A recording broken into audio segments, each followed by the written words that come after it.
Oh, right then. Welcome back, one and all, to Sunless Skies. When last we left off, we were getting our foothold in the Reach. And, of course, by foothold, we mean... The game will move it up, yep.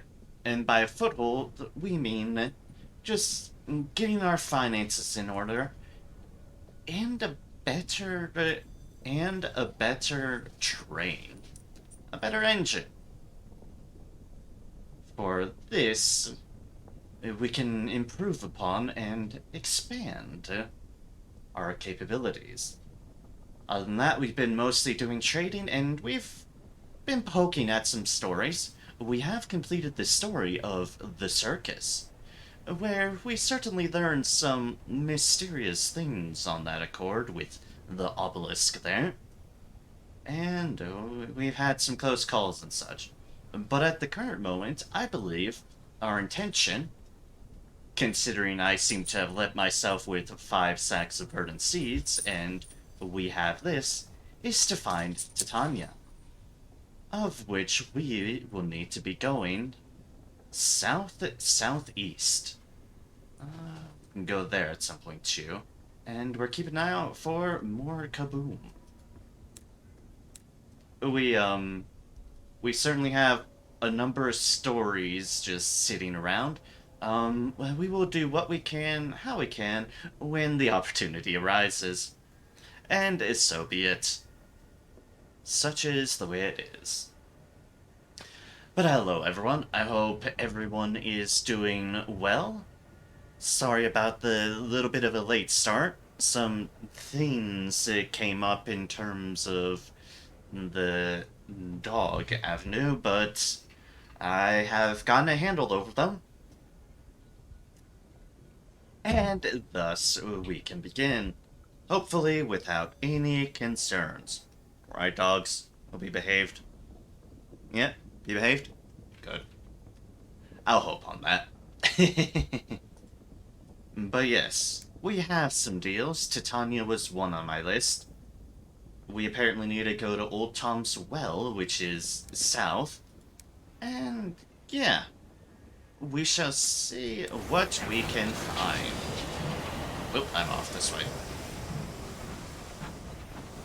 So yeah, the first things first I want to find is south-southeast.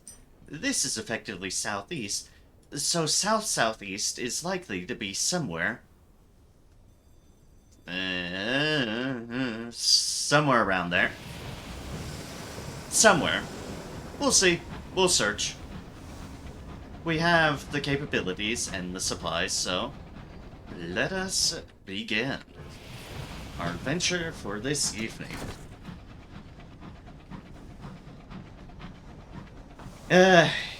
Yeah.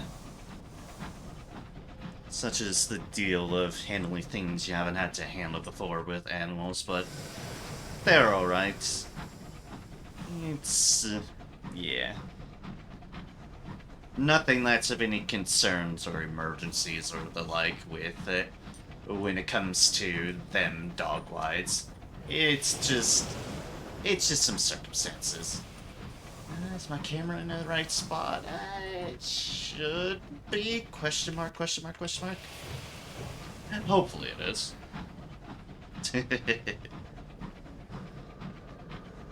It's not blocking anything here. I'm not sure it's in the usual spot, but it's not blocking anything at the moment. So, I've talked about this before of inner and outer rings. And in that such a light, Titania, I believe, I usually find in the outer ring.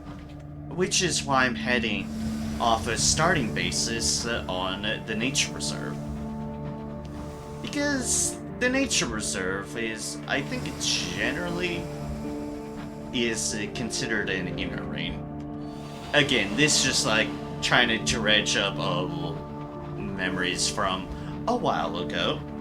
But I think it's correct. The Aurora.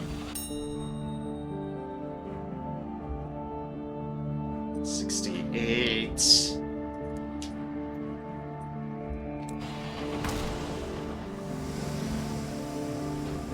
lost one on that deal because I accidentally seemed a bit too close to it. My bad. It's fine. We still came out into the positives. The peacock wind. Fruit ripens in your hold. Inappropriate delicacies boil in your porridge. Now, here's the thing of going with the peacock wind. It speeds you up. Your crew is also fucking terrified. And, frankly, I don't blame them. It's a very, very powerful wind that causes things to grow really, really quickly. Yeah, I'd be terrified too.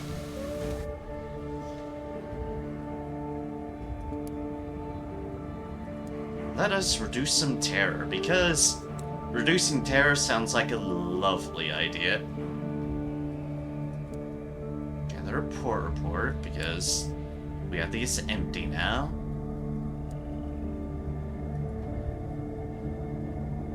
Happy to oblige your interest. Yeah, let's do so.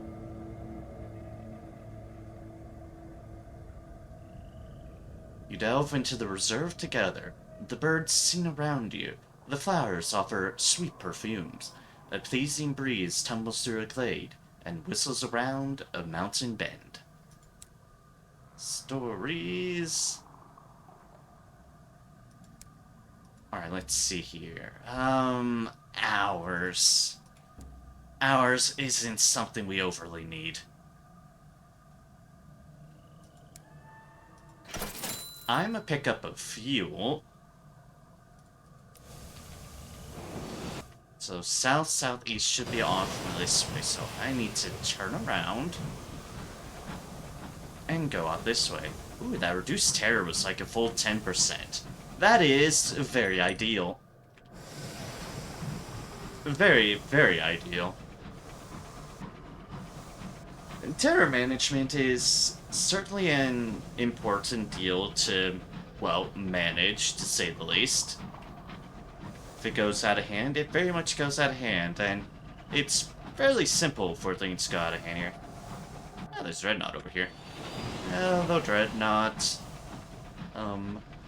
Mine's not me.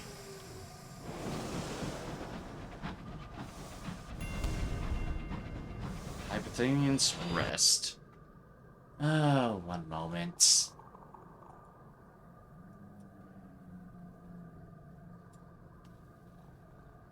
Things are acting really weird on my end, so,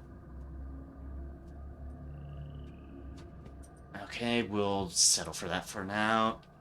That's why I switched it. Either way, some elements on my OBS have been acting a bit wonky. So I just switched the dock so I can still keep track of things. It's just with a different deal that doesn't seem to be crashy.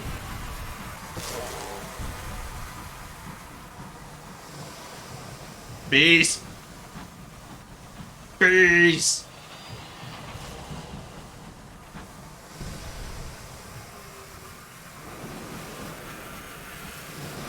Oh god, we're being surrounded by bees. On the one hand, we are being surrounded by bees. This is generally considered an unideal thing. And it is suddenly really dark behind us. On the other hand, being surrounded by bees isn't the worst deal because it should mean we're near Titania. We just have bees about in light of that as well. The bees. Beware the bees. As we've seen, they're a bit swarmy. To say the least.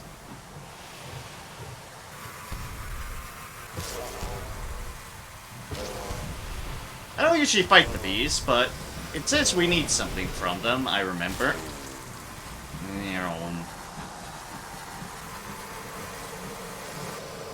God, that unholy buzzing. That unholy buzzing. There are so many bees. A choice a cloister corpse. The swarm is a ruin of twitching legs and broken wings. One of the bees, the sigil on its back, occluded with ichor, begins its final, tremulous song. We can collect a pair of pristine pair of wings. The phlegmatic researcher in the Lead, Beater, and Stainrod Nature Reserve required them for study. You could send someone out to recover their nectar. Cloister nectar is valued by poets, vocalists, and those with a sweet tooth. Unfortunately, to get at it, you have to go through quite a lot of bee. Listen to its death hymn. They say it contains secrets, if you can bear to listen all the way to the end. And collect a Cloister Corpse trophy. The new Somerset Hunting Club will be pleased. We have two things we want from this, which means we likely need to kill another set of bees. A successful retrieval. A crewman is sent out to sift through their corpses. Sometime later, he returns with the single pair of wings your salt did not perforate or shatter. Alright, that's one set of bees hunted. We need to find a second set of bees to hunt. Luckily for us, we seem to be in their hives. Lucky.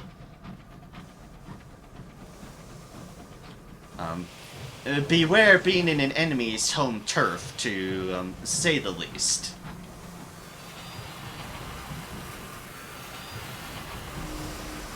Where's the bees? Collect some of their honey from this thing.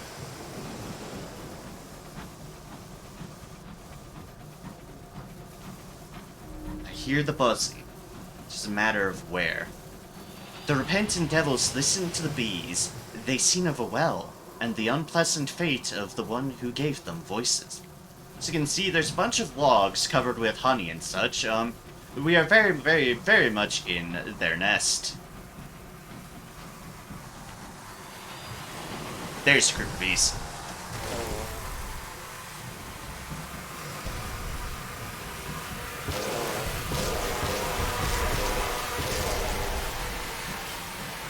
Nyah!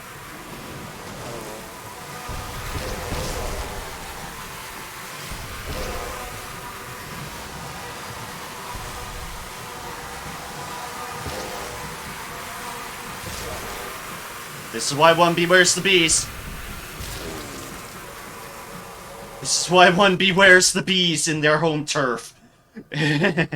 Let's collect a Cloister Corpse trophy. Mounted and ready. The crew set about the creature with hacksaws, while the quartermaster prepares a board.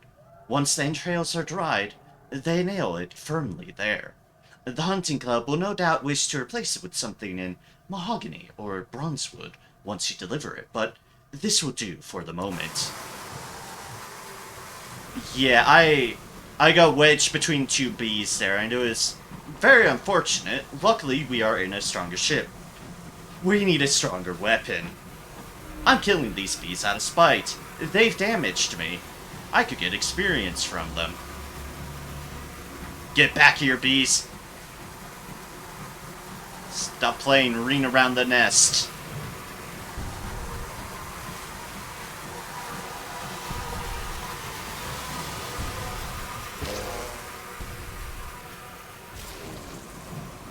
Alright, there we go. We do this, and then we fuck the hell right out of here. Let us listen to its death hymn. They say it contains secrets, if you can bear to listen all the way to the end. The sound is memorable, but not notably distressing until that high C, which makes your teeth itch. Afterwards, are you wiser? Are you stronger? You are not less so. The bees died. You lived. Hey, let's get the fuck out of here and find Titania. Let's get the hell out of bee territory. Although we'll still be in bee territory with Titania, but we won't be directly in their hive territory. Yep. Let us leave. Exit! Hopefully not pursued by bees. I do not think we are being pursued by bees. This is a good thing. Ooh, whole repair off of that scavenge. That was well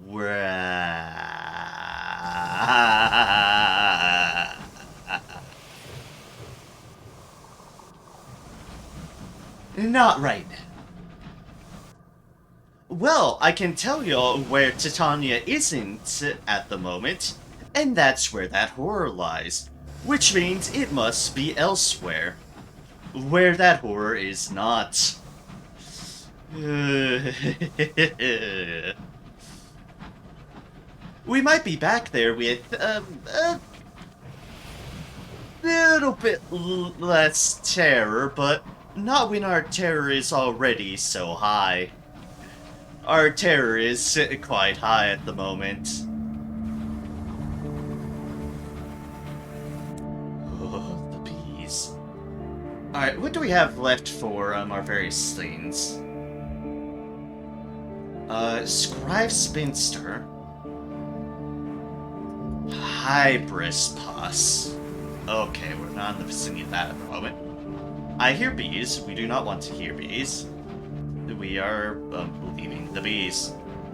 And I'm gonna see if I can't reduce some of my terror down here at the nature reserve again. Maybe it's been long enough. Maybe I can just relax in nature once more again. Wouldn't object. Our terror is very high, so if it's not here, southeast cannot be this direction, and the horror is right there. That means we must need to go further on this way. Ugh, the horror. We had to find the horror right next to the bees. As I said, suffice to say, unideal. Just a bit. Just a bit unideal. Hi. I found bees. Unfortunate. That is not there. And that is just alone. Okay. We're gonna need to count for things then. First things first, some supplies. Second things second. Oh dear gods. Second things second, we need to find a way to reduce our terror. And I think our best bet is the circus. I believe the circus will be our bet. Ah! Why, Peacock Wind? Why? Why do I keep on running into you here? We have to stop meeting like this, Peacock Wind. We have to stop meeting like this. You're terrifying my crew with your unnatural growths. The boreal winds are lush and green. Frond saint-like curtains leave toil as fat as giants' tongues. Our terror is way too high. Thus why I'm going to the circus. We're going to the circus. Please save us, circus.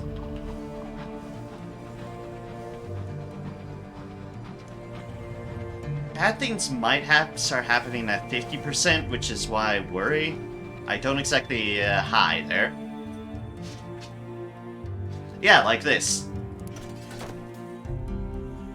We've seen this one before once we've reached high terror. The whole business of, hey, people watching the stars. Skyfarers exposed to the haunting light of the stars are prone to sudden obsessions and erratic behavior. A crewman is staring fixedly from a stained glass window. Look, he points out at the apparently ordinary sky. Webs run between the stars. And watch, there. Did you see the stars shiver? Like dew on the cobweb when the spider stirs? You saw no such thing. And thus we give brandy, and everyone's rambunctious, and the cantankerite are grumpy. because we are having a good time, and they are grumpy stonefish.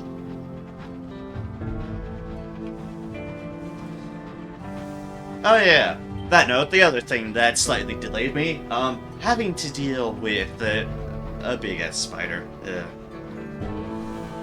It is fortunately that time of the year, and I will be glad for when the weather actually starts cooling the hell down. Because that means the insects tend to die down. And for on that note, means the spiders tend to die down. And fuck the spiders. I despise them.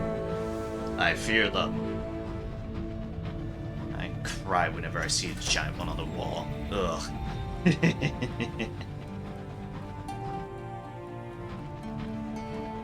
The arachnophobe's bane. The arachnophobe's bane. Oh, come on, circus.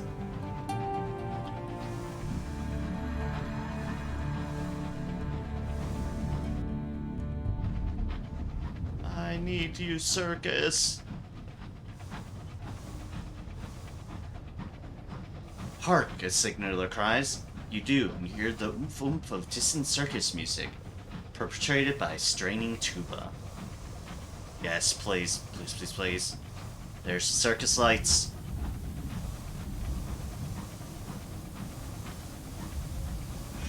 Hello, circus.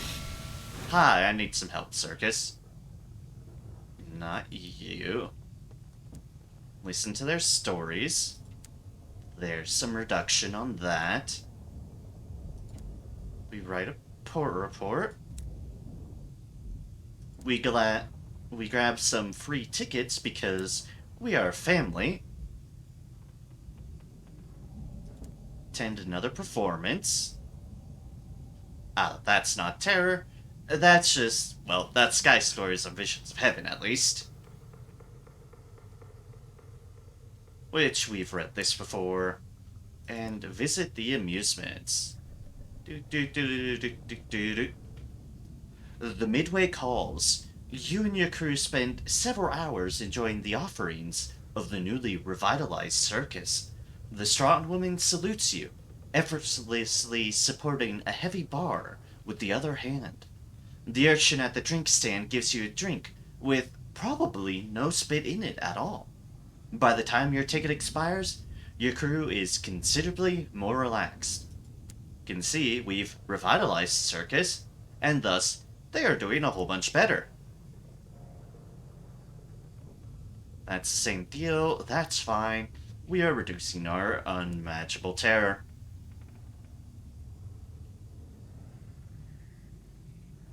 Yay! Thank you, circus. Appreciated. You happen to... Nope, you're not selling any explosives. We're gonna buy some supplies because we had to use up one for rations. And now, southeast. This is south. This is south-southeast. I accidentally shot an island. I really need to stop doing that. I don't know why I keep doing that. I just do. Accidentally. Let us not. And let us proceed through here and down.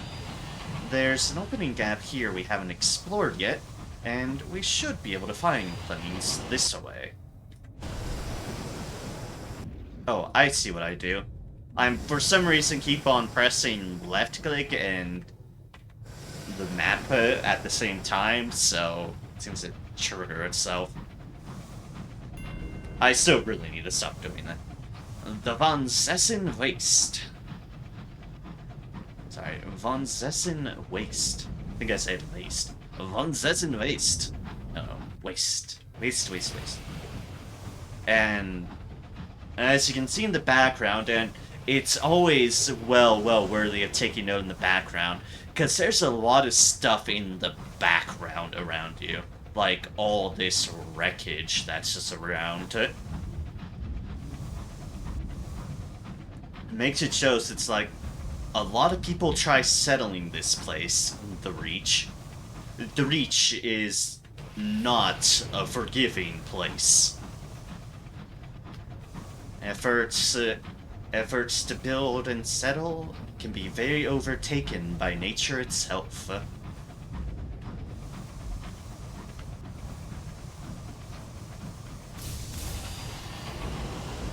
Almost dodged the wrong way there. Out of an abundance of caution. Alright, so we're just currently heading straight towards the horror. Hopefully we will have a turnaround. That will not be the horrors.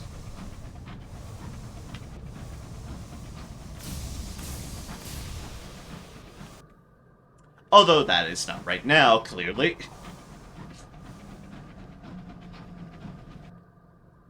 Oh, don't say this is dead end. Aw, don't say this is dead end. Oh, there's a tree at least. Yoink. Hello, Bronzewood. I shall take you. For you're worth a lot of money. You can see, not all of the routes are direct. This seems to be leading me back towards the nature reserve. Oh, a buzzing sound in the air. The repentant devil is restless. Titania always called them. Oh! Oh, okay, Titania is on the inner ring. Okay. Cozy Park. Welcome, one and all, to Titania.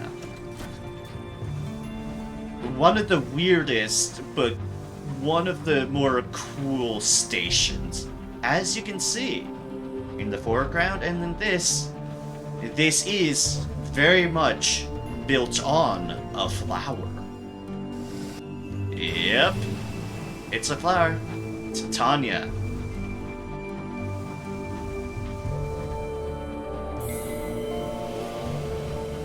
Do for this? Yeah, pedal land. Alright, let us pull in to Titania. Lauren Scott's house. A lot of little places to find on this. Valentine Square. Titania is cupped in the petals of a colossal orchid. Heady with scent. Heady with scent, rather. Lurid with color. An enclave of bohemians have made it their home, seeking inspiration in the wilderness of the Reach. There's kind of a side view right there, Titania. You can see, city built on a flower.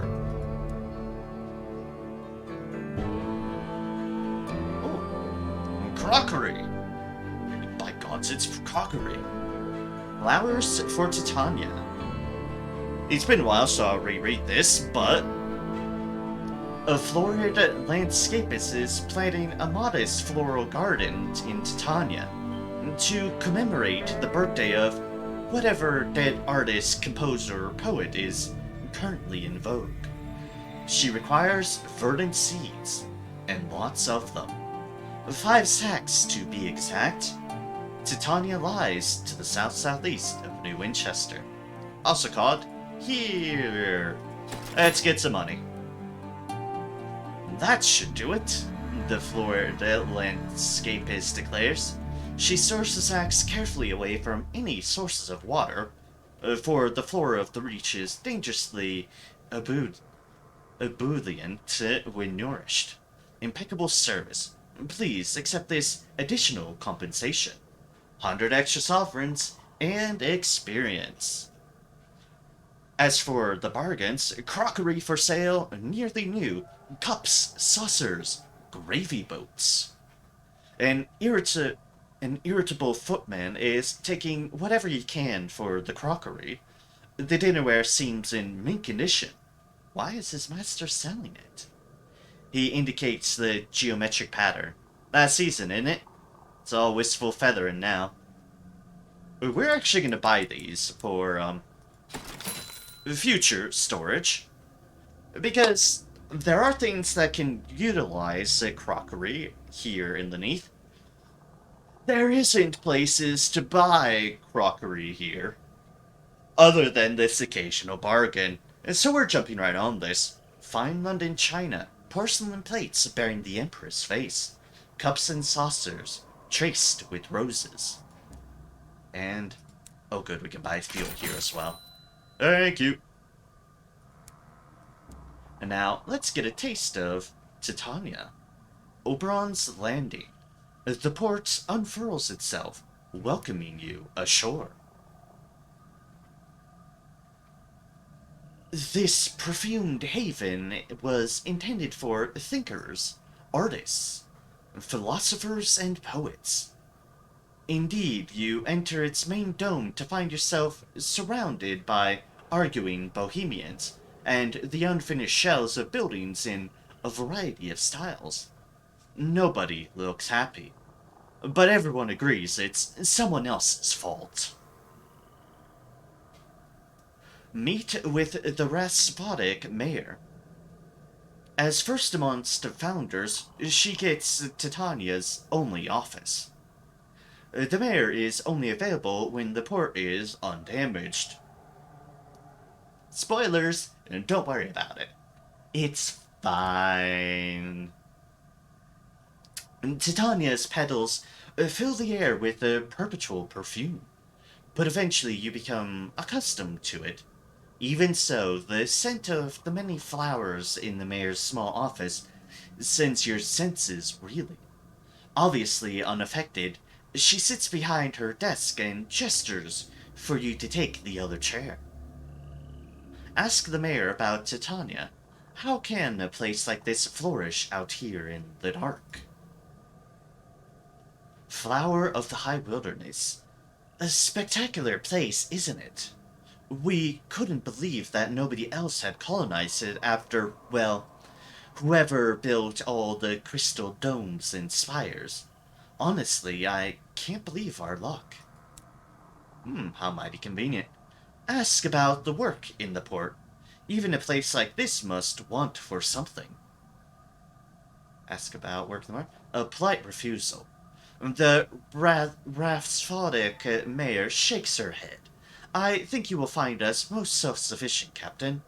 Enjoy your visit. Take in some poetry. If I think of anything that we might require, you will be the first to know. And return to the main square. There is nothing more to be done here. Write a port report. Such beauty. Such a pity about the nearby cloister hive. 1,000 voices. What is Titania? A question with no easy answer. To the poets, a place of inspiration. To the stone workers, an untouched slab. To the playwrights, a blank page.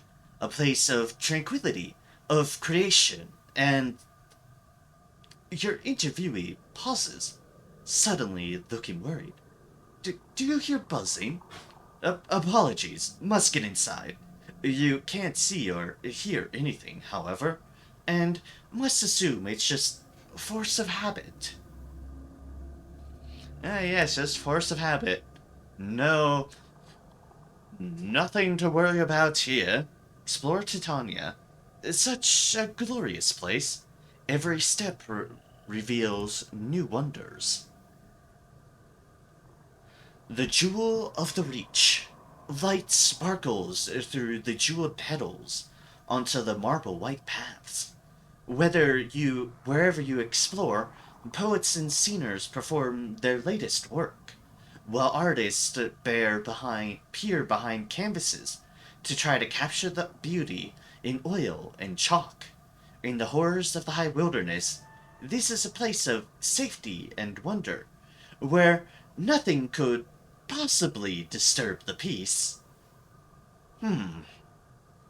But what is that buzzing in the distance? Return to Titania later to see how it is faring. Again, don't worry about it. Don't worry about it. It's fine. Everything's fine. No ominousness here. Let's go to the Porphyry Font, a veiled pavilion. rests in the curve of one of Titania's great petals. Here, the melancholy poet gathers stories from skyfarers. She then arranges to pass them on to any artist or writer willing to pay for inspiration, to spur their brush or steer their pen. We could donate a sky story. Skyfarer's tales always pique the poet's interest. We can gain 15 sovereigns and 10 experience from such. We could donate 3 sky stories. A brace of stories to convey the wonders of the skies. 50 sovereigns and 30 experience. Let's see here, 15, 30, 45. Yeah, your experience stays consistent. You do get a little bit more per. Because, yeah, 15, 65, 80. Yeah. So, you do come out ahead by donating more, at least on the sovereign front, and donate 5 sky stories. Your travels have brought you to the furthest wilds of the heavens. You've seen things others couldn't imagine.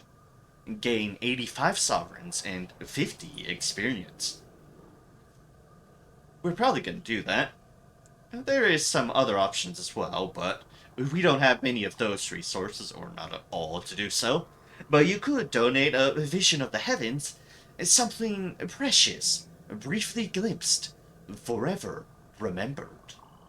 You could donate a moment of inspiration. The melancholy poet will arrange for well-paying artists to enjoy the presence of a moose. Vision of the heavens, by the way, 70 sovereigns, 50 experience. Moments of inspiration, 300 sovereigns, 250 experience. And then the last option, which we have not seen one of these, donate a captivating treasure. A luminous wonder of the heavens that could serve as raw material for the mind or the craft. 650 sovereigns and 500 experience. I keep on saying echoes, a sign that I have played Sunless Sea quite a bit. Also, Fall in London. Let us donate just 5 sky stories because we have a fair few of those. Just to see the dialogue. Awe-inspiring. The melancholy poet fills a whole journal and sends out for a fresh bottle of ink. When you are finished, the poet needs a moment to think. This will need to go to someone of singular talent. Your payment is brought in. A little bit of extra money there. And a little bit of that, and a little bit of this, and we have visited Titania for the first time. And we have our port reports, so that leaves us with a hold full of crockery. Yeah, we'll be heading back to New Winchester to drop that off into the bank. And it's fine, don't worry. All this text dialogue is not being ominous in the slightest bit. Nothing possibly bad could happen here to Titania. You know, a giant flower next to a hive of bees. It's fine. It's fine. Everything is fine. Also, it might look like these might bridge. No guarantee. They probably actually don't bridge together. is my bet offhand. Something savory here. A thrashing by the window. Bright-headed pardoner eels. If you have butchery, you could harvest those. We do not have butchery. I believe you harvest them for supplies. You take those pardoner eels up and you bundle them in. Think not on the fact that you'd be eating sky eels. Nothing to worry about there.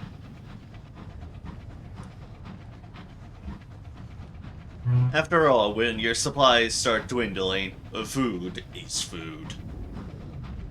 It's very much food.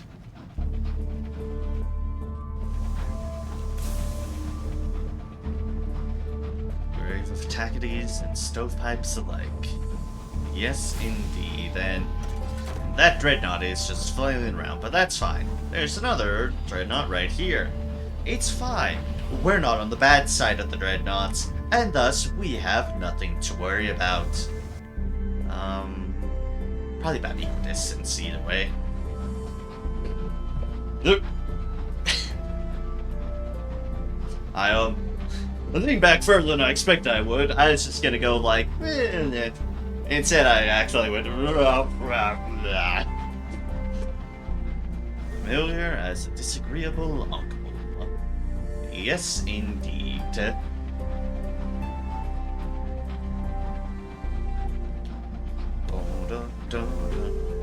We shall be dropping off all these supplies, and also seeing if there's any new, opportunities to take upon ourselves. Trading opportunities. Like I said, one of the reasons I bought that crockery is because I know there's actually a... I do know that there's a good opportunity that that depends upon crockery that we are in a situation for. No guarantees it pops up, but we'll be prepared for it nonetheless. And a boop. In we go. Some new spies again. I really could have sworn I already triggered that, which makes it really weird, that accord. 12 days available, okay. That is fine. Put that in, put that in, put that in. Obviously I could be just taking this with me to the other place, but there's no need to. I will just buy the things there. And keep a hold of that, because we will need honey for...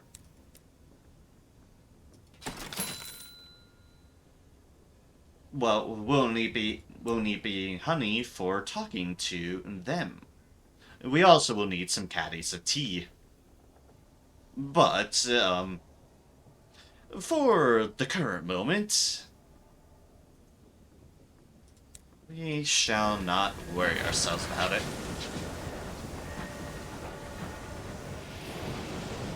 And let's see here. We want to go to Carlin because we do.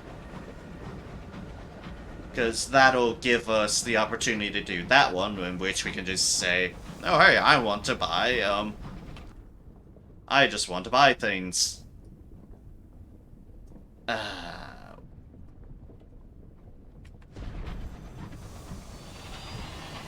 And the other thing we can do, which is why I'm kind of turning off this way for the moment, is, unfortunately, we do need to find another Scrivener. We might as well pull that bandage first. And we know where to find it. It's there. Also, I realized probably what I was doing. It's less the fact that it's clicking, and more that I was still holding it down and closing the map while I was still dragging it is probably the situation of why I keep on accidentally firing every time I leave the map.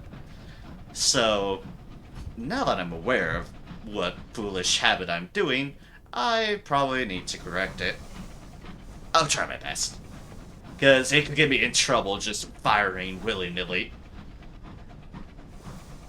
There are things that are not aggressive to us that we'd rather not make aggressive to us.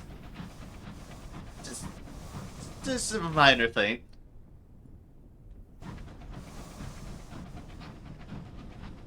Alright, entering the cold. We will find one of those surprise Scriveners. Again, another one of them. Another one. Though we're gonna have to be skirting around the edges of the horror zone. Which is always dangerous, to say the least. Oh hey look, some more crockery. We have found a teapot just floating in the sky. Oh yeah, sure, bring it aboard. I'm sure it's not cursed or anything.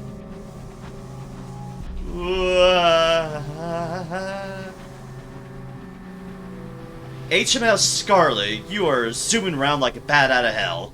Um, chill, Dreadnought. You're fine. You're Dreadnought. You're a lot. You are a sturdy vessel. You do not need to be swinging around so wildly. Or at least you can do so. Please do it away from me. Hey, they've come out to greet us.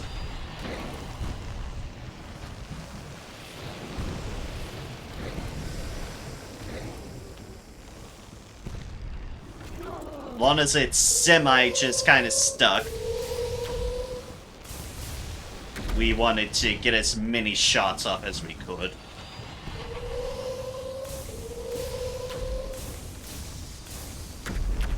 You can tell, those sort of have a little bit of a homing effect on them. Scribe Servitor, do not run.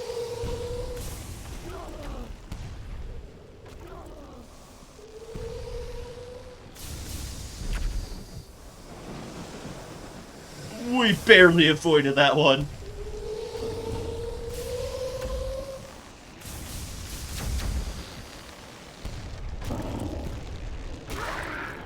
Aha! Excellent! That went well. That went very well. We've read this before, so we shall do the new option. Collect the Scribe Spinster trophy. The new Somerset Hunting Club will be pleased. Mounted and ready. Do these things have entrails? That's a fair question. I do not know if these things have entrails. And to be honest, I'd rather not think on that. Onwards we go. Because, I mean, they're kind of made of wood. The things made from wood, have the capability to have entrails? It's a wonderful question, one I do not intend to answer. Because I feel it would be horrifying. I mean, if it was answered no, then that'd be fine. That's perfectly reasonable to assume. It's a problem if the answer was yes. Like, yes, that Cantankerite is grumpy over somebody. Assume it's zooming out at some sort of ship. Some sort of engine over there.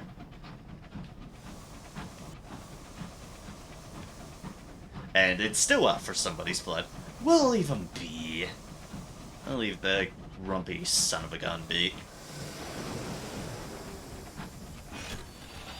And just pour into Carilion. Overgrown Shrine. And contemplate the statue for a little reduction on terror. And we first off want to buy 5 of these.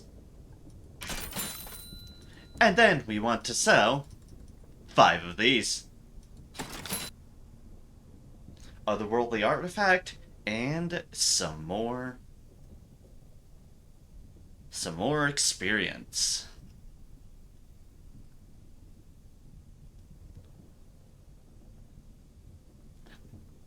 We found more crockery. Bargains available. An auction of blue-painted crockery. The recent death of a well-to-do widower has triggered an unseemly family squabble over the disposition of his estate. An indifferent solicitor has been charged with auctioning off various of the deceased's unwanted belongings in order to cover the death duty. As you can see, this particular bargain is available to us because we have affiliation with the establishment. And that is how those things go. We will buy 5 more crockery because we can. And because we're here. Hello, crockery. I'll be taking ye.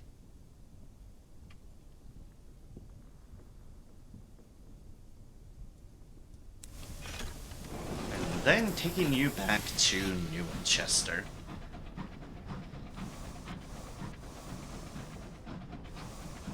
On the grumpy fish and ship over here. Nope, nope, nope.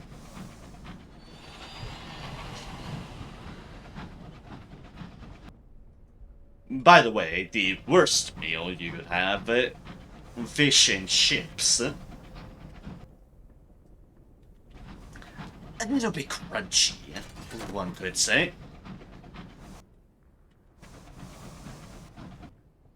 I want to head up, probably?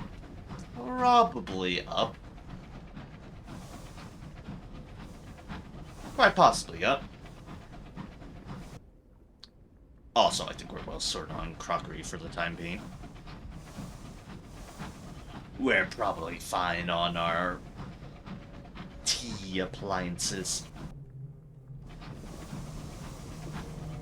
Ooh, more supplies to scavenge.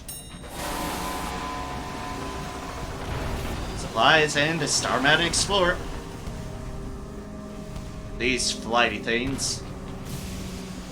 These flighty shotgun son of a guns. See? They like to do that. They are the bull rush of the...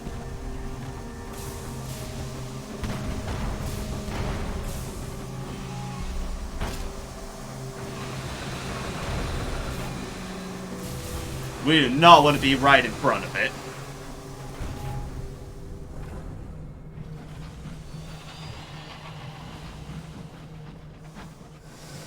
Nervous because they could come charging off screen.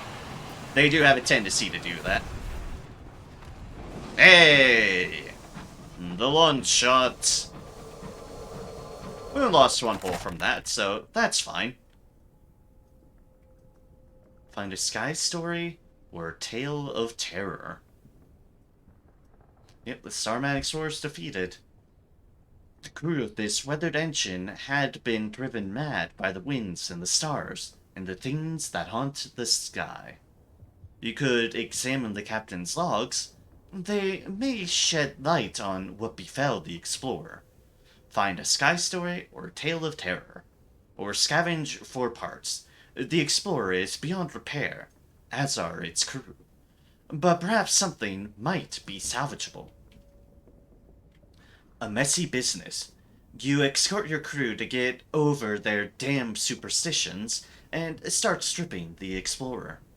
They began dutifully and gingerly, but soon began to treat the explorer as the icon of all they fear. Star madness, the thunder of guns, a wild death in the empty sky. They rip out plating and spare parts with frenzied glee. Yay! Full hull once again. We like not being damaged. We'll see how long it lasts.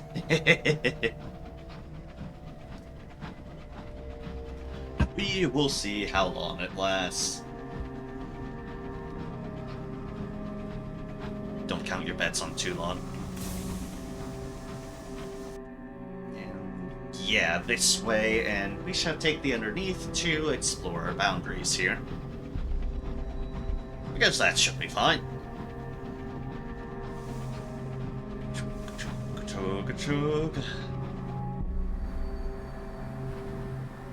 Of course, I think that bridge is by that, which is probably why I turned, but we have the capabilities exploring all of it at the moment. Our terror is reasonable, and our fuel and supplies is fairly well for being so close to New Winchester.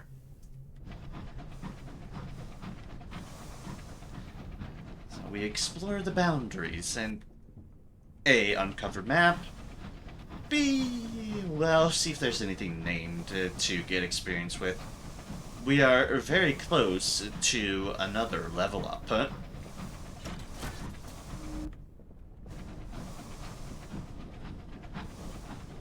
Chimneys of New Winchester. Yep, we are close. And that's me accidentally shooting, not going off of it, but accidentally going into it. I just gotta enjoy those new mistakes with my trigger finger. Ah, damn it. Hey, it's the Burrow's breath again. We remember that. They want to sacrifice 3 of my crew for just a 70% chance. Fuck 'em. A winding path. That is fine. That is fine. I wanted nothing to do with it anyways. I'm not sacrificing my crew, game. Buzz off with your burrower. Beneath. Being angry for fickle-ass reasons. I'll just Crucible.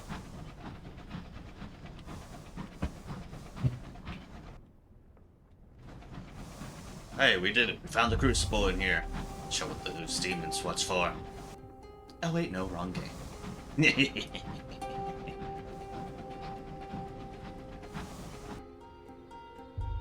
have that pass, so we're just going around and down. We're so close to leveling up. It is so close.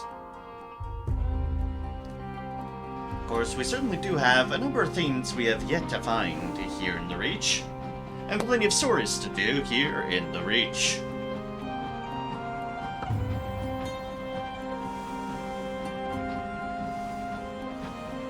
But, of which, of course, we will do our best as we can. And dock.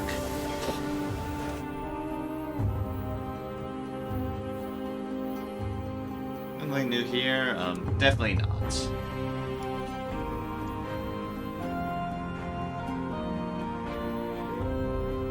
Ah! Well, okay then. Literature for Palmier and Plenty. We just have 2 deals here. And we'd rather do it for, them.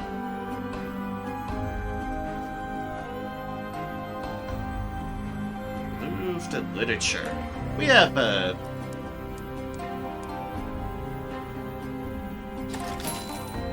we have some of those within our deal. Let's get this, crockery out. And we have 2 books to toss at that.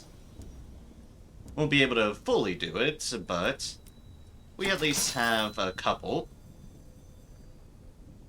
to get some money off of. Let's see here. Anything we can invest in? Right, we're looking up onto mirrors for that. We need 25 mirrors to facilitate such. Also the engine if we want to move faster and guzzle up fuel like our nom nom nom nom.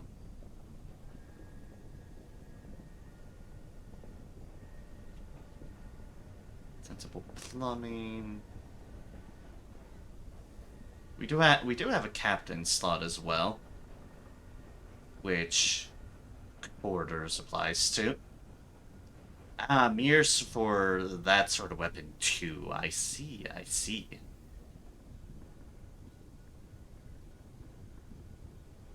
Could also do something like that, just right off the bat, but 8 versus 4 comes the decision of which deal do you fully want.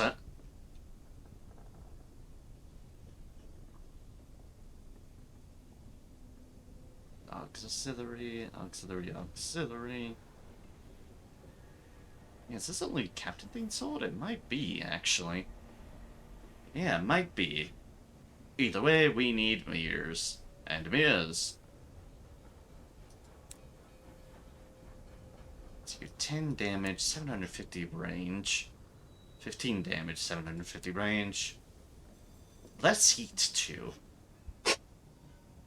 So, this would effectively be our direct upgrade for weapon accordances. Alright then, I don't think there's anything else. 3 days on new prospects here, so... good to know. What we'll do is, we'll drop off these 2 books at the circus, effectively selling them, see if there's any worthwhile bargains there, and if need be, and then after that, we will explore a little bit around here, I believe. Just explore the area behind the circus. See what lies in for us. We do know there's supposed to be something called Old Tom's Well to the south of... to the south. We've, kind of eliminated most of that stuff. Could be there. It is the horror, but, we'll look around from approach on there. Because, while we're also there, we can reduce some of our terror at the circus, so that we have the best grounds that we can give ourselves for exploration and adventure.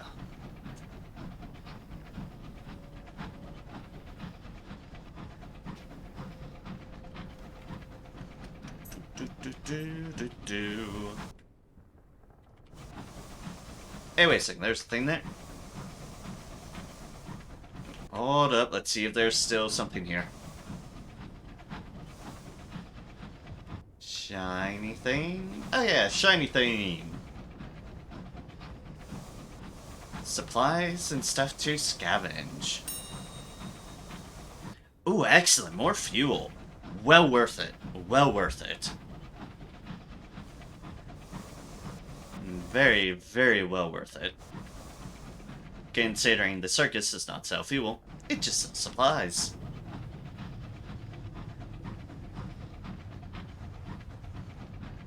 Let us go forth. Definitely reduce our terror at the circus. The HML Codex. Oh, worry not, the Codex? Unless you take after the Codex Island, then... well, maybe some worry on my end.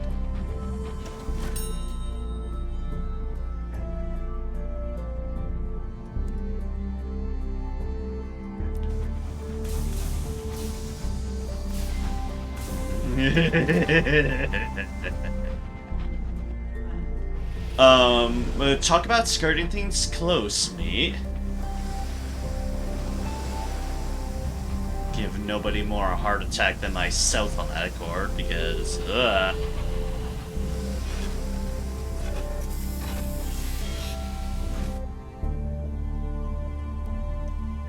Rivals, listen to their stories. Like some free tickets. This helps make this very well worth it. Get a bunch of stories, visions of the heavens, and reduction of terror. All just for doing right by these people.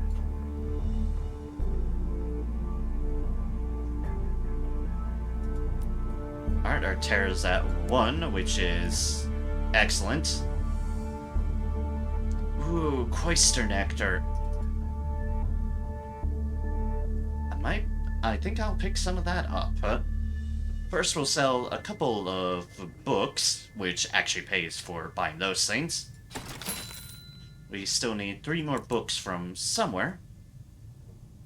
Cloister Nectar going cheap.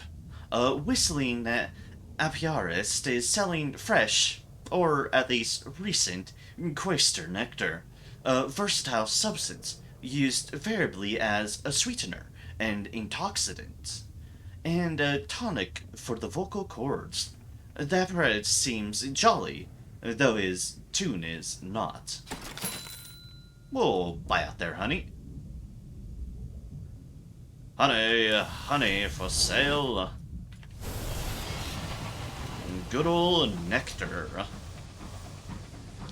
As I mentioned, we will need some of that for our conversation with them, so it's good to have some items in storage for that reason. Because sometimes your officers do need it. Other times you can just drag them out and use them for easier bargains, as also displayed.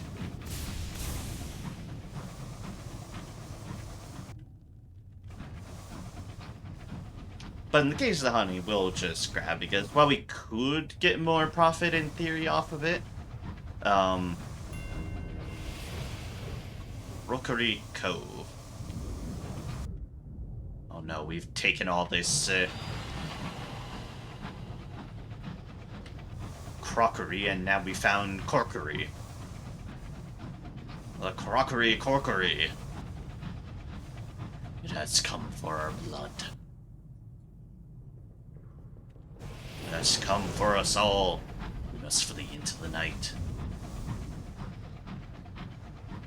Oh wait, everywhere here is effectively night. Ah, how convenient for us fleeing then. We can just go anywhere, and anywhere we are going. Hi, Dreadnought. You almost shot me accidentally. It's fine. It's fine. I forgive you, because you did not actually shoot me. Let us keep it that way. For the betterment of everyone. Not like I'm ever gonna shoot upon a Dreadnought. My character is, indeed, as we have established, a very pro-London character. Not everybody in London is good, by far. There are a lot of people in London who are opportunistic assholes. But there are good people in London. And welcome to another pirate area, I just realized. That is what we found.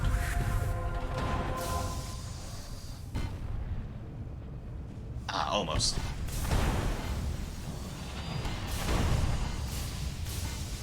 Yeah.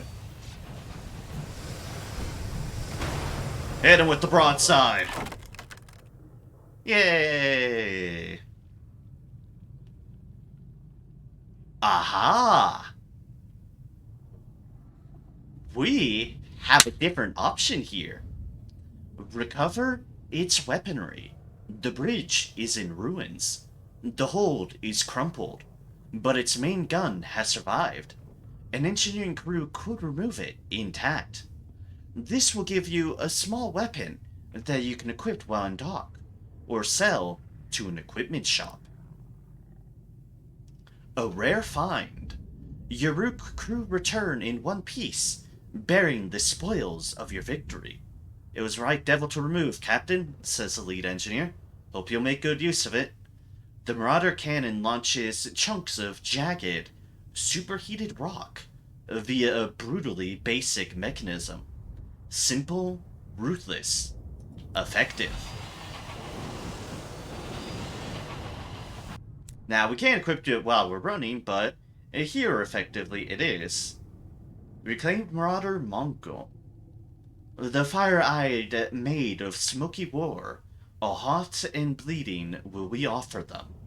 A rickety weapon that indiscriminately lobs smoking balls of superheated debris. 25 damage, 750 range, 50 heat. So, yeah. This is indeed the exact weapon these marauders use against us. So, be careful. They hurt. You can see there's a dock, because this is very much indeed marauder territory.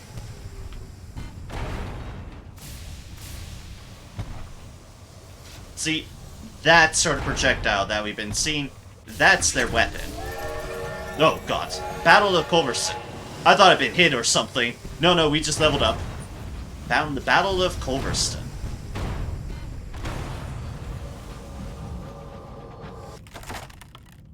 Ready to save, explore. Yeah, we'll explore the cabin some more to get some more gossip. can see, this is indeed an exploration area. Just you can find things, and they're not kidding when they mean battle. This all is very much the debris of engines that have fallen here. And oh boy, have they fallen here.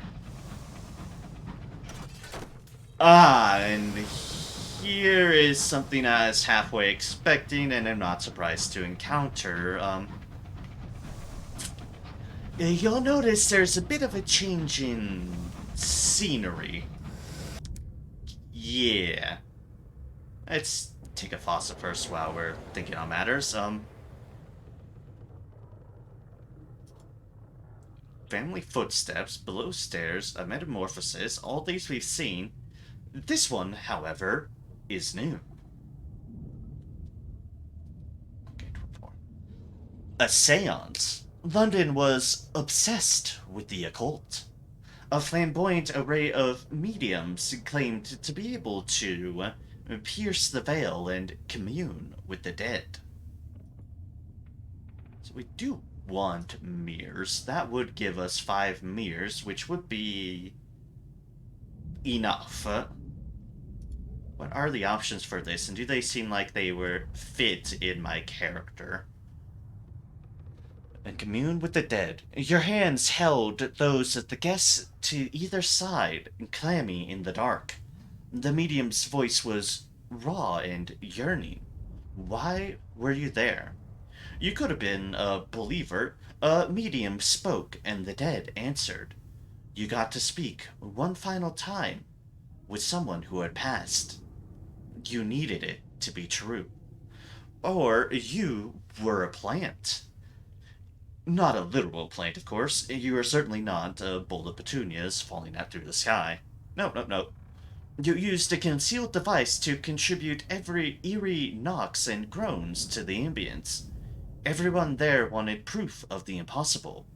You merely obliged.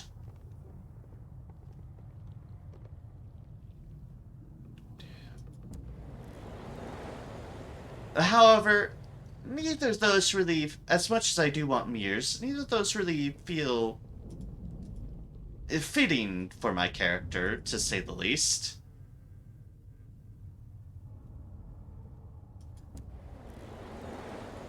Luckily, you can backtrack it. Family footsteps. The apple did not fall far from the tree. The way you turned out came as little surprise to those around you. Cast from a mold, they said. But which of your family's qualities do you embody? Their virtues, some inherent wealth. You inherited character. Good breeding, people said. Well, perhaps. But you've always been a keen observer, and learn quickly. You could also have inherited their vices. Blood will out, they said darkly. It certainly does, with a little help and a sharp knife. We'll pick up their virtues. We will be close to have fallen from our tree. Like, there's one thing to be part of the great game, and the fact that we were part of the great game means we're not gonna bundle ourselves down to doing tricks and shenanigans for a seance. Meh. Our secrecy was of different avenues. Also, that puts our hearts pretty darn high, which is I'm all on board with. And puts our mirrors exactly at 25. We are one shy of veils to 25. Generally, you do tend to want to be relatively focused. Having 25 in each stat, at least, I feel, tends to help. In my opinion, of course. Because in that capacity, you're at least can get some basic tier. Skine. Say that many times fast. As you can see, this is very much a different vibe of nature to the other areas. Welcome to the fungi. They're not indeed a fun guy. Let's see if we run into some of the nasties here, because this area does have some unique enemies, to say the least, that are but fitting of the area and vibe. But there is something we need to find here, so that's why I'm exploring down here, despite my hesitation. We do need to do things here, and to find things here. And so we will. Let's just hope we find what we need, and not potential other... I just had to speak my mouth. I just had to speak my mouth. I just had to speak my mouth. Behold, the remains of a celestial behemoth, rotting gently. Fates fall. 2 supplies. Fates fall. What remains of the behemoth's carapace is scarred with sigils.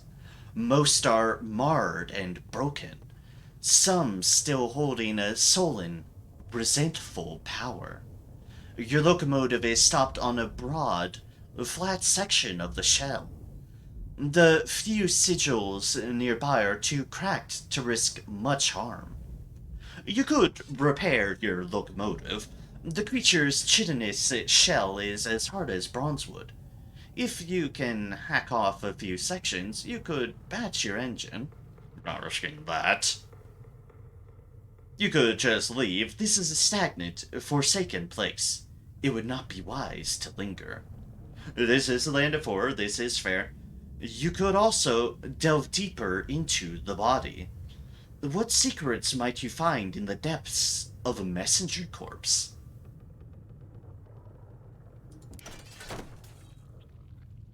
Heavily laden, you handpick a few of your crew. Their expressions are grim. Together, you make your way to a crevice in the carapace and secure a rope. You lower supplies down first. It would not do to be caught unprepared.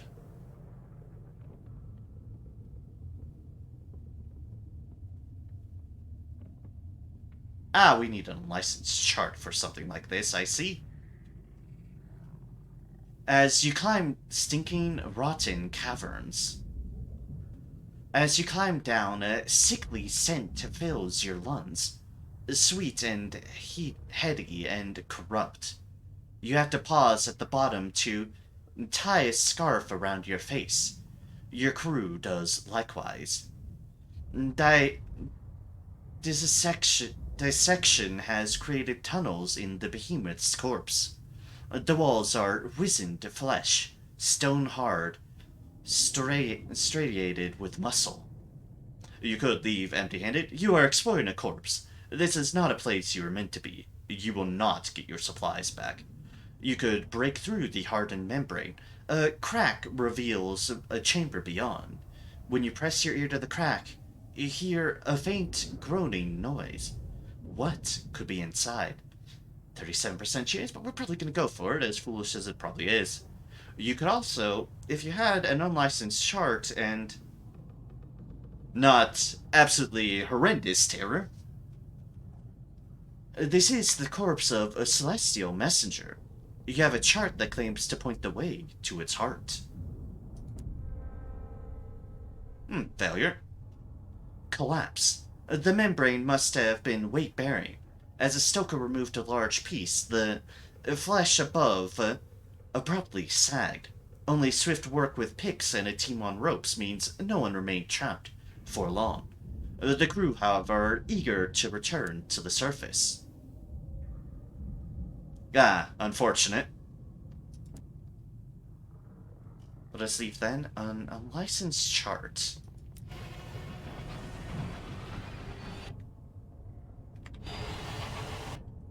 So yeah, this is a thing. A different thing here, or is it just one interaction? Oh no, there actually is, the song.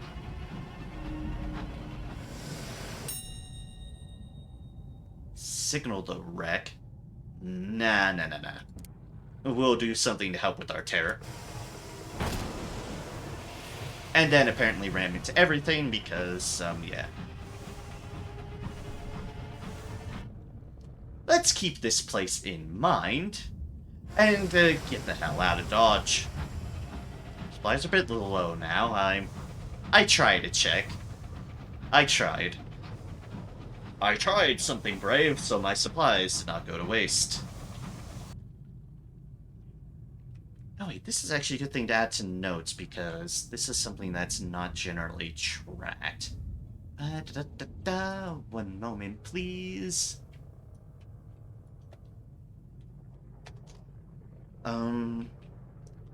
Faithful corpse. We need an unlicensed...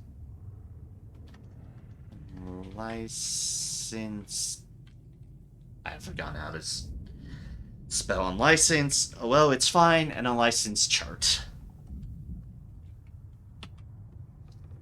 Alright, do noted. If we find an unlicensed chart, that is something that we can delve into.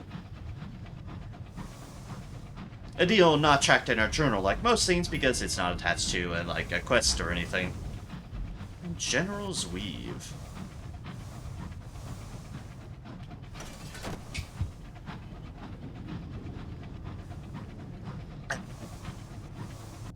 So, horrors aside, let us continue looking around. There's still something we need to find here. And I would like to find it.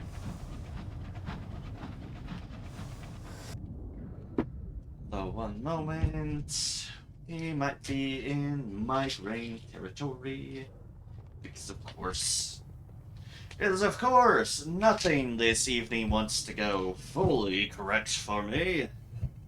Oh no.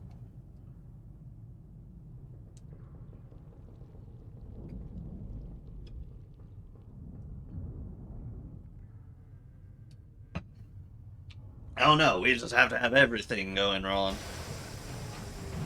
Whew.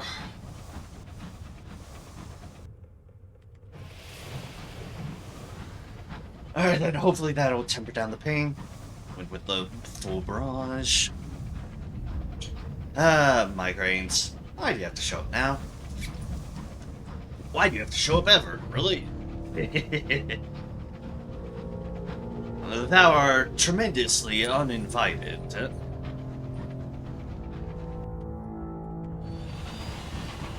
Bigger area here. This is promising. Hopefully promising. The fungus covers this place like a blanket. It sprouts pallid white and angry red.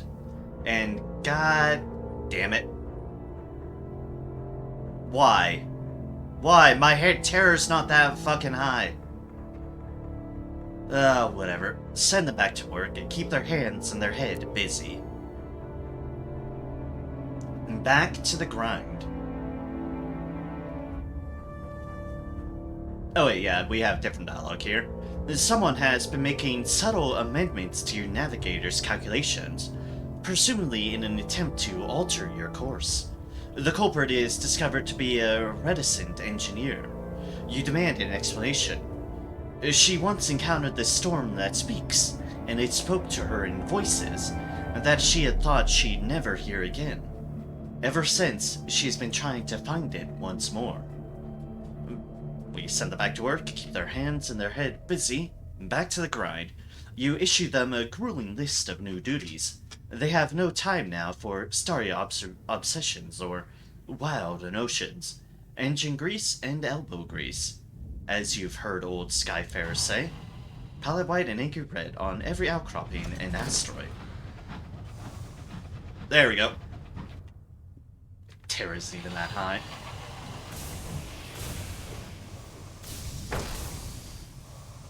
Oops. Alfred and Clara's farm. We have to be close to what I'm looking for.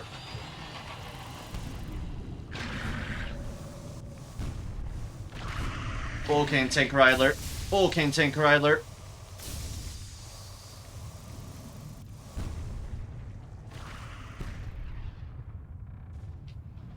move down. Volcan Tankerai. Yeah, they'll do that.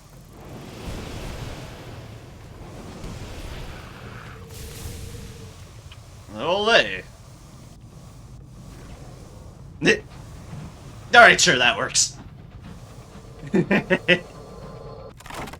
Like, you know what, sure, I'll take it. No, we are not doing that. King of its kind, we shall chisel precious stones from its carapace. And gain 49 sovereigns.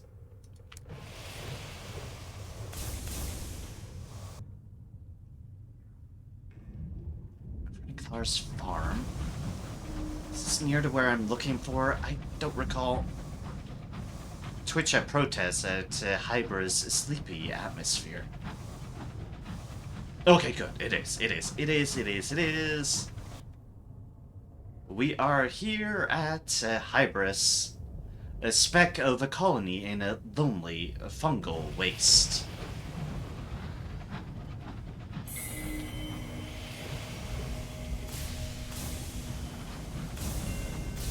And say, where's our Hybris experience? The answer is there. It is there. Let us dock in at Hybris.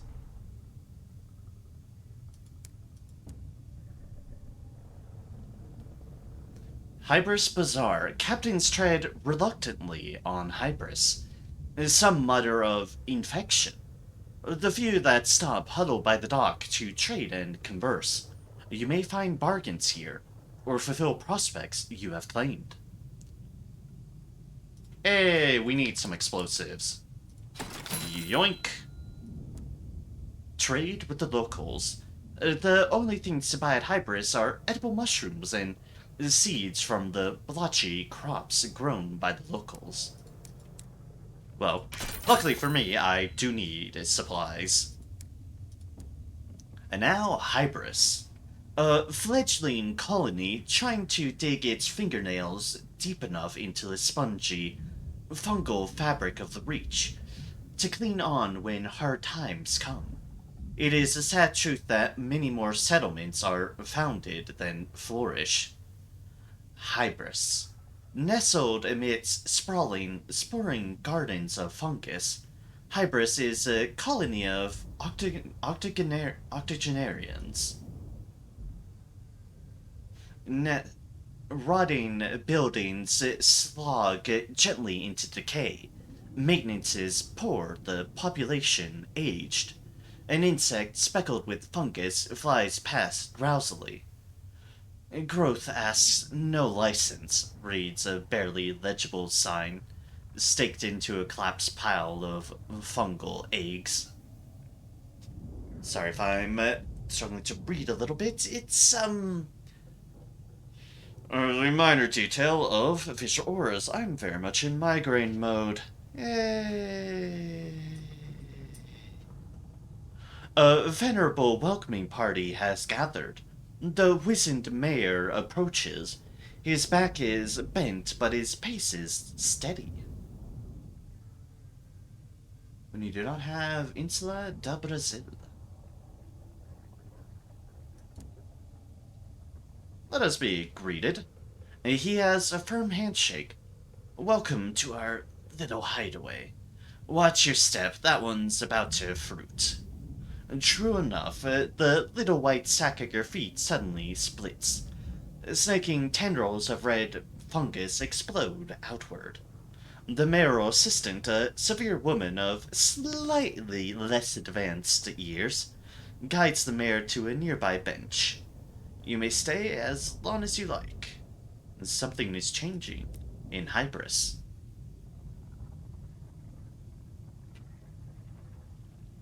You could take tea at the Brendan. Explore the settlement. Hybris has only a handful of buildings, clustered amongst folds of fungus, yet life goes on here.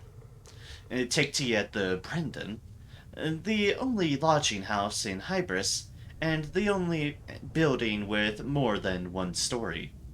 The smell of stewed tea permeates the dilapidated boards. You could wander the wilds of Hybris, swamp and marsh, fungus and frond. Nowhere in the reach has been so thoroughly colonized. It would be a shame not to see the sights. We should, indeed, gather a port report. Not much seems to happen in this sleepy pace, but perhaps someone will be interested. Life moves slowly here. There are arguments over the rules of bowls and the correct amount of time to steep tea. The station master seems to avoid the villagers. There is an unusual, unique quality to the starlight, which filters through the underside of the caps. Let's here, make a delicate inquiry to the wizened mayor. Everyone here is very old indeed. Is there a lower age limit on settling in Hybris? Question of age. We could search for Madame Lumiere. A filmmaker should be difficult to miss in this hushed, secluded place. However, we should also collect, first things first, collect a sample of Hybris pus. It oozes out of the fungal body, just as it would an infected sore on your arm. The difficulty in collecting samples isn't in having to climb to some remote peak, or fighting off creatures who are all teeth and claws. It's in abiding the smell. Yay, delicious. Let's search for Madame Lumiere. Loud curses lead you towards an elderly woman fiddling with an antiquated camera. She sighs and shuts the frame. That'll do, she offers a trembling hand. Lumiere. Lumiere. Once a renowned explorer and filmmaker, now, as you see. A cough rattles through her.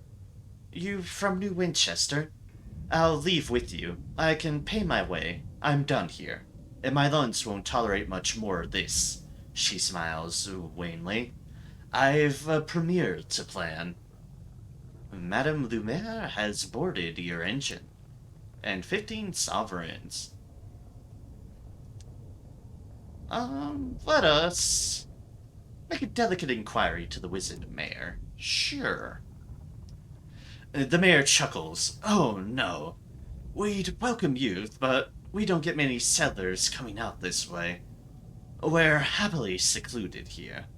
He smiles wistfully as, across the marsh, his mayoral assistant trounces at an unfortunate at bowls. Our best years spent by others. The wizened mayor glances at this allotment, which is overflowing with burgeoning mushrooms. We have plans to hopefully change that, though.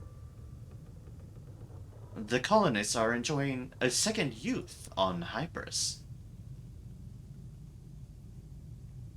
Let us explore the settlement. Life moves at a slow pace on Hybris. Several colonists tend the allotments, while others sit squabbling outside the Brendan. Periodically, a lady emerges with tea and fungal crackers. A carpenter struggles with the fretwork on the new town hall. The carvings are of factories and faceless workers. I can't remember what they looked like, he says sadly. Alright then, let's take some tea at the Brendan. The owner keeps a clean and ordered house. She bakes her tea cakes to perfection, and ices them to resemble the fungus that has colonized the windowsills. It's been here longer than us, she laughs as she pours another round of tea. The tea is sour. The milk has gone off. Alright, we have one option that we haven't done. Wander the wilds of Hybris. Swamp and marsh. Fungus and frond.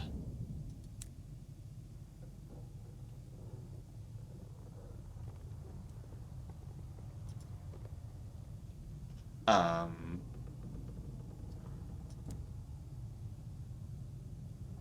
okay, here we go.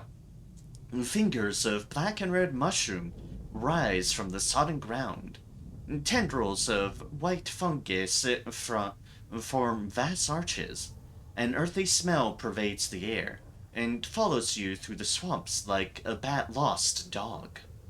In the middle of a grove of writhing sacks, you find a plinth adorned with broken and twisted nameplates, the shape of collars. Brabazon Workworld has been imprinted on each. Ooh, we had a similarity there to that deal. Trade with the locals. I think we're good on supplies and such. We got its bargain, so, that's Hybris for the time being. Let's find our way out of here. That does not require us to go through a horror zone. Wait a second. First off, there's a hole there. And there's the sounds of something else here.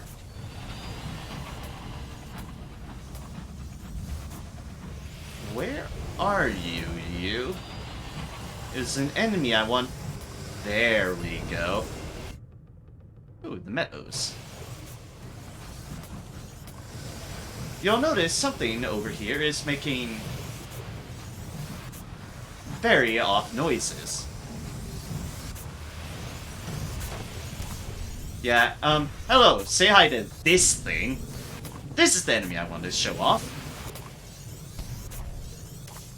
It's a lovely, whirling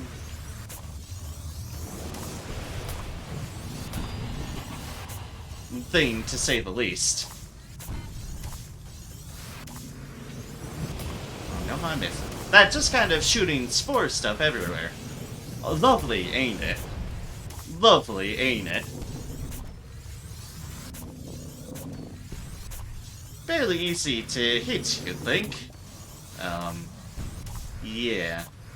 Kind of skirt around a bit.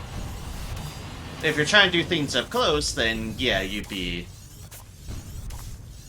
fair to do your caution. I keep on missing it because I'm a fool. Welcome to what it does when it's low on health. It goes absolutely wild. And starts shooting a lot further, as you'll notice.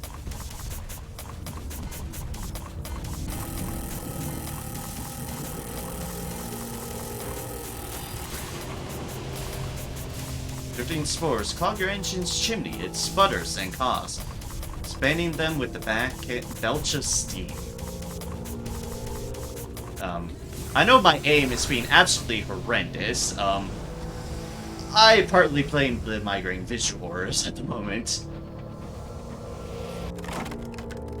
But this is a colonized cantankerite, pulverized. A palpitating mycological mess of fractured, chitinous legs, frilled gills, and ruptured polyps. A growth of livid fungus has engulfed a small herd of cantankerite. Now it is dying. The herd grumbles with one irritable, faltering voice. We could dig under the fungus for precious stones. Sometimes fossils or gemstones can be prized from a cantankerous carapace. You'll have to carve your way through the fungus, though. You could try to render the fungus edible.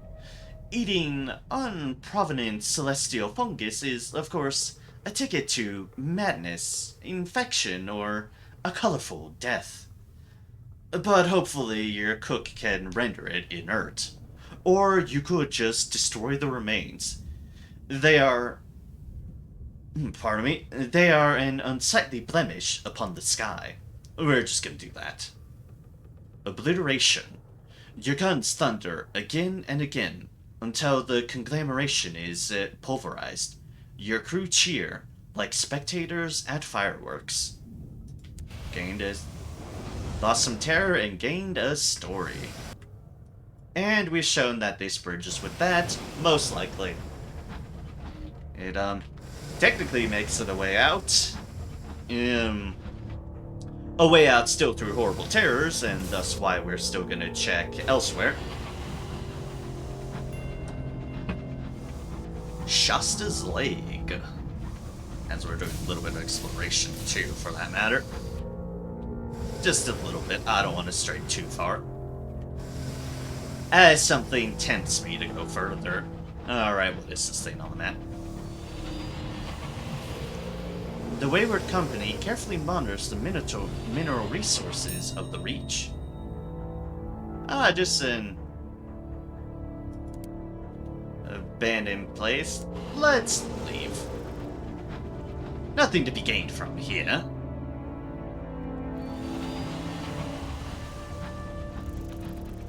Hey, it's a regular cantankerite.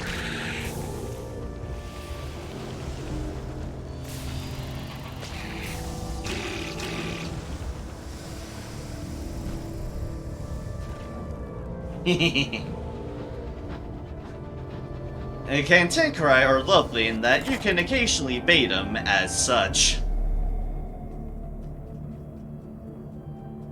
Let's listen to the last complaint this time. Get another Sky story and some more experience.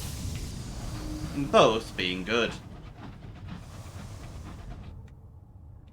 Let's get moving. Because, we have fuel concerns to keep well in mind.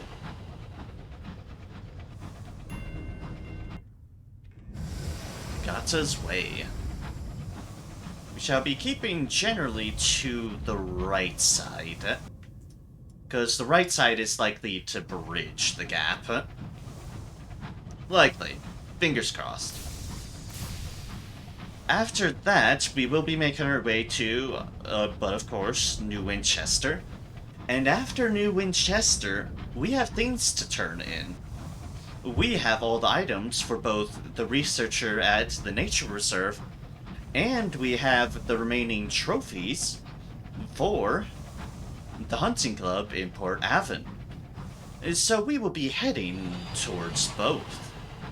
Obviously, considering how things are laid out, probably Port Avon, then Nature Reserve. Probably along those lines. You can see we are moving out of mushroom territory. This is the non-horror route there, clearly. We, of course, had to find the horror route. Spores are thick here, deadening the sounds of the sky. Don't worry, we're leaving the spores. Don't mind us, we are hella leaving the spores. Now we'll have to be careful, because we will be skirting a little bit by, Marauder territory. Hi.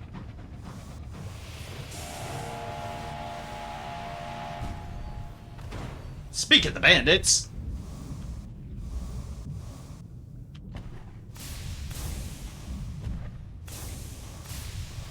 This one's being super aggressive. And I am being super missy. Then again, I'm trying to long range this, and long range honestly isn't the most effective thing.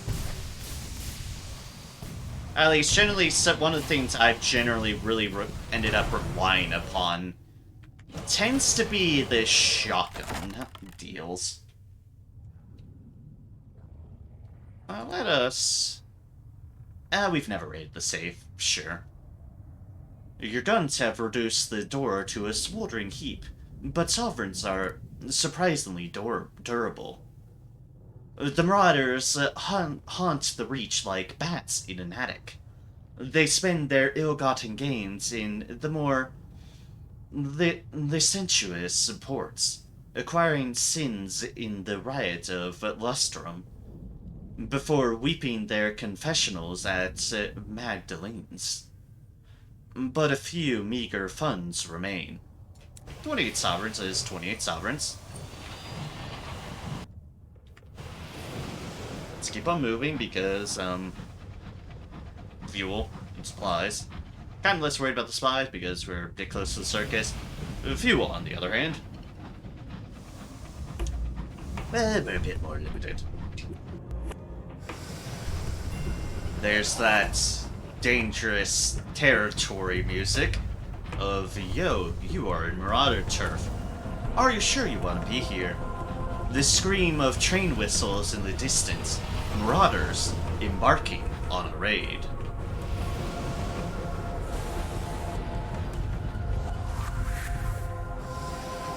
We very briefly attracted the attention to something.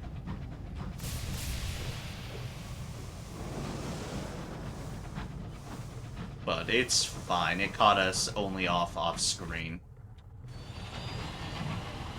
Do some risky exploration, see if there's anything to see. Ah, excellent. Here's the name.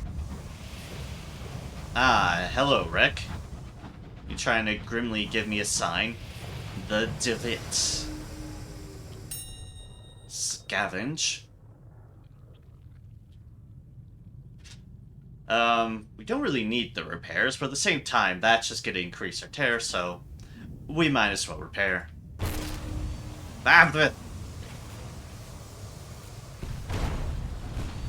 I hate when they spawn on top of me. That was a hole I just repaired. Oh, Marauder.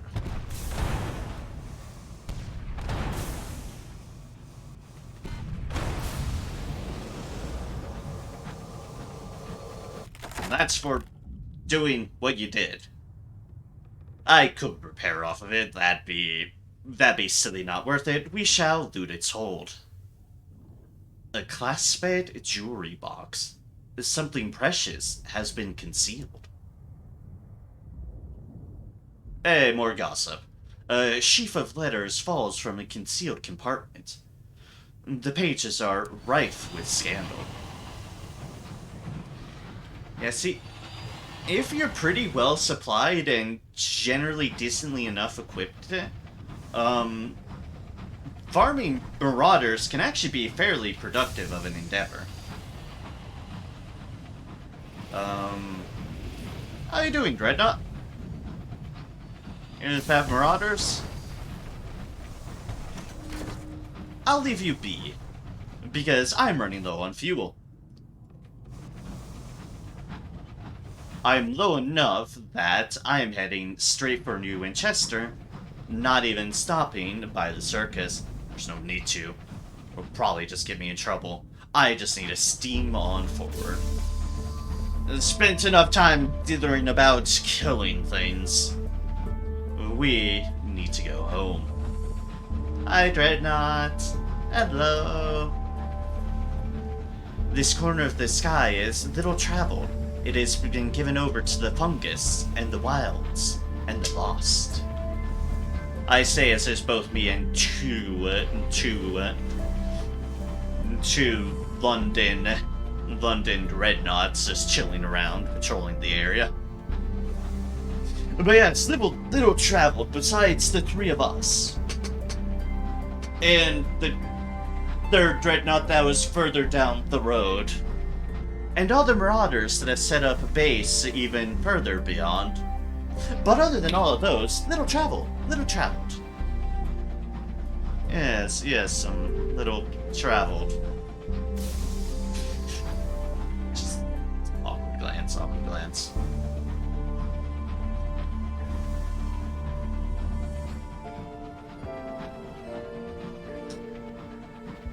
Migraine update. The visual auras are mostly gone. I do feel the slight pain behind my eyes, which is uncomfortable, but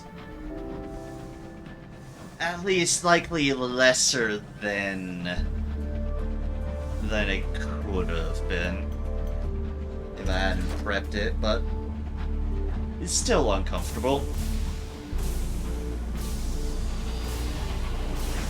And dock into New Winchester. Boom. A good chunk down there.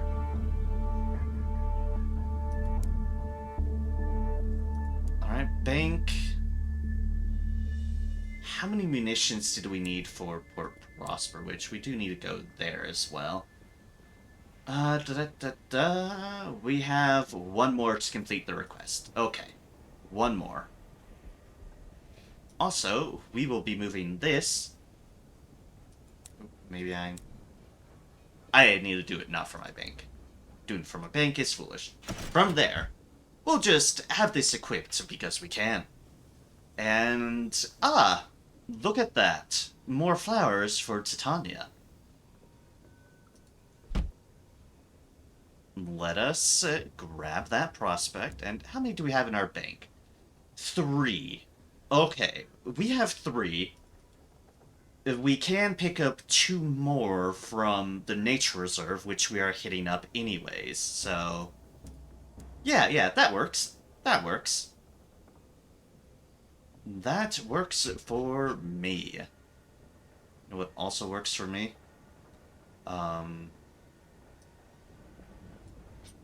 Hi. We are calling this very much an investment. A wit and vinegar, winch and pulley. Named for a former business partner, this ingenious contraption allows access to greater depths in your hold. The grasping mechanical claw is very satisfying. Everyone wants a go. Badoop. And boom. That puts our current total hull space at 23. This is beautiful.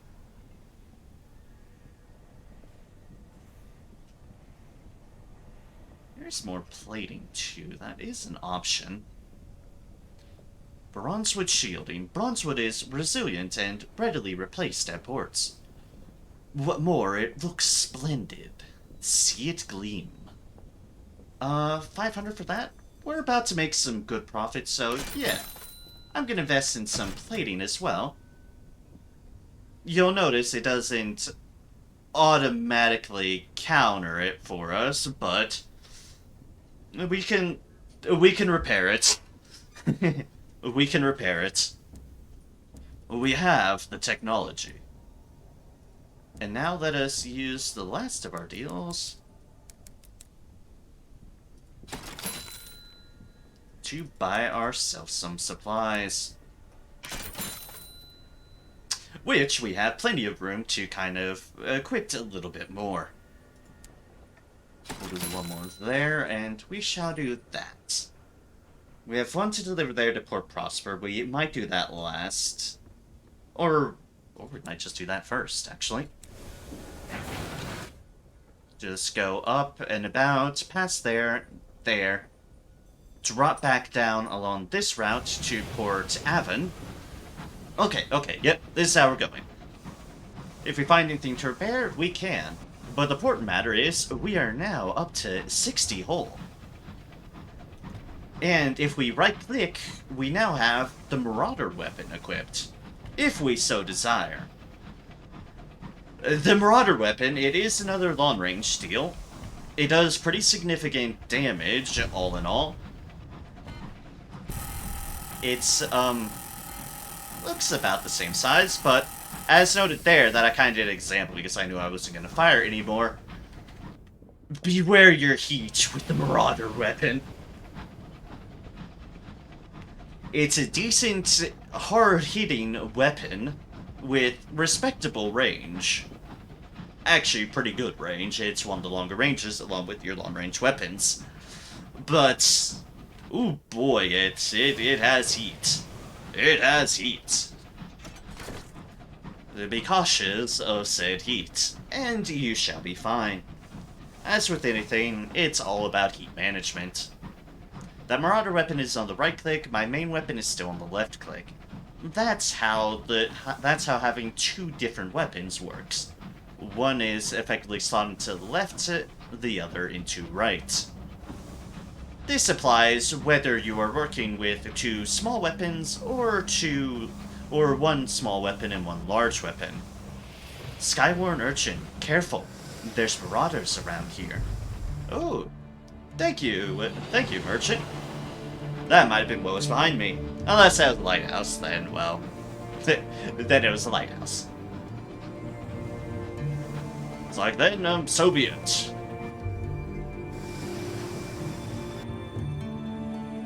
Like I said, we shall head up first. We shall skirt around the monument because we want that on our way back down to Port Avenue. And I accidentally fired once again because I keep on not letting go of the mouse when I get out of the map. I mean, we know the problem. We can fix this, Narem. We can fix this. We have the technology. And by the technology, I mean I'm well capable of just taking my hand off the damn mouse.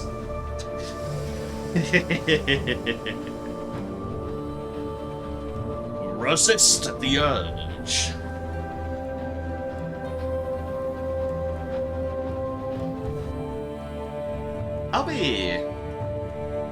Also, I will be checking to see if these are actually bridged or not once I'm in the nature reserve. It's just good, thorough knowledge. If so, that makes bouncing between there very easy. If not, I would not be surprised, because that would have made it really easy. I'm wagering on no, is how I'm currently operating. And there is... ooh, some hours. Don't mind if I do. Yeah, that was horrible. I deserve any and all critique for that. It was horrible. Horrible enough that I kind of have no regrets, but horrible nonetheless, and I'm ready to admit it. Now let us make sure the Dreadnought doesn't hit us. Because as we know, engine drivers are absolute batshit insane. We have learned this quite thoroughly.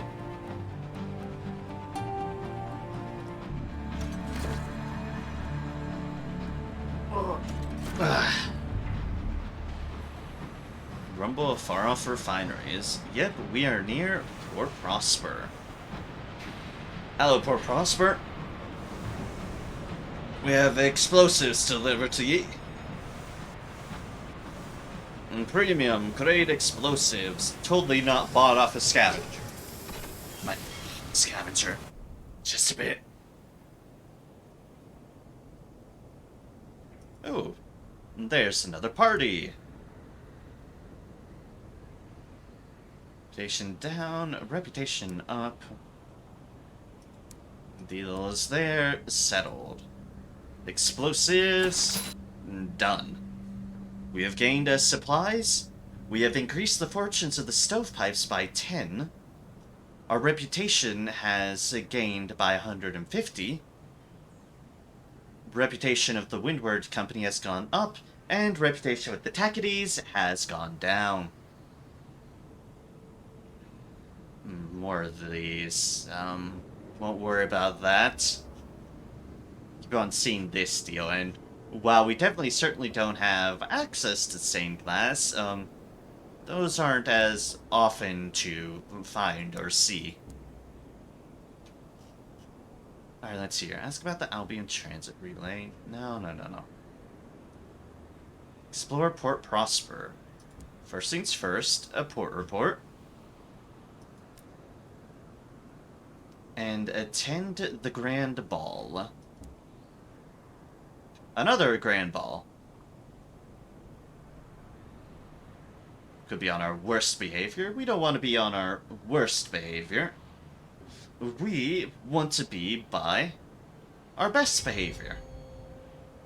And increase our welcome by the West Enders, which I think we had lost a previous stream a little bit of. So we do that again, and another attend the Grand Ball. Okay, then, well, nothing to do there. this would need a sky story. But we could do another settler. Yeah, we could encourage another settler. We'll be heading in the general right directions. Transport a settler. Titania. Ah, okay then. Well, that's actually gonna detour my plans a little bit. I simply must move to Titania. From everything I've been given to understand, it's altogether divine. She smiles benignly as one of your crew carries her steamer trunk on board. And if you'd be so kind, could we do some hunting on the way? The oyster bees have been attacking again. I'll pay for you for the trouble of killing them, of course, but only if you do it quickly, and only if you harvest a steiner for me. Huh. Interesting. She wants us to go hunting. For bees. Well, maybe my plans aren't totally scuppered. Piss off. A careful path. You take the helm and order half steam. Your engine crawls forward, vast shapes looming around you, like giants in the fog. Skyrocks? Ancient ruins? Slumbering leviathans? You steer a precarious course between them. After an hour, the air clears. The fogs part like a music hall curtain, and the stage of the sky is revealed ahead. You are free, for now. As we continue to be fucking haunted by the goddamn burrower below. Ugh. All because we didn't want to hassle with the Oathbreakers. Because we were all just... No. Get back to work, you people. Stop arguing about oaths and get back to work. Though the burrow beneath will remember this.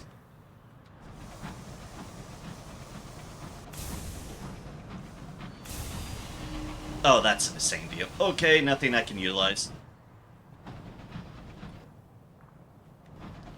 Alright, it's fine. We need to move a little bit further this way anyways, because we don't want to tread upon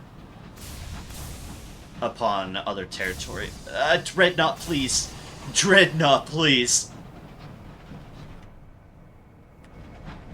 It's like I'm being driven off the side of the goddamn road. Dreadnought, please. There's another engine just trolloping along. I don't know what that one is. Ooh, I will definitely grab this, though. And... yoink. Thank you for the hours. That there are more of those out there because I sided with the Tackities. Don't worry about it. Oh, okay, there's another dreadnought. It was just kind of chilling there. Fair enough. You do you, dreadnoughts. You do you. For now, we tip our hats to the Radis Faber, who so bravely cherished establishing ourselves into the heavens. And it shall reduce our terror by a bit more as we continue our trek down to Port Avon. Because we have some things to turn in there. We will be talking about it here to see if we can read the ledger a little bit. And gain either a story or a vision of the heavens, if we're really lucky.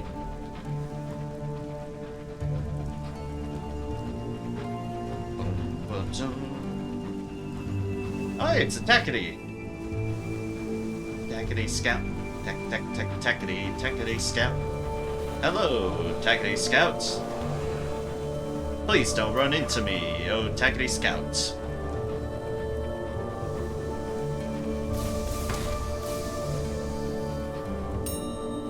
Well, that was less than graceful. Captain Flynn depositing the fuel in the cache, hoping for good luck.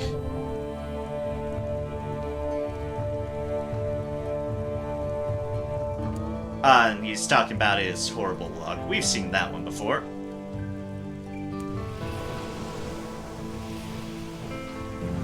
Alright, let's try this again with this bomb cage. I came at a really weird angle. I realized that.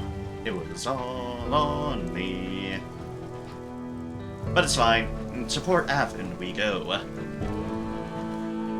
And then, honestly, we might actually, well, just go to the Stainrod Reserve to grab those seeds that we need, because we need to hunt bees, and the only consistent place I know where to hunt bees is around here.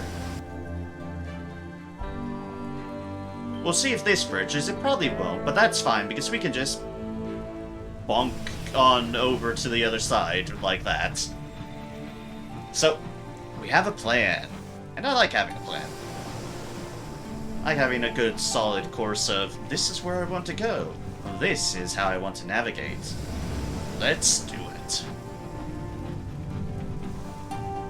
Although, the Titania Cellar was a bit of a weird one, so I got, I mean, I am technically going there, but could have preferred an easier path like Port Avon.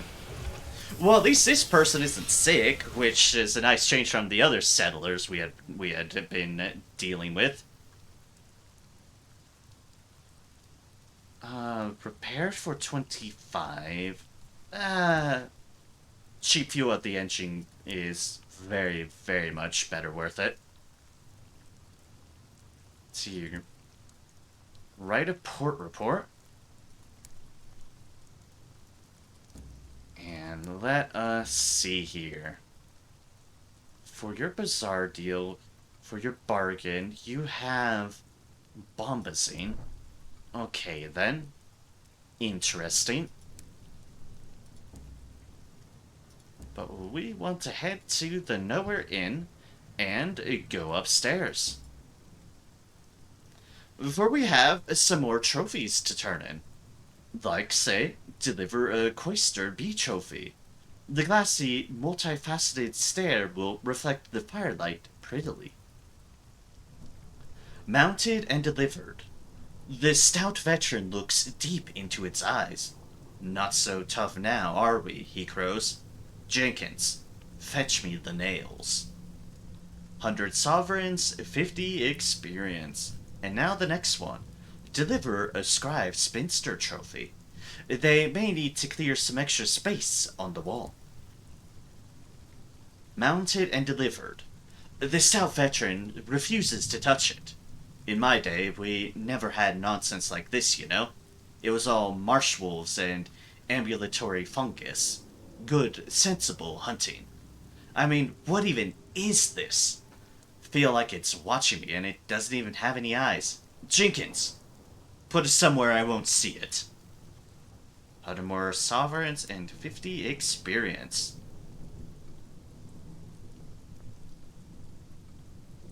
Ask about your membership. You've filled their wall. Now, to talk about your membership. Log this with the new Somerset Hunting Club 9. You needed 9. Policies and such. Ah, yes, the stout veteran twiddles his bushy mustache. Of course, you will be most welcome once a spot opens up. Dead men's shoes, I'm afraid, and our chaps do rather cling to their place at the bar. But do come and meet everyone. I'm certain they will be thrilled to hear your stories, and slip your name to the right kind of people. Hunting for the Hunting Club. You are first in line for membership to the new Somerset Hunting Club. You have technically been accepted into the club. You've gained 250 sovereigns, score, and we now have a cryptic benefactor. And, well, that's that. Okay then, so, that's what happens there. Again, I've never done that one, but yet we now have a cryptic benefactor. A nod. A wink. They will be there when you need them. Acquire these at the Ministry of Public Decency or the Toll Tower. Nothing to worry about with any of that. You still need a savage secret. We, do not have a savage secret. Got something. Also, now, the lingering migraine is indeed a lingering migraine. Miscellaneous New Somerset Hunting Club. Your ticket to Port Avon's most prestigious hunting club, if you live to an exceedingly old age. Fair enough. Have our port report here. We do have a port report of there. Okay. I think that's all we can really get out of here. Yeah. We could buy that. I don't want to because I generally don't see things from here. And it's a bit pricey. For now, we are off to the nature reserve. And we need to find bees. The bees. The bees, the bees, the bees. This is a sane. We don't need to worry about that. We do not have a sane. We have invested as being a miner. And in cargo hold. Which is kind of appropriate, really. But it's also just generally really bloody useful. More space, the longer you can expand your horizons, and the more things you can travel and pick up. And thus, all is well. Lush Verdant encloses you, green as emeralds. Yep, we are off to the nature reserve, where, hopefully, we won't run into any, you know, peacock wins this time. Okay, it's 5 total, I have 3. Also keep an eye out for books. Hello, Dreadnought. Hello, Dreadnought number 2. Seems to be looking at me. Yeah, Lovelace. How about you not look at me? But yeah, as I was saying, let us hope we don't run into the peacock wind this time. We keep on getting the peacock wind here, and I do not know why, but it is very inconvenient to our terror. Rather not my crew be horrified by all the things sprouting in the hold, thank you very kindly. That would be unideal.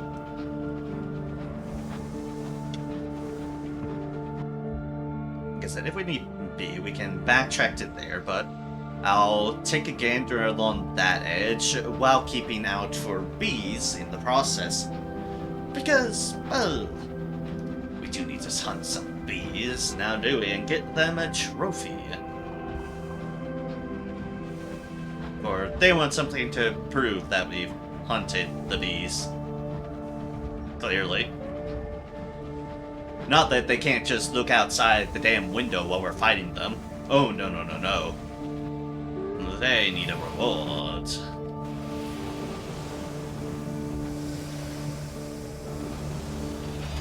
And dock. Ding ding indeed. Oh, let's reduce our terror by a little bit more. Our terror has fallen. There's that. We need to check. Well, how convenient. There's a bargain for verdant seeds. A syndicate of allotment owners are selling seeds.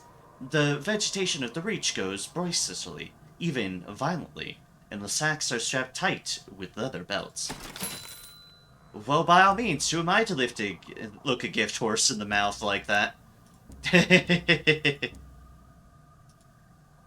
To the reserve. Happy to indulge our interest.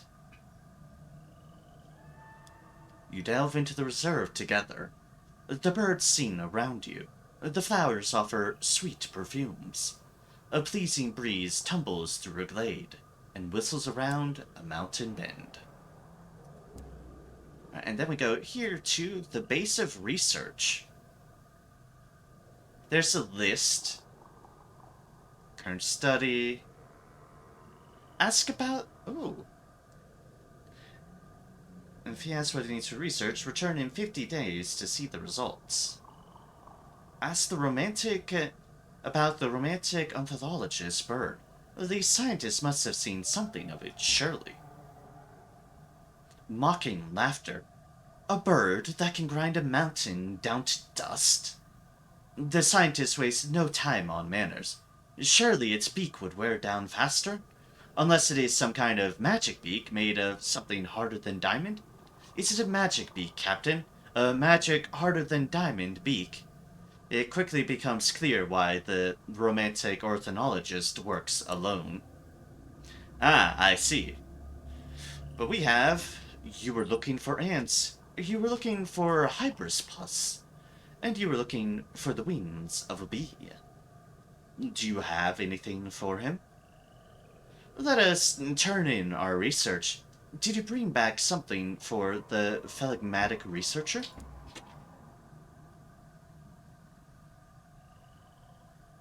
You are filling the phlegmatic researcher's requests. Once you have handed something in, you can not back out until you handed anything else you have of the researcher's current requests. Hand in the wings of a cloister bee. They are in a pristine condition. You are thanked for your efforts and asked to wait while the company sorts out your rewards. It might be a couple of days. Later, the phlegmatic researcher calls upon you. He hands you the envelope of sovereigns. Hideous creatures, cloisters, he says, fidgeting in his chair. But I cannot accept that it is only by chance their wings are so exquisitely articulated that they generate song. Has what he needs for research, 300 sovereigns, nice. Making progress with his studies, and 100 experience. Be sure you've handed in all you wish. We shall. Hand in ants from the homestead. After all the trouble they caused with your supplies, the researcher better be pleased. You are thanked for your efforts, and asked to wait while the company sorts out your rewards. It might be a couple of days. The phlegmatic researcher invites you over for tea. Marvelous creatures, he says, passing you an envelope of sovereigns from the company. As far as I can discern, they only seem to mind when a human is about to die. I wonder what it is about us. Another 300 sovereigns and another 100 experience. And hand in a sample of hybris pus. It may take some time for your hole to quit stinking, but at least now you can set the crew cleaning. You are thanked for your efforts and asked to wait while the company sorts out your rewards. It might be a couple of days. Soon the phlegmatic researcher summons you to collect your reward. He hardly waves his cane in greeting when you enter. Awful stuff, he frowns. No redeeming virtues. 300 sovereigns, 100 experience. 900 sovereigns from that effort and 300 experience. Good shit. Let the researcher get down to work. You shall return to the research base. Be sure you've handed in all you wish to. We have indeed. The researcher has disappeared into his laboratory. Has what he needs, has what he needs, has what he needs. Return in 15 days to see the results of the researcher's work. Alright then. You need to wait a little longer before the researcher's work is done. Are you done yet? Are you done yet? Are you done yet? I know. We shall go off, but... Bargains, we are good with all that. Let's find ourselves some bees. As much as I hate to say that, let's find ourselves some bees. And see if there's a quick way to Titania, but I doubt it. I believe we're probably going to have to go the full way around. Unfortunately. But, so be it, so be it. We shall do what we need to do. Yeah, I kind of figured. That'd be too easy. Could probably go that way, through the land of fucking horrors. I think that might actually be a horror we're looking for, but... Ah, fuck. That could be a quicker way, but that also does guarantee that there's actually a way. It's a gamble with how far that expands, so I honestly probably won't gamble on such. Don't you dare be a peacock wind. Don't you dare. So let's focus on our efforts to hunt some bees. Oh, bees! Really out of our way route, and I hope they don't mind that it'll take us a bit longer, because she has requested us to hunt bees. Of all things. There we go. Oh, and also, there we go.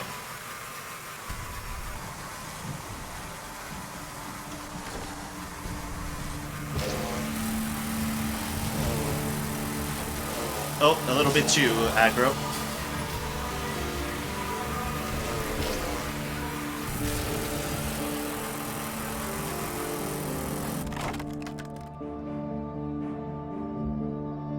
Harvest a stinger for your settler. She spent the battle with her face pressed against the window glass. Oh, so she did do that too. You may harvest a stinger for your settler. Unlocked when you do not have sting in the tail. A successful retrieval. Your crew draw lots. The three who drew short set out into the drift, armed with the big saw, implying we also have a small saw as well. But we have brought out the big saw. They hack away at the still vibrating stinger. There's a brief violet flash when a stoker's boot brushes against the sigil on the coister's back. Soon your crew return, hands golden with spilt fluid, the stinger held aloft. The settler offers to mend the stoker's scorched boots. Ah, how nice of you. Okay then, let's get the settler to Titania. We have their hunting deal, and we have gotten 50 sovereigns for our detour. Let's hope we can get back to Titania in a timely enough manner for them. Hopefully, such is the case. We also have our verdant seeds for delivery for there. So, that'll work out that we need to head there anyways. Profits upon profits. And yeah, the only other one we have is keep an eye out for books. We've not seen any, book bargains yet, so keep our eyes open. Since the usual case, we keep our eyes open.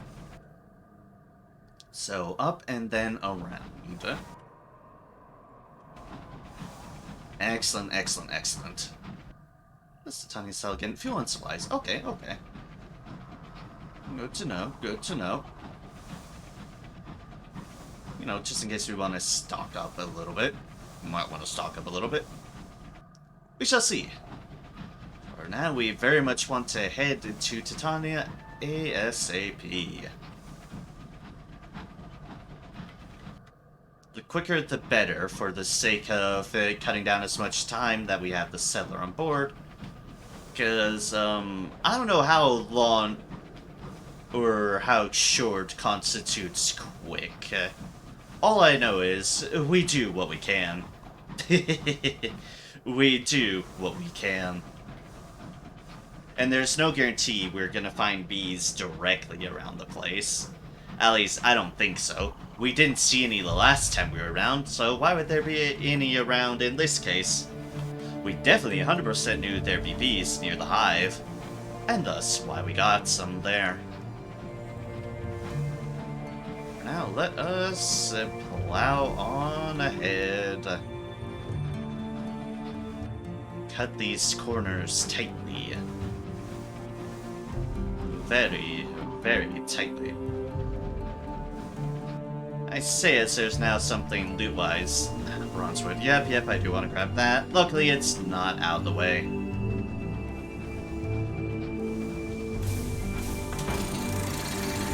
Worth it. Worth it.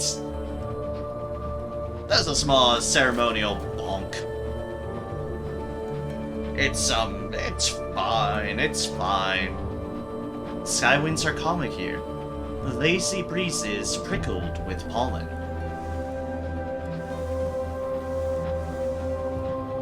And Titania. Hello, Titania.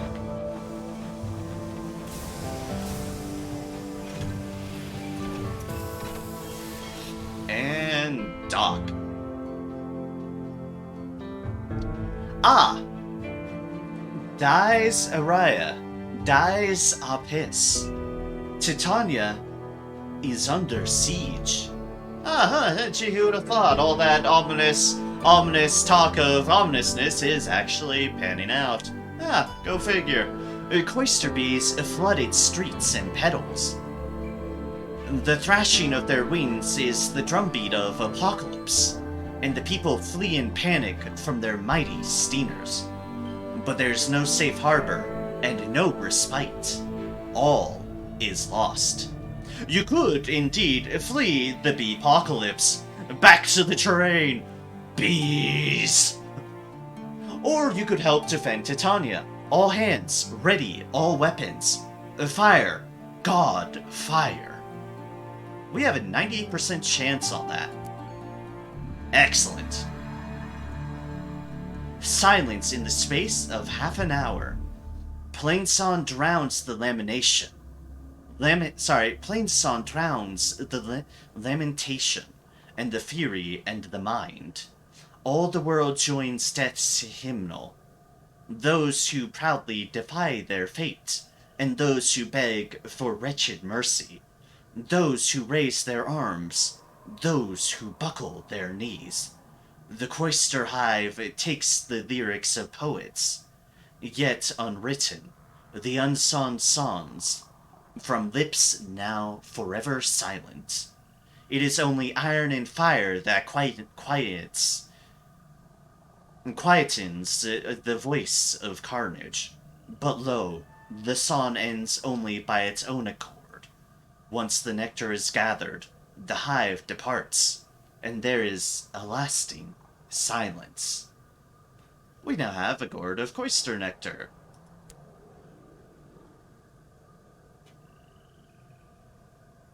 The port unfurls itself, welcoming you ashore. Little remains of the port now that the hive has departed. The crystal domes are cracked. The buildings beneath them lie in ruins. Survivors pick through the rubble for salvage, while the philosopher proclaims on the nature of destruction and rebirth. The more practical poets glare daggers in their direction as they attempt to rebuild. The damage from the cloister hive doesn't appear to have dampened the mood. We have this, but first off, hey, settler! Look what you're in time for. Have fun.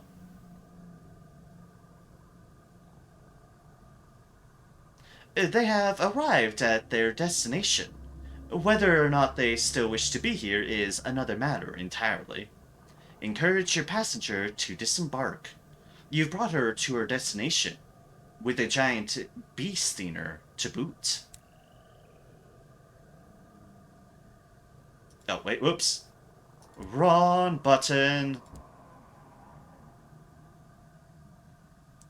She struggles under the weight of the cloister steamer. Your navigators force to assist her out over the causeway. She flashes you a quick smile before taking a deep breath. A group of colonists have gathered, drawn no doubt by the severed steam. The settler points back in your direction. A cheer goes up from the crowd.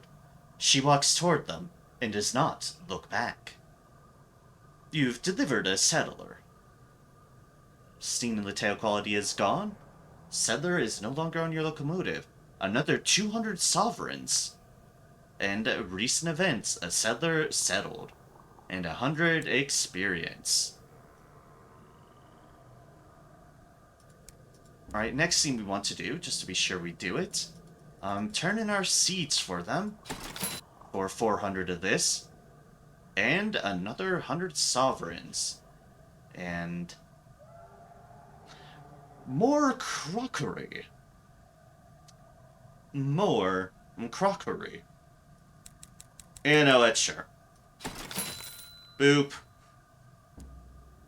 Sure, we'll pick up more crockery. Why not? Why not? Sure, it's fine. It's fine. Probably not fine, but it's fine. Let's see here. A new start for Titania. Two of Titania's most prominent citizens are arguing about the new direction of the port. Post-Beapocalypse. The Rhapsodic mayor is disinclined to be the deciding vote.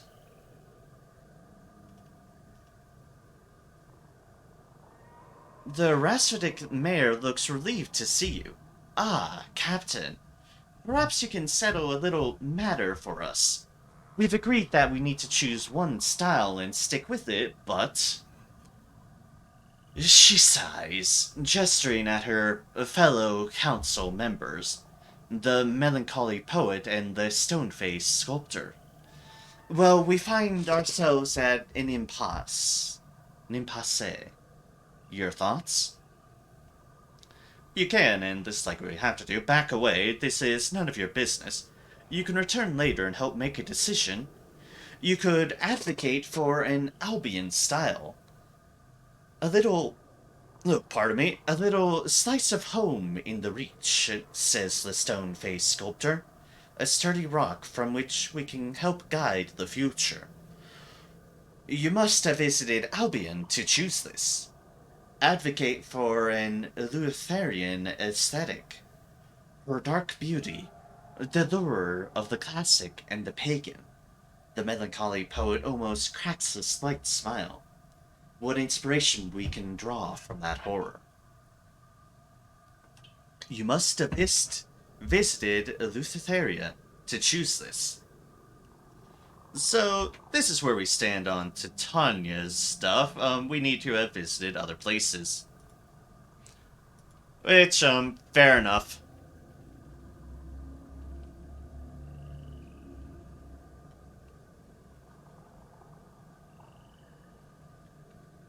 Visiting Albion.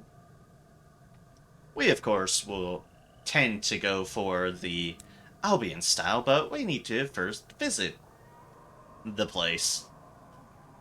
Who would have thought?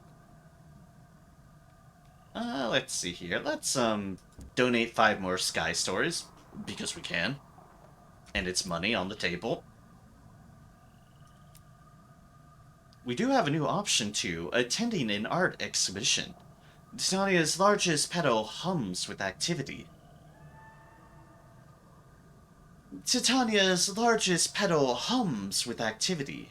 The melancholy poet, Rhapsodic mayor, and stone-faced sculptor have brought their best students together to showcase their work.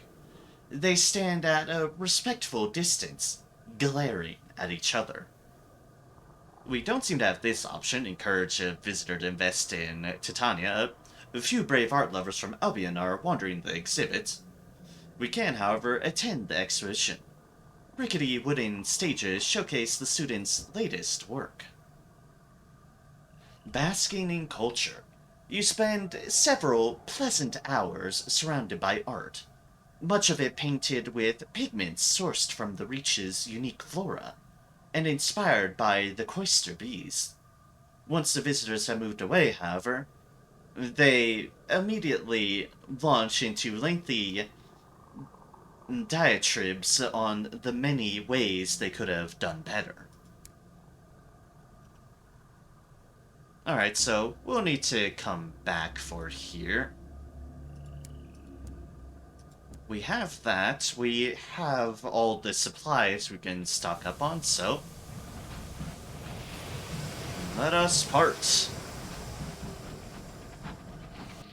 The place is a wee bit worse for wear.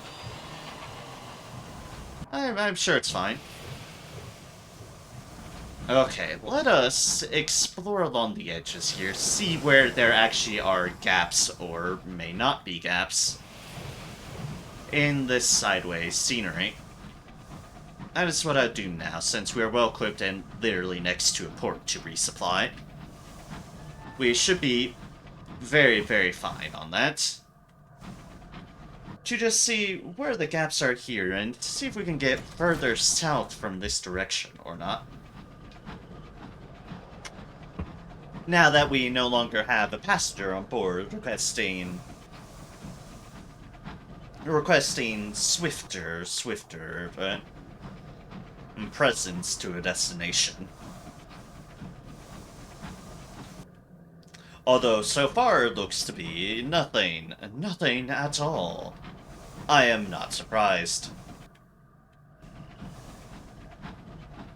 Literally the one last potential gap, and it is very much not it. Okay. So this is indeed effectively blocked off here. If we want to get to here, which I think is actually a place we need to go to, we'll need to go around to the nature reserve and through all the bees. Go figure. Oh well, it's fine. We shall tackle things when we tackle things. For now, to the circus. See if they have any bargains going on. Maybe bargains for books. Book bargain would be fantastic. Yeah, so we could immediately sell it there. Have any other things? Nope, that's the only one. So if there's nothing here, then it will be to New Winchester to drop off more stuff and see about more opportunities and the like. I did not note the date where we started off on having to wait for things, so we'll be back to Nature Reserve at some point. When their results are handled.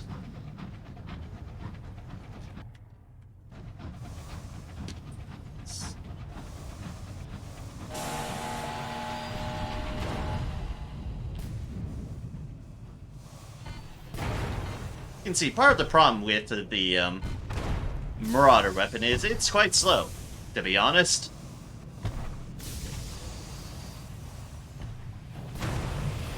But if you can hit it, if you can hit it, it's great. I just gained some more sovereigns.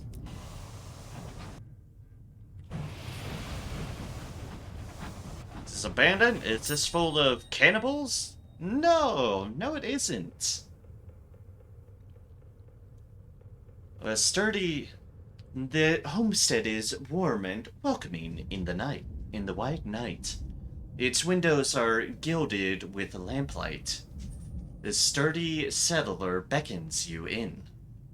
An ammunitions trade for that, but we can trade a sky story for some supplies. Which we shall. Go for the supplies. It is greatly appreciated. Not that we need them, but I mean, supplies are supplies, really. Oof. Yeah, I'm on head. And stop lingering this migraine for so damn long. It's not just the nature of migraines. Generally, I would love to curl up into the dark and try to let this wash over. Unfortunately, I am streaming. I cannot just turn off my lighting and do so. So, bear through it I must.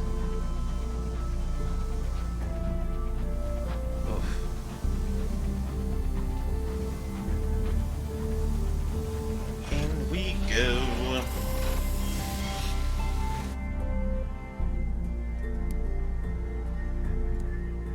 Listen to their stories. Don't need to worry about our terror this time. We'll grab our free tickets, though.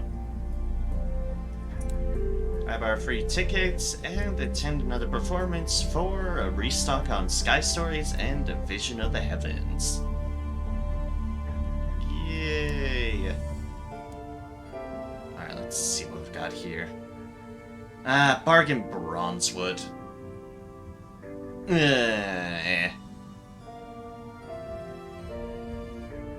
Not really well worth it in this case. We can hope for free Bronzewood if need be.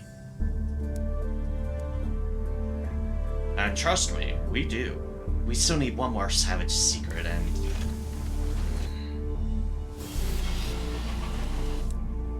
How many do we have?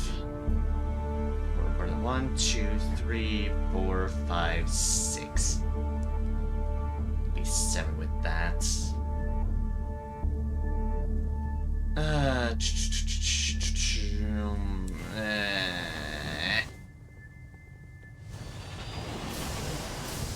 Worth benefiting for them at their high prices, to be perfectly honest. Alright, New Winchester.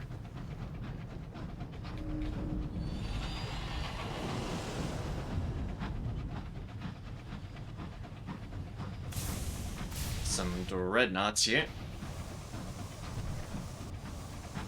Stop pressing things I shouldn't touch. Please. Hey, look at that.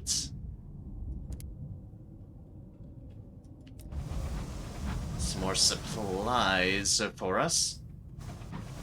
I guess we might as well.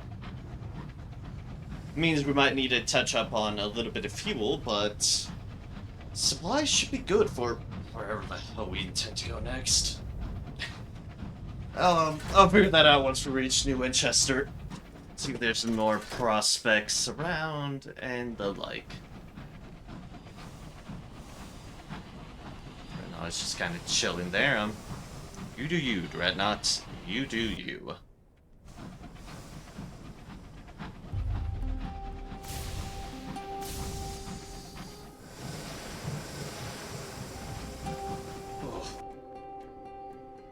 Actually, we'll stop by up at Victory Hall first. That is a good idea. Hi, dog.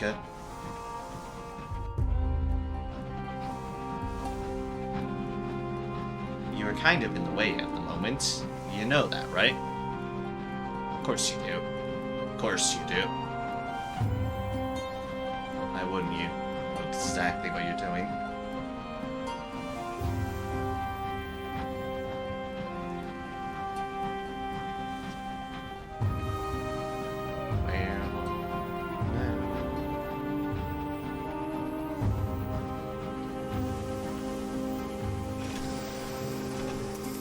Alright, in the dock we go.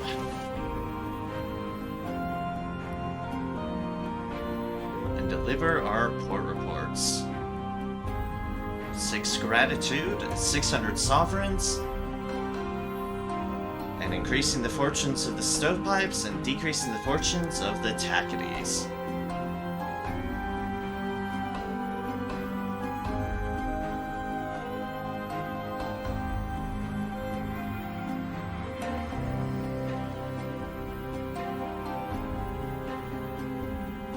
Let's see here, pick up a second one of these. Gives us 2 invitations. Get another ministry stamped permit. Just like that.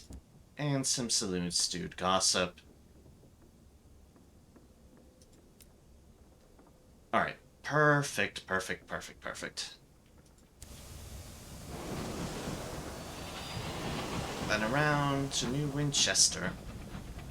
Our terror's down to 0. Nice.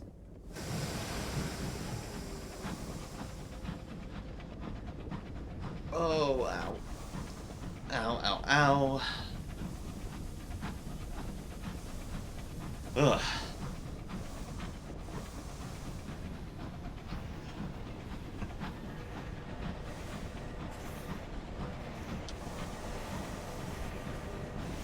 Alright, into dock we go. Nothing can stop us. Nothing at all. It's a bank. 20, perfect. Nice even number, and one of those just laying around. Ah! Well, okay then. We are being asked for hours and hours. I'm back to the nature reserve. Alright. Ah, Batteral Captain at the station mentioned engine newly docked at Port Avon that he suspects is carrying barrels of unseasoned hours. Right, that's the one where it ended up being, is that the one that ended up being more expensive because of things? We'll see. We might not see. Actually, we have tons of unseasoned hours upon our person. Rumored opportunities. Oh, right, it was a lumber camp. That was particularly bad about that. Right, it was a lumber. Well, doesn't matter at the moment because we kind of have a bunch of seasoned hours just sitting in here as is. We can just take them to their destinations. And we shall. Oh, we shall. Now have 4,000, which is good.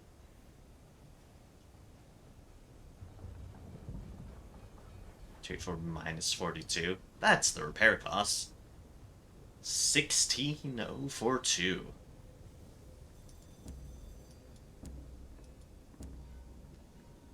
Ugh, my head. I that I keep complaining about it, but goddamn, it hurts. But ye gods, it hurts.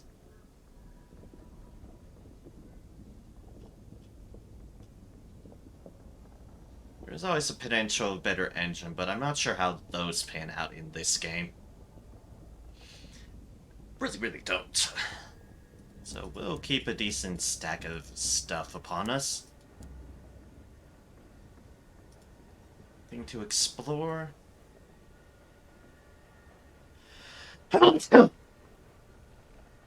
Pardon me.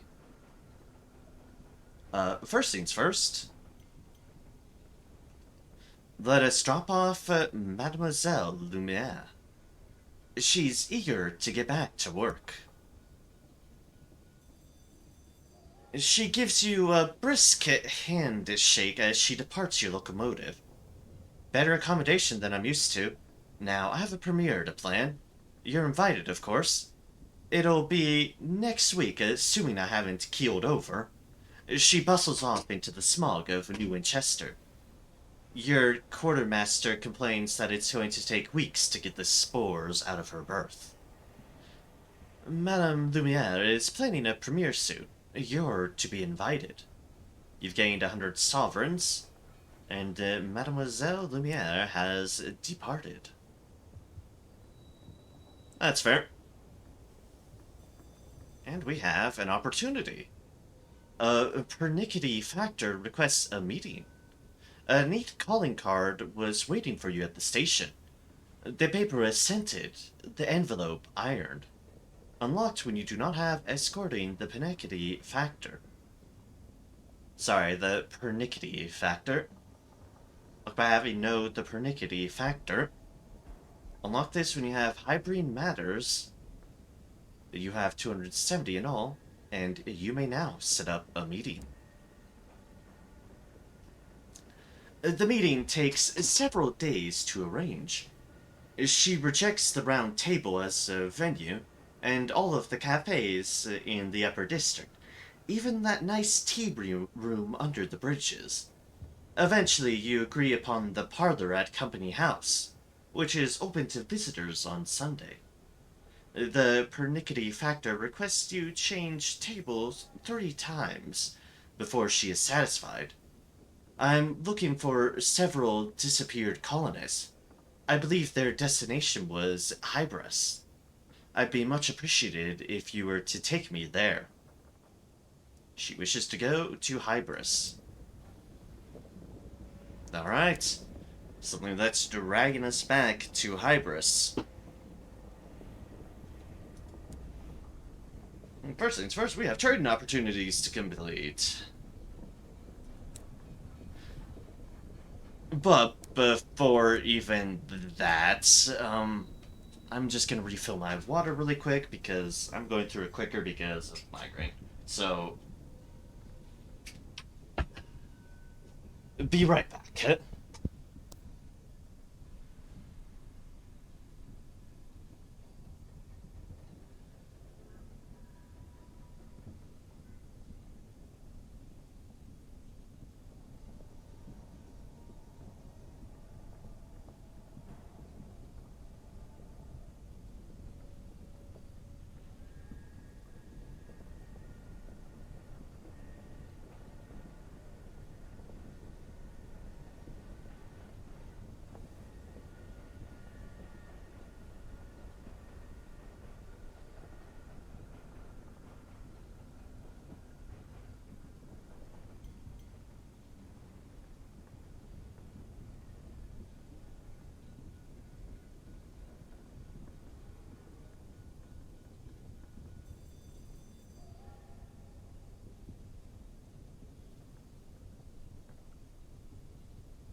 Oh, I'd just like to know, for the record, oh dear God, that migraine hurts a lot more when standing up. Yikes. Okay, we have our barrels of ours. Let's get to the circus.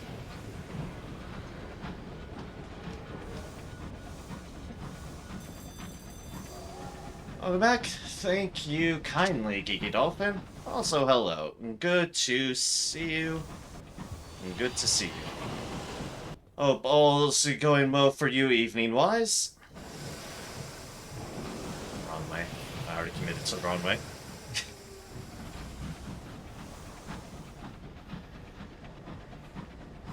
Because mine is mostly fine. It'd be better minus the migraine, but that I cannot control, much as I wish I could. Otherwise, it hasn't been a bad day.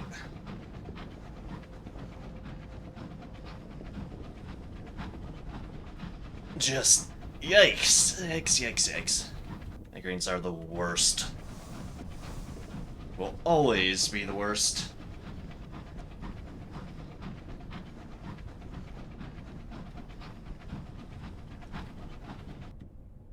Then we can drop our arrows off here, go around there, drop arrows off, as such. Alright. And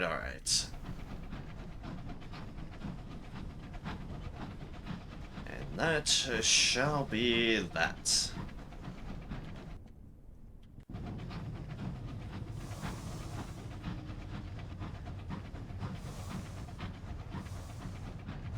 Ravid with fungus. Yep, we do need to go back to Hybris at some point, too. I have a different first destination in mind. Once we're done at the nature reserve, we're gonna go this way. It is to horror, but it might be to a horror that we, need to go to, unfortunately.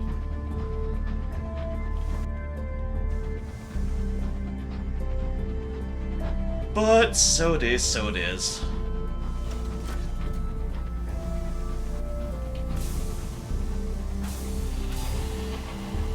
Almost took a wrong turn again. But it's not, certainly not take a wrong turn.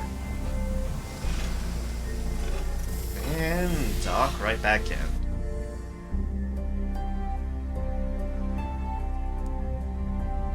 Obviously things haven't really reset because we were just here, but this is the important thing. Money. And a vision of heaven, and that. Still just offering the bronze wood, which we don't really want to pick up. We just need 3 literature, but we definitely don't have that at the time being. Off to the next hour's delivery, which will be at the nature reserve.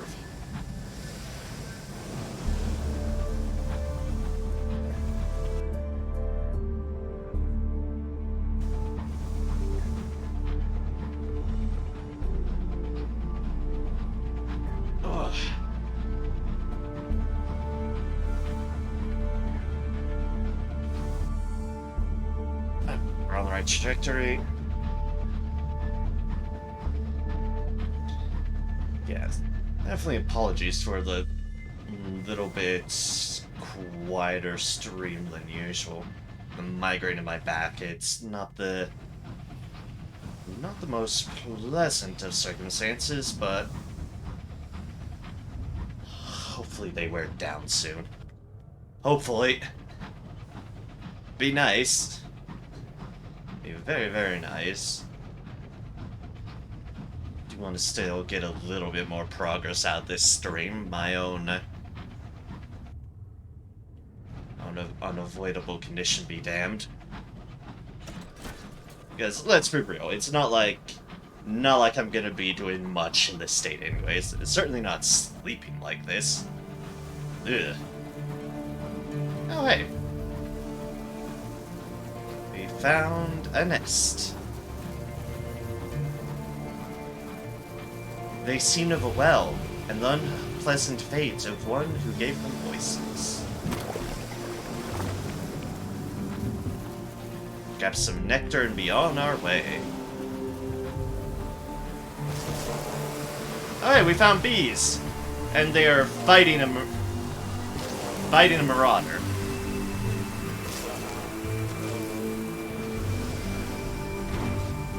I mean, we're not fans of either the bees or the marauders, so we take advantage of this sort of chaos.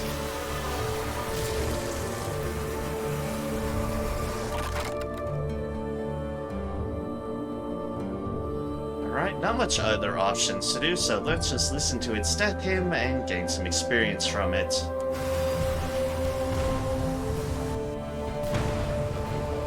And take out the Marauder as well, for good measure. Actually, yes. Strip the engine for materials. Gain 8 hull, and that boosts us up a fair bit. Your crew go to work eagerly, vaulting out into the bright, tools at the ready. The stripping of the Marauder is slow and painful work. They are cobbled together of stolen parts. Finding suitable fits for your own engine is a process of trial and error. Many of your crew will have lost friends, family, lovers to the Marauders. It speeds the work. Strip the engine for materials. Let the Marauder find a better use in death than it had in life.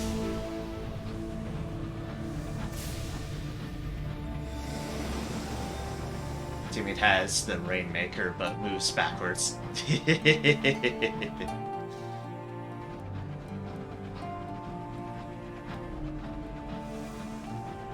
Yeah, fair. Fair.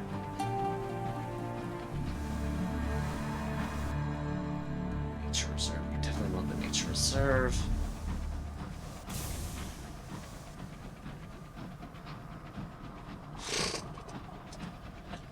Come on, buddy. Let's cooperate with me for a little bit longer.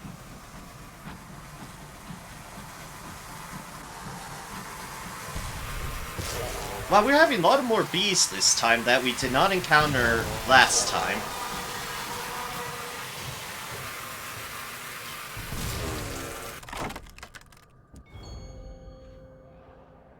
Like, the time when we were here with the settler, we had to just hightail it all the way back. Here, we've got, like, bees a goddamn plenty.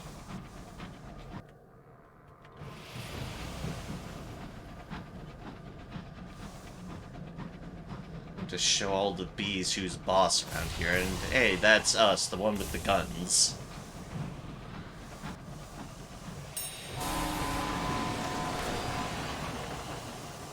Sorry, captains rove the wastes in search of fuel supplies and instruments for murder.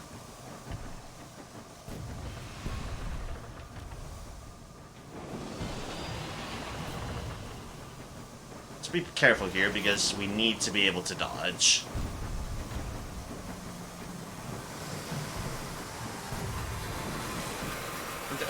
More bees? Where's all the bees coming from? Loot the hold. Perhaps the engine was transporting something valuable when the crew succumbed to star madness.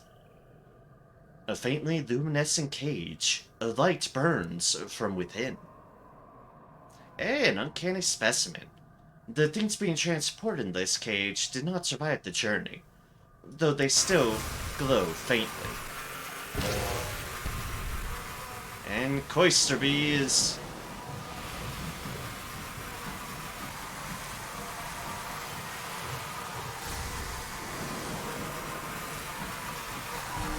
Oh, now y'all regret it? Now y'all regret it? Too bad.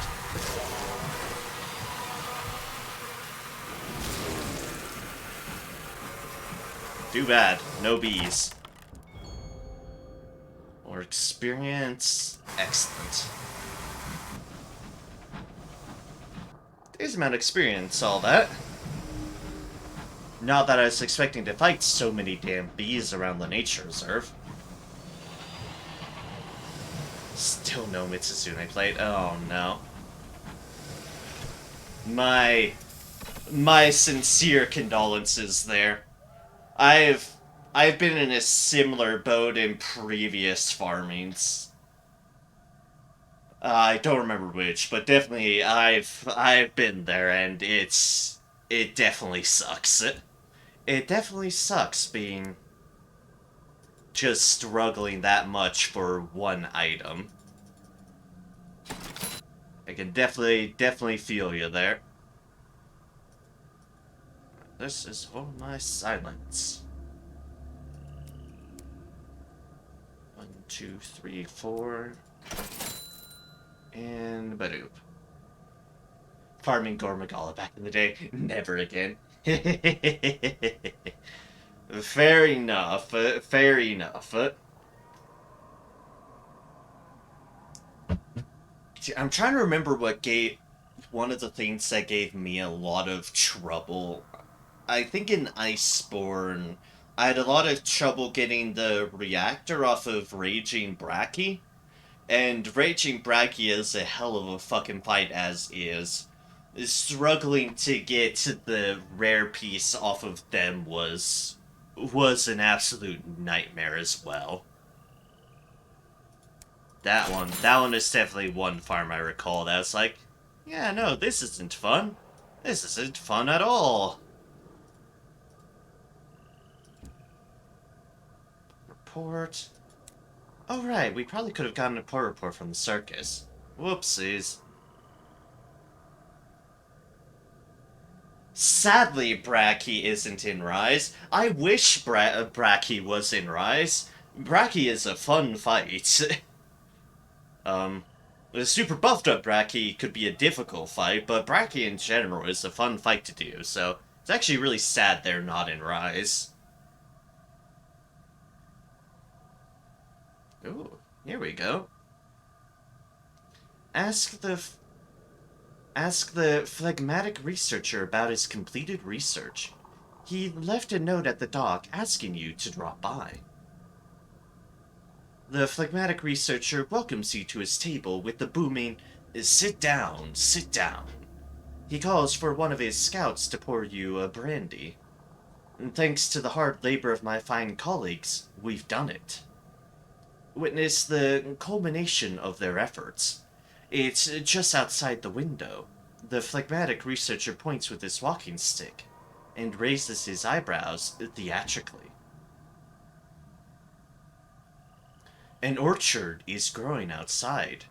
The trees all bear, well, one cannot say fruit, for they bear potatoes or carrots, while others have ears of corn hanging like pine cones. The phlegmatic researcher raises his glass. I call them sapling knots. With careful discipline, it's possible to harness the Reach's chaos and abundance. After that, one may dictate growth. Wood may be negotiated with. The research continues, 300 experience and a sack of verdant seeds. Alright, what's on your list this time?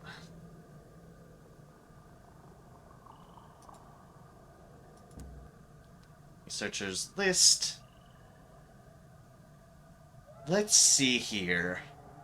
The stomach of a cantankerite, a cutting of the titanium petal, and a fungal crinoline.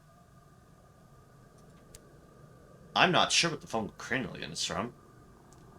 Wanted, the stomach of a cantankerite. If one could better determine the dietary habits of these ancient beings, we could establish the relation they bear to other creatures through their eating habits. Then we may know more of the history of this new horizon. Fungal crinoline. Fungal meteorites have been observed with the Vedbeater and Steinrod telescopes. We are able to take a sample. We may learn the origin of the celestial voyagers. Fungal meteorites. I am not sure what they want. A clipping of the Titanian flower. A gigantic bloom, the only one of its kind in this verdant reach. What is the purpose behind its gargantuan size?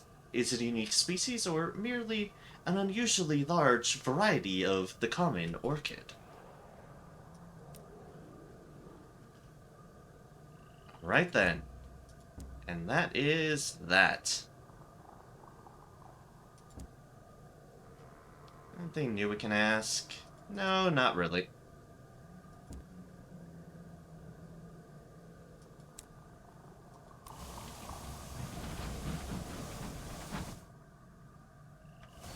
gonna have to pass by bee territory for this, but let us go to there. That is likely something we need to find. Based upon what the driver needs, which is Old Tom's Well. As one can make a very safe guess from here, it's not a pleasant place. You'll see in a moment what a well is here in the high wilderness. Suffice to say, it may not be your typical well. Just a little bit. Huh, hello there, you.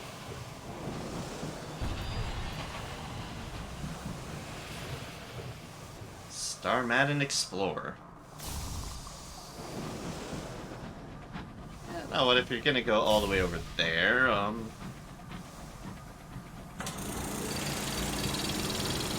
First off, some bronze wood. Second off, we can steal some more honey. Hi!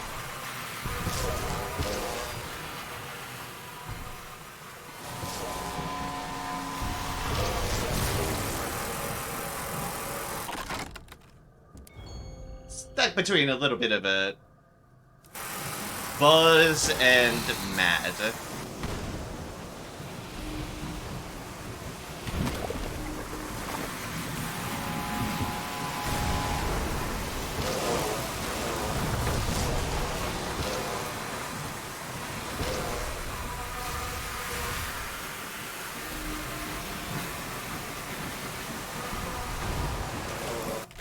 Bees are angry, the bees are angry, the bees are angry. A distressingly odored barrel. No one is clinging to getting close? You pry the lid off. Dear God, what the blazes? Your navigator pokes the thing inside with a big stick, until assured that it's dead.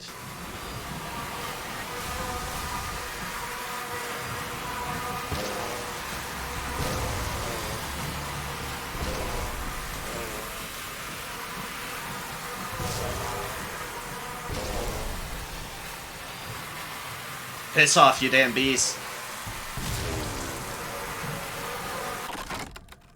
All the bees. All the bees.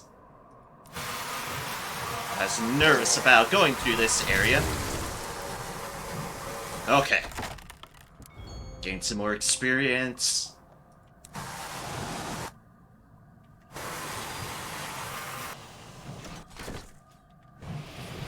There's another something savory over there. I might risk it.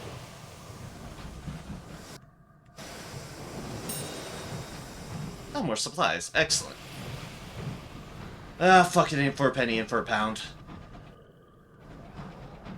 Or in this case, in for the honey. Through the sea of bees we've already been fighting through.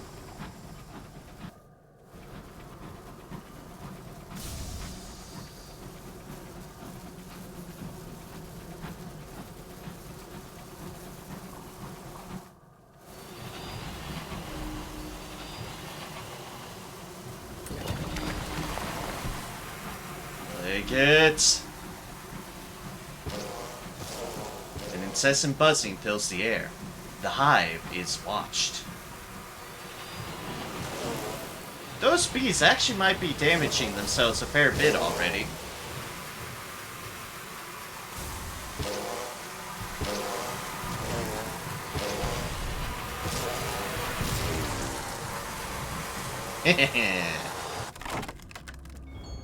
Master of the bees. Oh gods, there's more.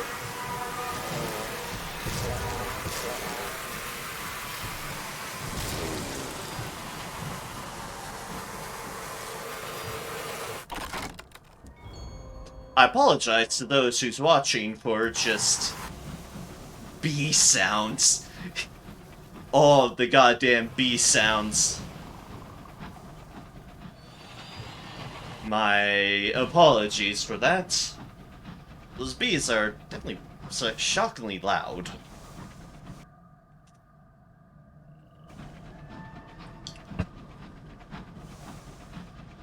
we spent all this time just killing bees and stuff.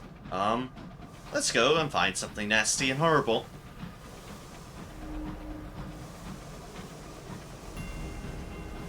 Tickler's Haunt. Sigils glow on these runes, lambent in the mist.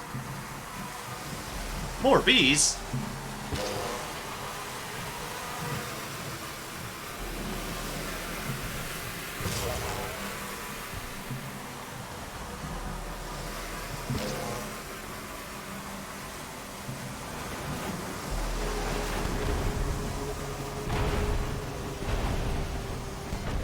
I mean, when opportunities present themselves, we shoot the bastard. Oof. But I hit Mitsune hard enough to cut off her tail. Nice, nice. Congrats on that. Very much congrats on that. It's always a joy to see things effectively. You watch yourself get better on those sort of deals, so very much congratulations on that. That's no small feat for Mitsuzune, considering how much they bounce around like mad. Alright, a new faucet. Ooh, a promise of days. That DPS check hurts on low rank. But I noticed she has poor defense against Frostbite. Yeah, it's definitely a case of following along to what the weaknesses are. And obviously the proper weaponry as well, for that matter. Because, so be it how it is. A promise of days. Her Majesty offered the earliest pioneers to enter the heavens a grant of 30 years if they would build houses and necessities for those who would follow. You were one of the first through the doors to the sky and accepted the offer. How did you spend the Queen's hours? Any weapon works, but slow ones are just, sit still, please. Yep. It's kind of what I mean. It's like, obviously you need something that can sever things, of course, but in a general basis, yeah, some weapons are... Definitely slower weapons are a bit trickier because Mitsuzune is a scattered around, flighty monster of all nonsense. Mitsuzune goes everywhere. In toil, you helped lay the foundations of London. You dug its sewers, laid its streets. 30 short years to forge an empire from nothing. Or you could have done it by gallivanting.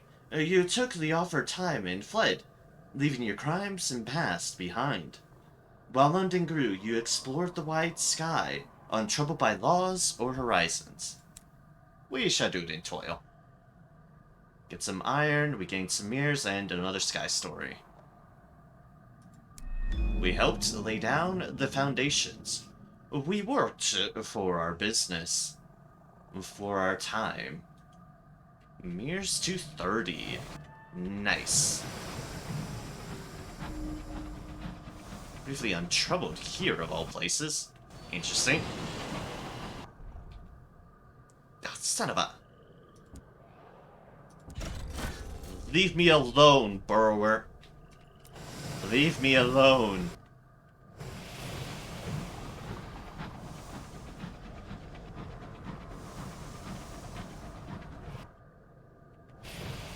I don't know if this is what we're looking for. I'm just trying to see if it is. Sigils glow on the ruins, lambent in the mist.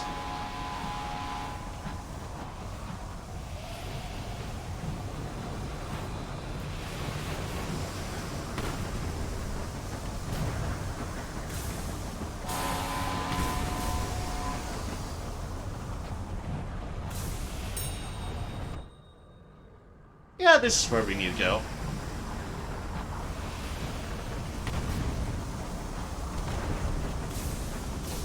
This is legit definitely where we need to go. Bonk.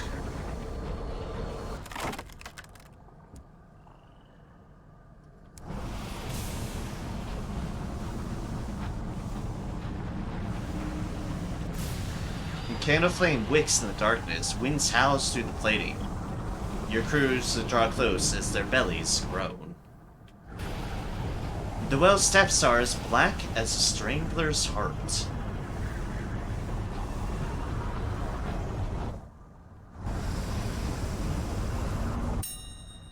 So, say hello to Old Tom's Well, where we need to go for them. It is, well, what we've seen on the left side of our screen and what we see in the picture explains it well. This is the well that's being talked about. Approaching Old Tom's Well. Below, beneath the scudding clouds, a spectacle of structures clings to a shelf of ice. The well winds drag at your engine like the frantic clutch of a drowning man. The well gapes. You can obviously depart, there's nothing good here, or descend. The winds howl. You'll need a steady hand at the helm. You will land, but risk damaging your hull. Luckily, we've been getting mirrors up. A descent down through the tearing mist, through the whipped particulates that thunder on your hull, through the shrieking winds which fall abruptly still. A ledge of black ice has accreted over centuries at the well's edge, with a raised lip that affords a sliver of shelter. A handful of beehive huts huddle around a crude church. They are built from roughly chopped blocks of the same black ice that forms the shelf around the well. Old Tom's Well. Old Tom was a prospector during the promise days that followed London's arrival in the heavens. For years he combed the reach, looking for the strike that would make him rich. He didn't find it. Luckless and impoverished, he made a wish here, at the well. The next month he discovered the Mother of Mountains, and the rich hour veins that riddled her flanks. For a year, before his disappearance, he was staggeringly wealthy. Others come here now, the desperate and the broken, with their futile wishes. Well, we're here for the incautious driver, so escort the incautious driver to the well. The fungal sentience colonizing their mind has led them here. But why? The driver, driven. The incautious driver strides to the very lip of the well and leans precariously out to stare into the depths. The well winds pluck at them. You grab a handful of their coat, just in case. Can you see them, specialist, glittering in the dark? The bones of the sun. The driver looks back at you, their eyes suddenly as green as old emeralds. A messenger came, inscribed with signs of peace, but it bore a well seed. Murder beneath the arches of heaven. Important stuff here that's actually being said. Very important stuff. The driver's balance shifts. They lurch and you pull them back onto the gritty ice. When they look up, their eyes have returned to their customary blue. Thank you, my head is feeling very crowded. But the impulse has changed now. I need to return to the nature reserve. Its home is there. Or its parents? Its master? Not sure, I don't speak fungus. Alright, fair enough. We could enter the kirk. A simple leaning tower and nave constructed from black, unmortared ice bricks. A voice can be heard within. Cross the ice. The ice crunches underfoot, caking your boots with a pitchy crust. There's no door on the church. Oh, pardon me, sorry. The pitch kirk. Inside, pews are carved from the ice. A ragged handful of supplicants sits on them, bitten by the bone-bleak cold. On the altar, a single precious candle burns. A lank minister reads from a dog-eared scrap of paper. When he shall be judged, let him be condemned, and let his prayers become sin. Let his days be few, and let another take his office. Speak to the lank minister. Her cheekbones are as sharp as flint axe heads. Her skin is pocked by the cold. Her gaze is judgmental.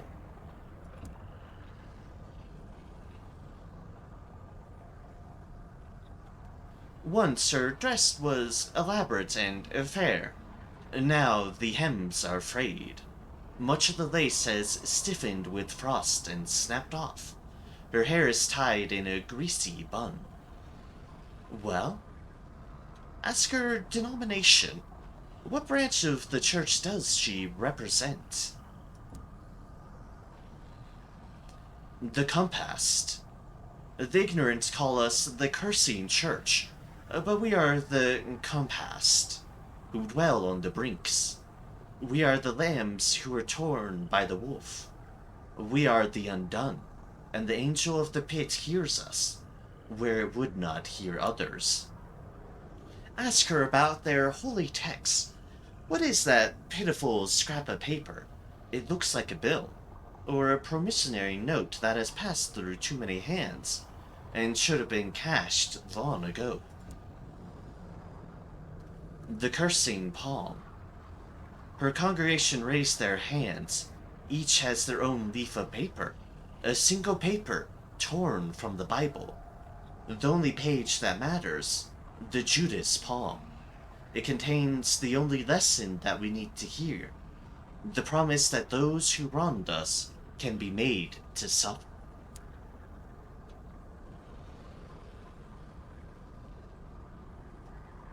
Ask about their rights. A blessing would not go amiss. Probably. See what they have to say about that. Undeserving. They are not for the unconfirmed. If you want to partake of our rites, you must join our congregation. And if you want to join our congregation, you must convince me you are one of us. A confession. Only then would you be permitted to take part in the right of wrongs. Offer a confession. They only accept you if they believe you've been grievously wronged. Okay, let's see what's here. Oh, have a moment of inspiration we can utilize for that. We are not concerned with crimes you may have committed, or temptations you wrestle with, the minister mutters. This is a confession of weakness. You are here because you were wronged, because you bear a grievance and you cannot forgive. You are here to ask for all God's vengeance on someone. So tell me, who is to blame? You could spin a tale of injustice.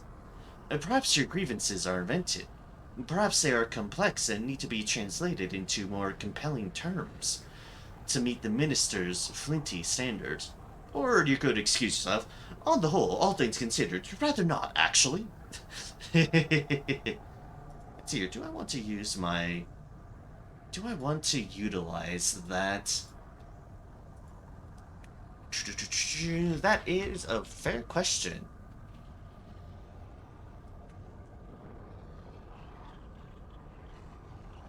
Just curious here.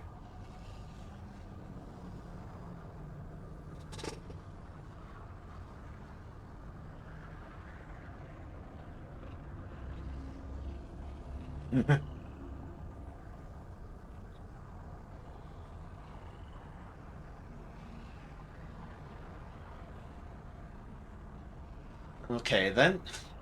Okay then.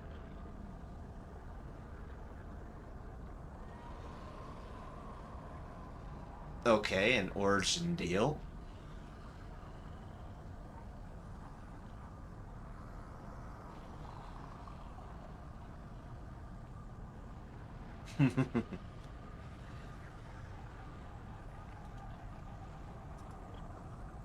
Okay then.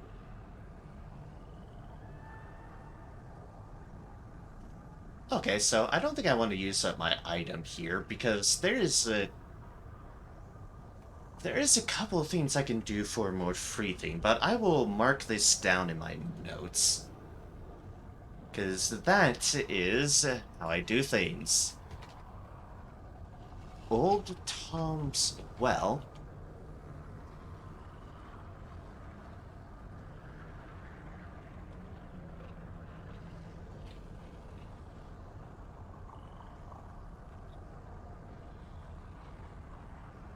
Alright. Mark down our notes here to come back here once we have, a potential different deals. Might be a bit, but that's fine. And then we can keep a hold of our items, which is a good thing. When I get this Mitsuzune plate, I'm cooking its skin on the plate and keeping the plate as dinner plate. You know, fair enough, fair enough. That is plenty fair. Alright, the rights are wrong. This one increases your iron at the cost of your hearts and mirrors. Interesting.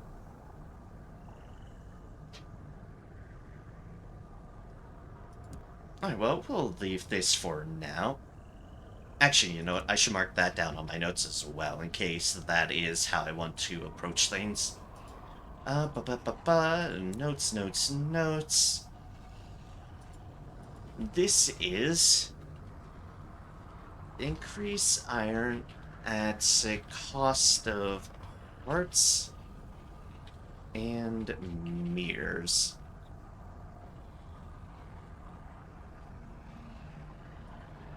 Okay, noted. But yeah, that's fair for that plate. The hunt for rare items is not an easy one, for sure.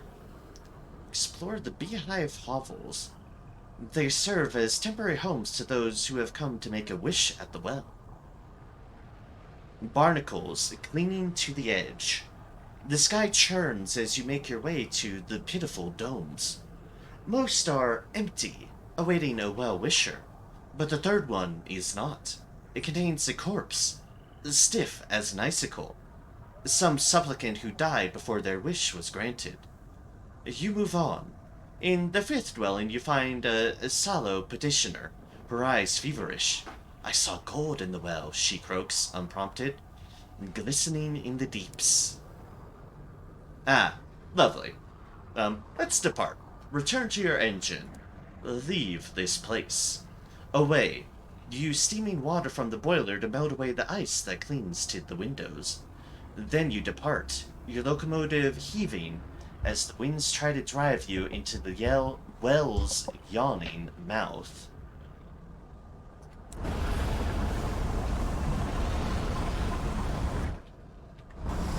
Let's get the fuck out of here.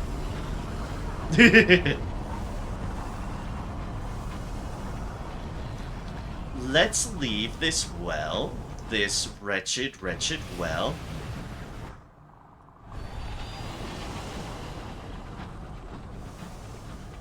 And note that our terror is in abysmal state, but we have our quest.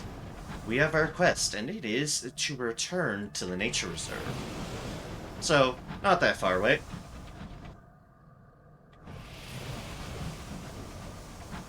Okay, nothing really here. Alright then, fair enough. We do not want to be here. Oh, there's a way around, which is something to keep note of. But we really do need to start heading our way back. The terror is rising. The terror is very much rising. We do not want that. Hi, dog. Again. Again and again and again. You keep poking your head up at me. Wagging and wagging and wagging. And just... can't you settle? I know what hour it is. I know I'm awake, but you dogs have to be sleeping too. And certainly have better things to do than keep on pushing away my keyboard that I am actively trying to use at the moment. Come on. Come on. Scooch, scooch, scooch. Need to be able to do things in case I get attacked by bees. And who knows, I may well be attacked by bees.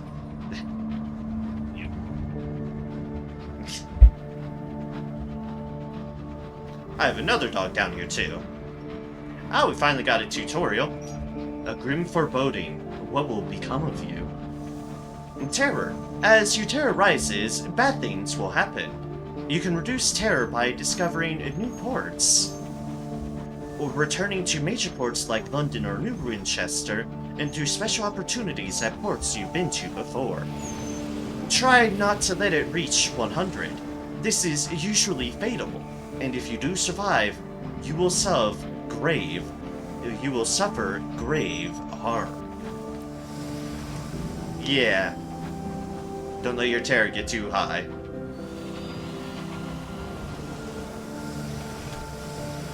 For obvious reasons.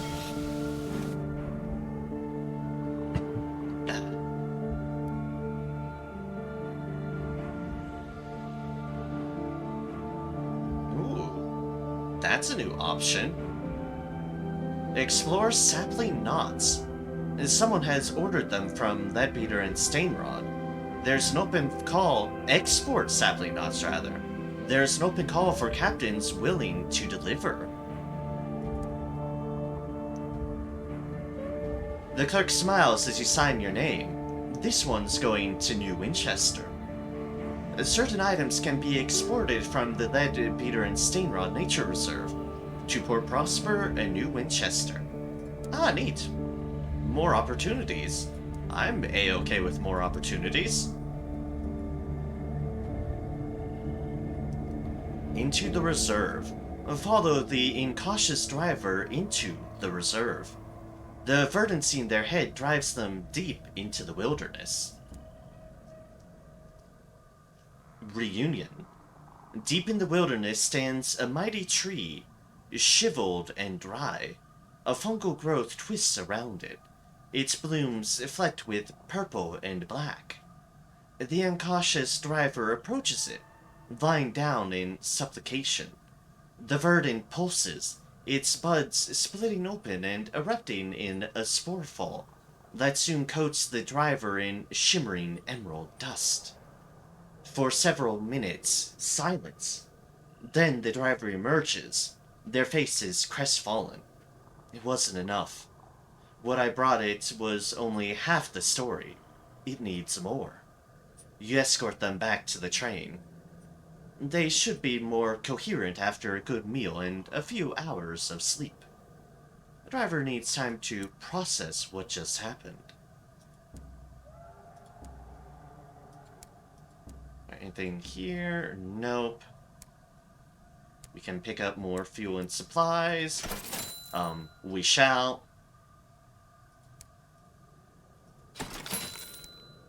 Yeah, no. For the inevitable terror consequences of things.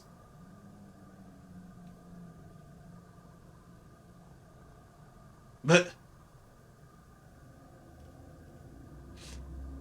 I like how there's a check on the driver. Have they recovered from their ordeal in the nature reserve?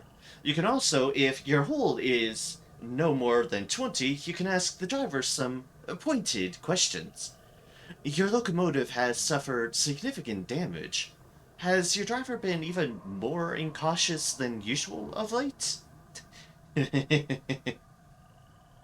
driver is looking a little too innocent. Fair enough, fair enough. Check on the driver. A final test. The driver picks irritably at their ear. I was meant to be off this train by now. Just go into the well and everything would be fine. Instead, it's unsatisfied. Specialist. It needs an answer to something that I can't give it. There's a piece of itself missing, somewhere in Albion. Another of its spores, sent out many years ago to find the truth. I can feel it out there somewhere, refusing to return. I enjoy its freedom too much. Perhaps if we look to the major ports, they must... It enjoys its freedom too much, sorry. Perhaps if we look at the major ports, they must have left a trace. We have to find it, Captain. Search for evidence of the Verdant fragment in London Perdant's Worldly Bury Juxtamare, Bravazone, and the Floating Parliament. Worry about none of that. It's fine. We shall get to those ports in due time.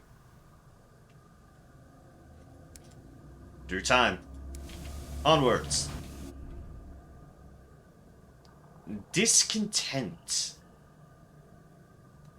A junior signaler receives a dose of medicinal port in the infirmary, after seeing a frozen corpse spin past a window. The experience has shaken him. The dead are hungry, he says. We need to make an offering, or they'll come back, a-knocking at the hole. Jettison some supplies. It didn't take long for skyfarers to shed their ridiculous old nautical superstitions and replace them with ridiculous new ones. Still, better keep the crew happy. Reprimand him. Stuff and nonsense. Double back for the corpse and loot it. The search will cost fuel, but it might prove profitable. Perhaps it has a pocket watch or a silver brooch or some other valuables. And recover the body and transport it for burial. It will be poor company, but it is what you'd want to happen if you were found dead in the sky. Lower terror by 50, but increase your nightmares. Yeah, that's a thing you can do. We're just gonna jettison some supplies. The sacrifice. The rations spin away into the stellar mist. You will mourn the biscuits. Some of them had chocolate on. Rest in peace, chocolate biscuits. All for the superstition of my crew.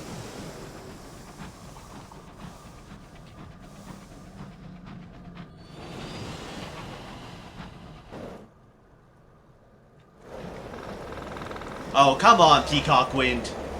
Do we really have to do this again? Do we really have to do this again, Peacock Wind? We're heading back to New Winchester. Peacock Wind, please. Why do we keep meeting here? Why do we keep meeting like this? Why indeed?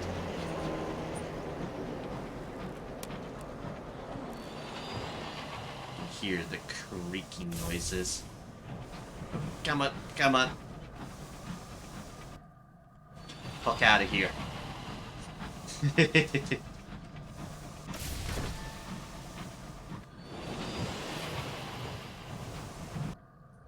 Yeah, we've been away long enough from New Winchester that I do safely believe that we'll be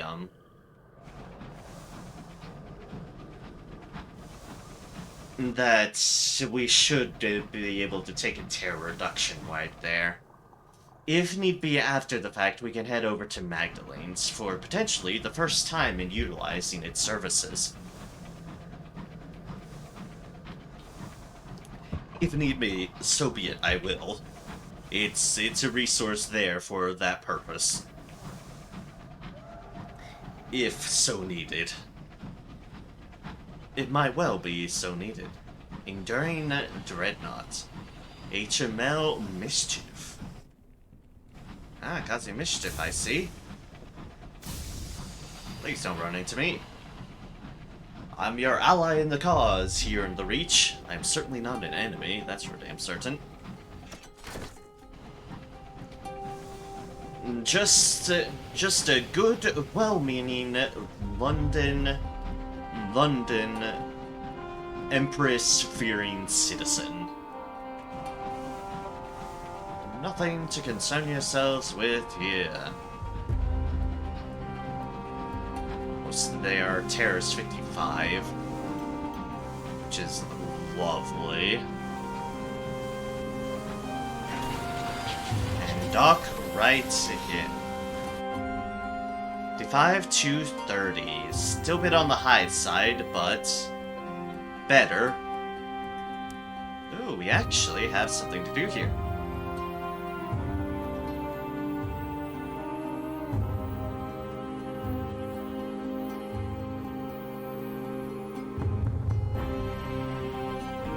Okay, then.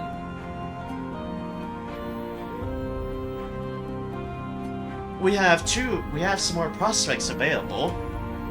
Literature for Trader's Wood, which we've seen before. Sure, we'll pick it up. And all the comforts of home. With the Tackities on the run and the trade routes from London secure, the Stovepipes are growing accustomed to certain luxuries. A prosperous company shareholder at Port Prosper is prepared to pay 210 sovereigns each for up to 9 caddies of dried tea. Completing this prospect will earn you a cryptic benefactor. We have this prospect because the Stovepipes are dominant in the Reach. We do this. We don't have caddies of tea, but we're live in purchase at Abbott Horizon. But this is a really good price for tea. A very, very good price. So we shall keep that in mind for future prospects. We store some more things in our hold. But yeah, we had a new story bit here. Attend the grand premiere. Madame Lumiere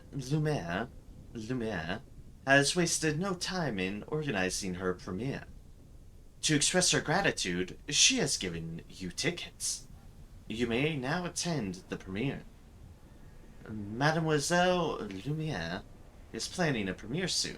You're to be invited. And we are here.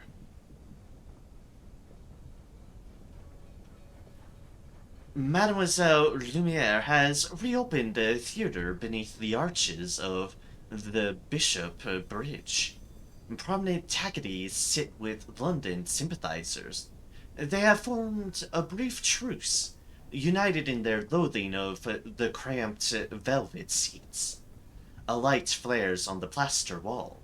The film begins. The film is titled The Concupiscence of the Verdants. Flickering images on painted lenses jerk across the wall.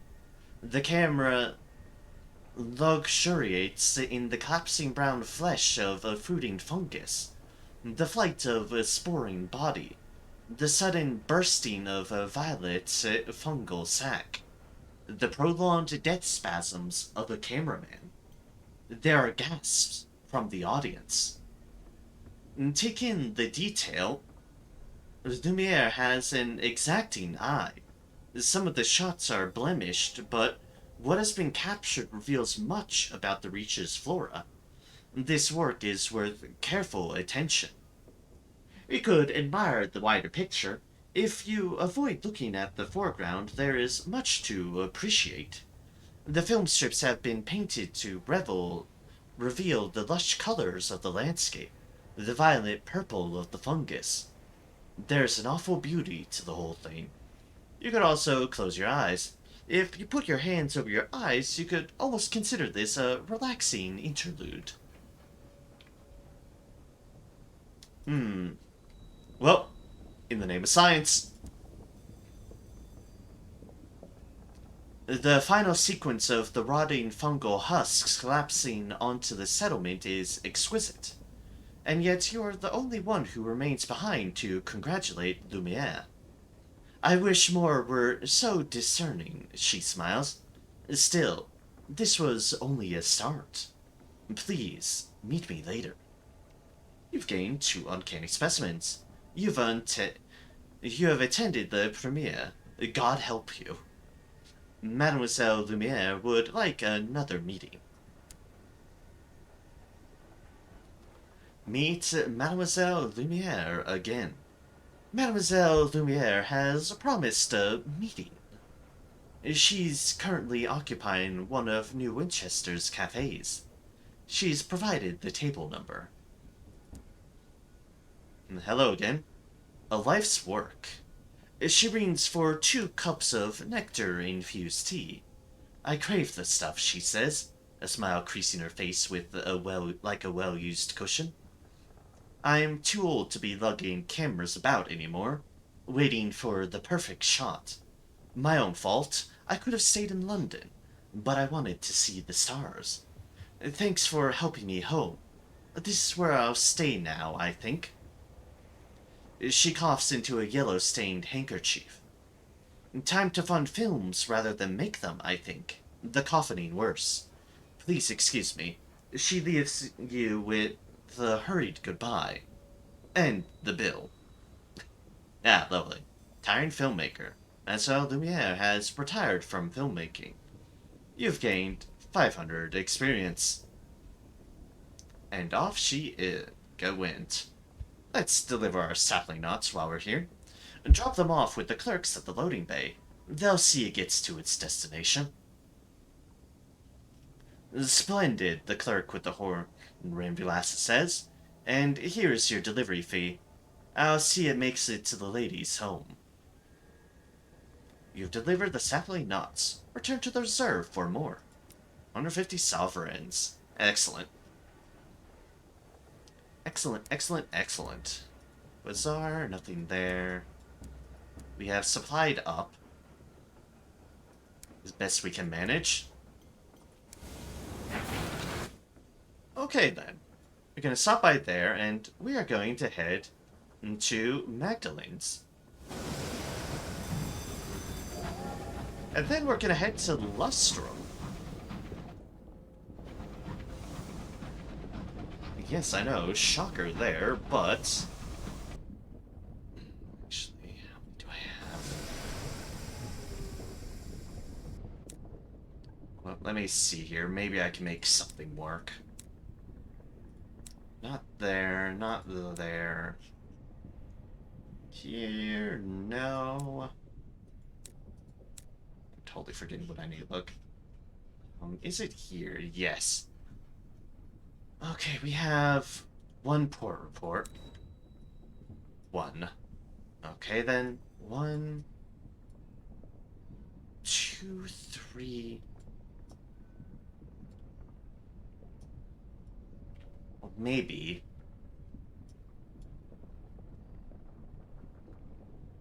Go here. 1, 2, 3. 4, 5. Okay, we'll do it like that. We'll do it like that. Okay. Alright, new plan. Actually, we'll do it like that. I still want to go to Magdalene's. New plan, we are going a different route. We are going to try to get a total of 5 port reports. 1, 2, 3, 4... Wait a second. 1, 2, 3, 4, and that's 5. No.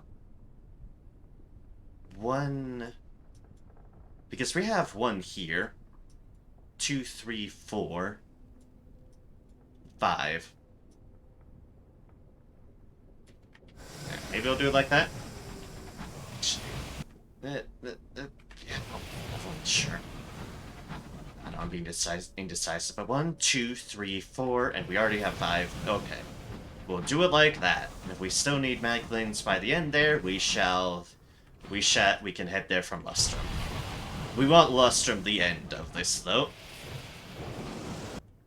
For a very specific and needed reason. I still want a second Savage secret, and I have found no other means to get one but this, so... I'm gonna have to bite the bullet. But we'll minimize the bullet as much as possible by having it as 5. Okay. Oh, hey, I'm being rewarded for my choice of direction. Thank you, game. Thank you. Yoink. Son of a bitch.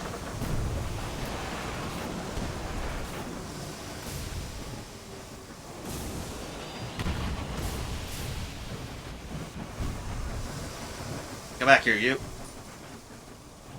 You've spawned on me, and for that, I'm annoyed.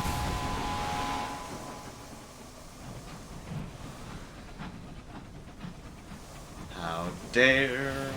How dare...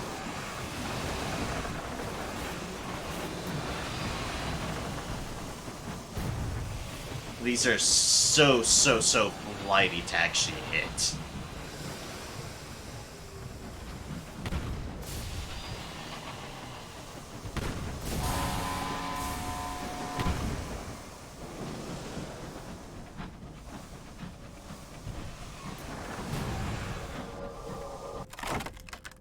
Alright, kaboom, repair. Back up to 50. Alright. Remember when I said something about being rewarded for going that route? Yeah, the game quickly changed its tune on me. Go figure. Go figure. It's about right, really.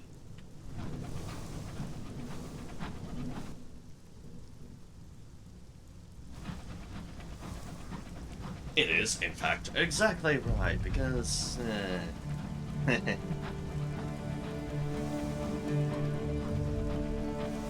There's but always something trying to kill you while you are out on the Reach. In the High Wilderness in general, but certainly the Reach applies. Very much so. We'll just slide on in there. A quiet day. More fuel, sure. There's an opportunity. That opportunity's not going away, which is why I'm not going to, deal with it. Bargains available, a sudden crop of seeds. Seasonal cycles are unpredictable in the Reach. A settler's crop ripens suddenly, and he's sowing the seeds while he can. You examine one and find it both feathery as a dandelion and winged, like that of a sycamore. Time for some of those.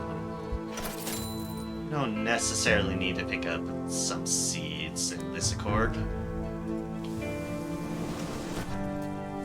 Oh, wait. Almost forgot what I stand out here for. Or Avon. Or reports.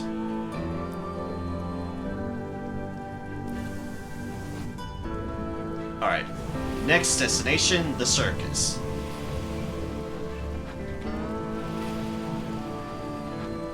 Report there. Report at, Carillon. Then my final report will be of Lust. So, hi. Hi. Cantankerite, come back here.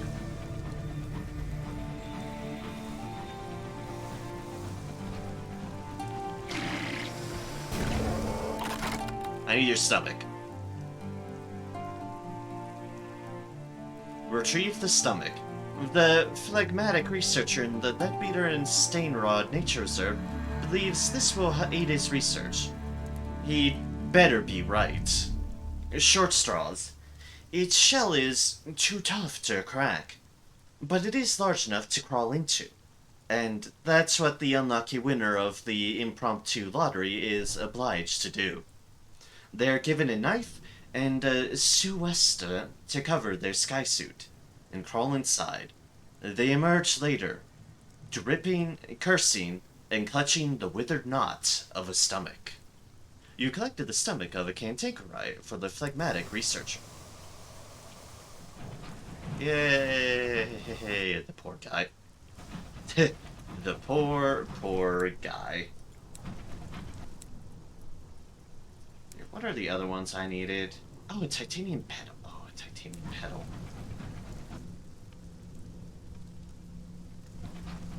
That's fine. I can come back for that. There's no rush because I don't know what the third one is for anyways. Okay. Stick with the plan. Stick with the plan. Up. And up. And an out.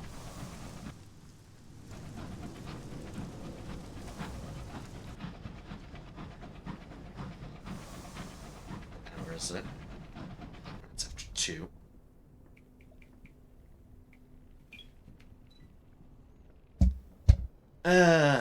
More rat. More brandy for the crew. Brandy. More brandy. Heading to place that sells supplies anyways. We're skirting around this edge here. I'll reduce things in the circus. The Carly Sunset. Who nearly rammed into me, I'll note. Carlos A. Sunset. Please, please, keep track. The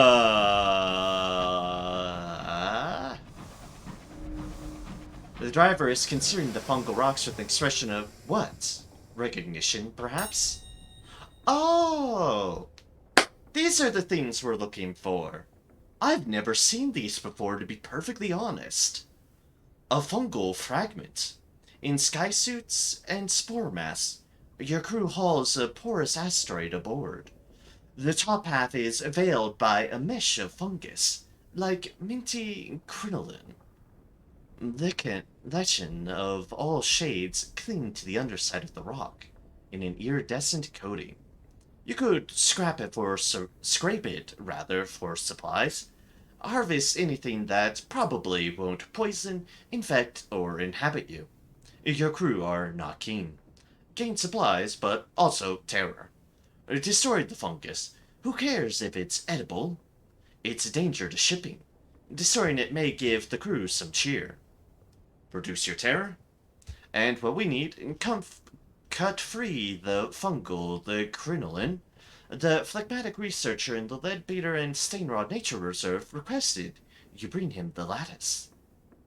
You could also study the fungus. Perhaps you can learn something. Or you can harvest the lichen. Your stokers assure you it can be burnt for fuel. A risky proposition. We'll do this one. A sample. The fungus is tough. It's like cutting wood with a penknife.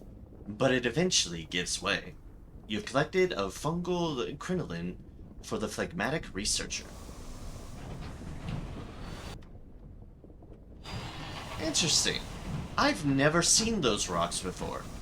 To be perfectly honest, I have never seen those fungal rocks before. That is 100% something new, and that's neat. That's certainly neat.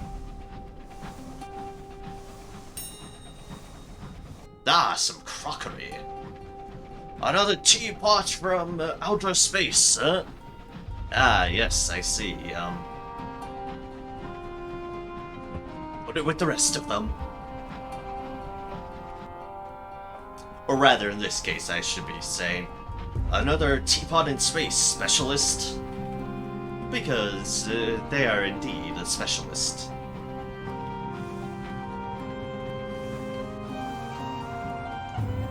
A specialist with a captain's hat and goggles and long hair. Because long hair is the best. Okay, I'm fine with short hair too, but for me personally, and in most things that represent myself, in any shape or form on whatever character I'm effectively playing as, long hair's a pretty usual shindig for me. It is on myself, unless it is on my embodiments of myself. Let's ease some woes of ours at the circus. Yep.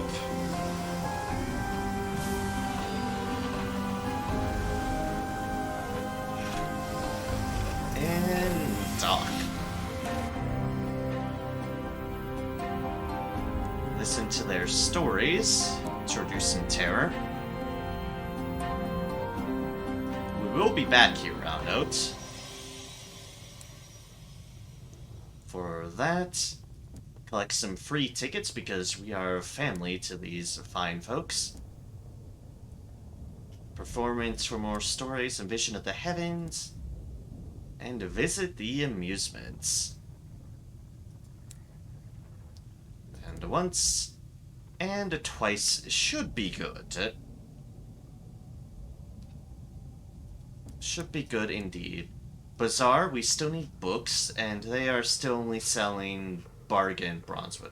Although a new deal in 2 days, so that'll change in a moment.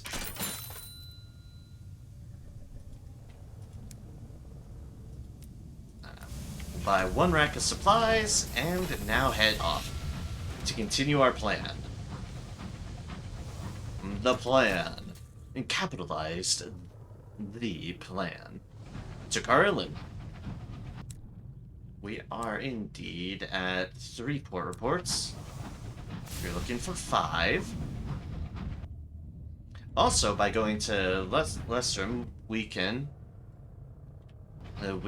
stop by our people who are working there and see how things are going for them.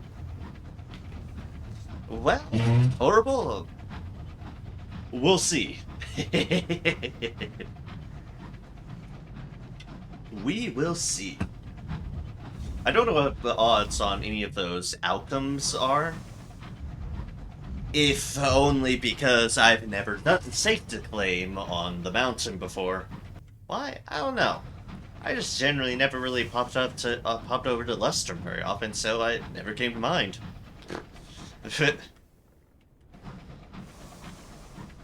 Well, this time around, I'm trying to do as much as I can, and thus I'm doing as much as I can.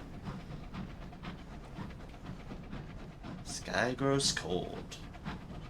Something about the Mother of Mountains causes a chill in the air. That I don't know.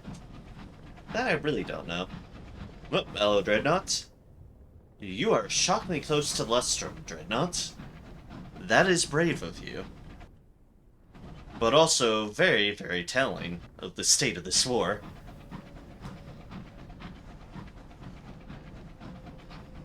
Which has kind of been my fault via port reports and some arms stealing.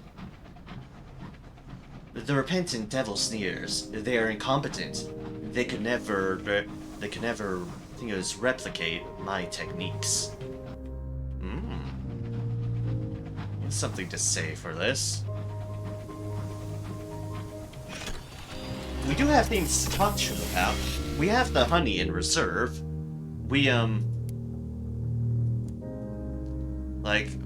the honey in reserve. We do not have any tea. We are looking for tea. We are looking for a lot of tea now. Alright, let's see your foyer.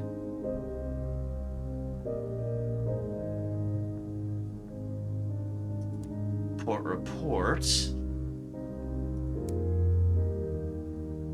Go to the shop, bazaar. Oh, yeah, some more munitions. Sure, why not? You never know when you need more bombs. You never know when you need more bombs. Just as simple as that. Always, always, always keep a resplendent amount of explosives on your person. You never may know when you need to blow the shit up out of something. And watch the fireworks.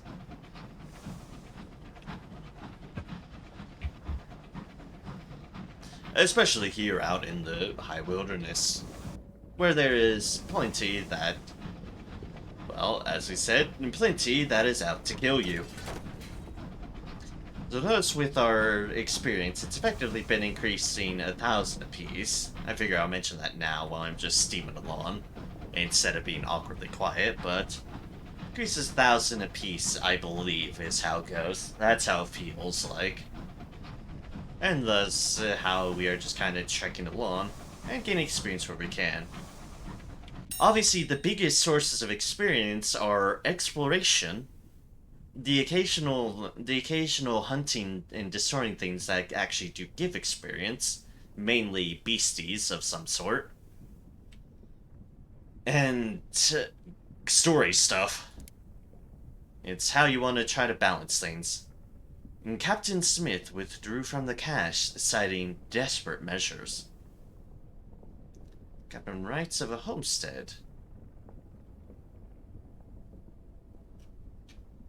Alright, the near New London. It was in the style of London, and that made them feel better after having the encounter with the bees. Don't blame them.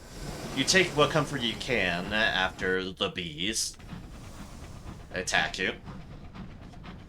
I know the bees have definitely been fucking my shit up at times.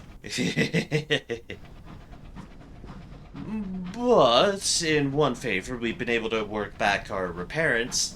And secondly, it's very, very, very much justifying my buying of that bronzewood plating.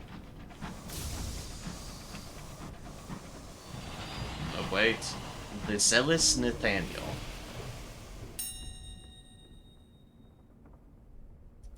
Oh, let us mourn the dead. Since I can't scavenge their ship for repairs as I would have liked to. Callous as that is, we shall suffice with mourning the dead. The circus is actually surprisingly good at terror reduction. Long as you have that stash of tickets, but it's shockingly good.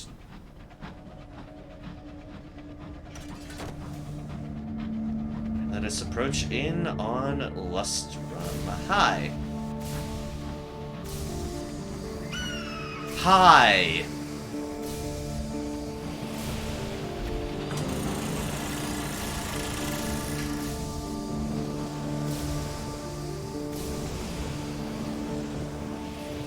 I don't know what you're in a fight with, Scribe Scriber, but, hello. You're far out.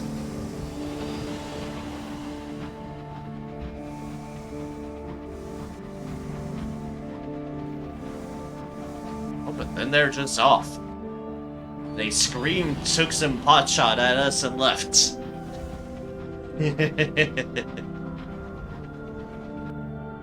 Oh well, oh well. So be it.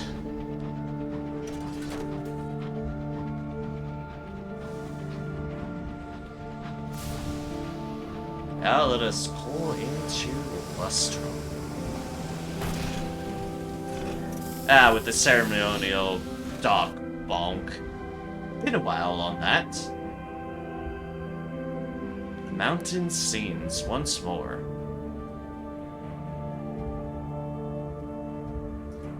Okay. Let's deal with our other stuff first. Explore Lustrum. Write a port report.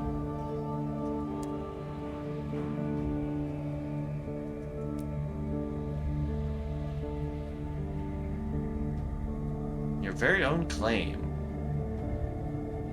Collect your haul.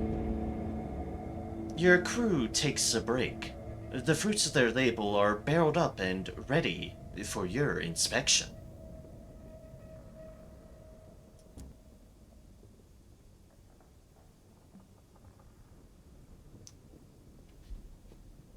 Your crew have... The foreman comes to greet you. Nothing much to report, Kent. Ready to start loading up the barrels when you are. Another 10 barrels. Barrels of ours. The barrels of ours are carefully loaded onto a cart to be transferred to the train. Each is encased with beeswax, or the closest available substitute, to prevent any leakage. A stamp on the top marks them as officially approved by the ministry, as long as nobody looks too closely at the finer details.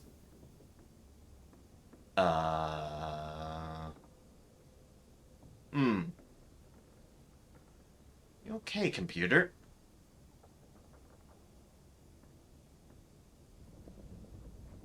One moment, my computer has seemed to done a weird thing, and now my game's not responding. Computer, what's the problem here? What's the problem here? Okay, I'm gonna reboot the game. That we can keep on going. I do want to finish my plan. We, ugh.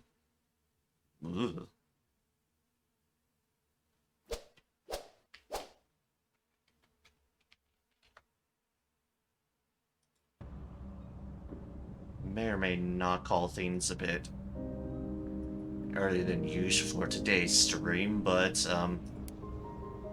I want to finish up my plans first.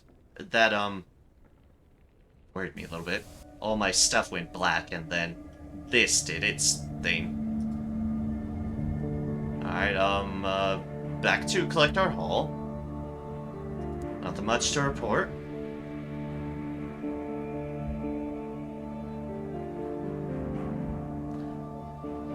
I feel like I've been screwed over here.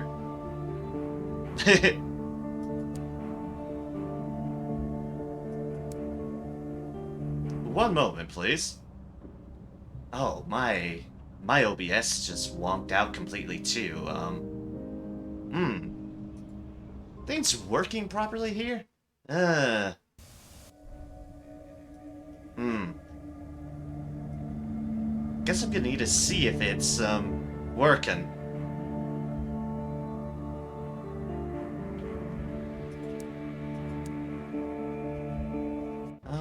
Hello, OBS. Why is everything wonked out on my deal? Enable preview. Enable preview. Yeah, everything is just going wrong at the moment. Guess I need to check if my stream is actually still working then.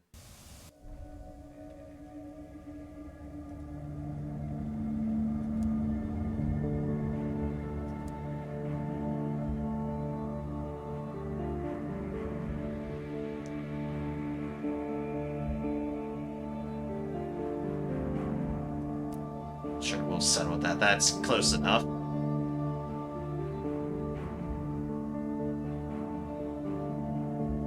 Okay, let's bring up Twitch here. Hello, hello. Am I still running up properly? Or is just OBS that's wonked out? Okay, looks like it's just OBS. Which is still unfortunate, but okay. That's something. Everything is breaking. Everything.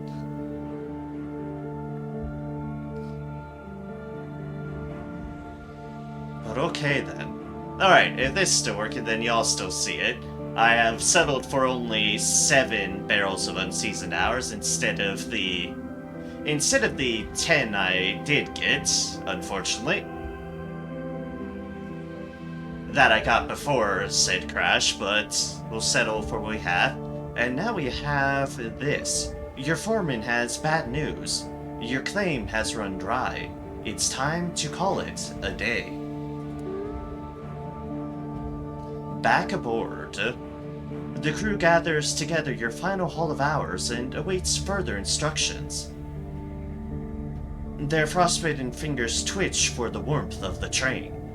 If you do not have space for everyone, you can collect them later from the hanged man in Lustrum.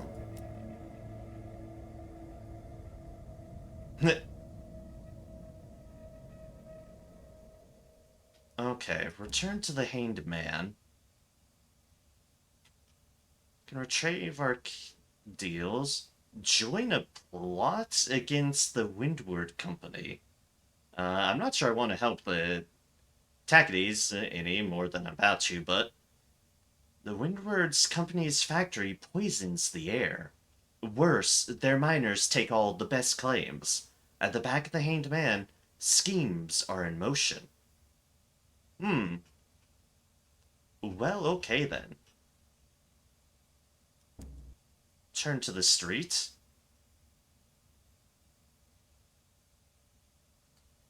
Oh, we didn't... Oh, we did write a port report. Alright, port report. We don't want to do that. Let's drink some tea. Which, we have done other stuff before, but we'll just drink a little bit more tea. For more of that Empress's favor.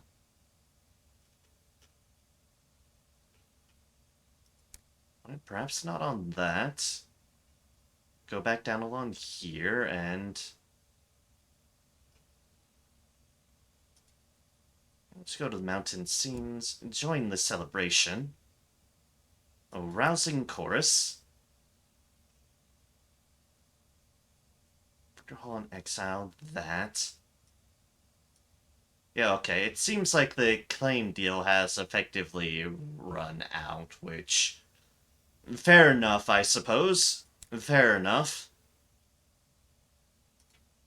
Okay, well then we'll go back to the Hanged Man pub and... retrieve your crew. They can't keep hanging around on the mountain forever.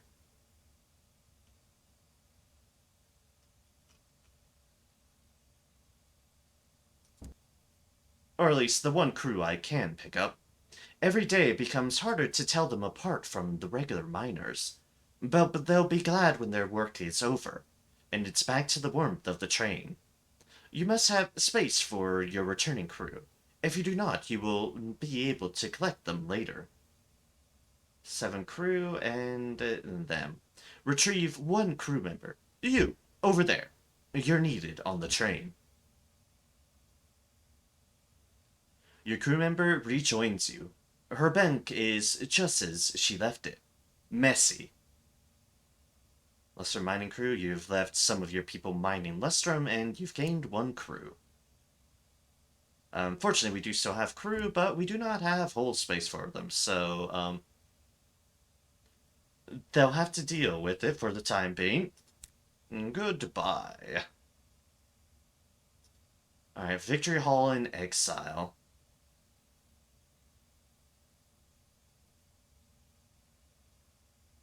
The veteran does not need reports from lesser... Ah, fuck. So we probably do need one of those. Maybe we'll see in a moment. We want a savage secret. We do.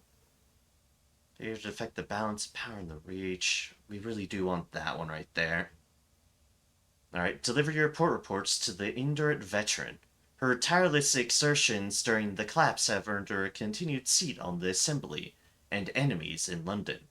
She likes to keep abreast of events. Trade your port reports for rewards. The veteran does not need reports from Lustrum.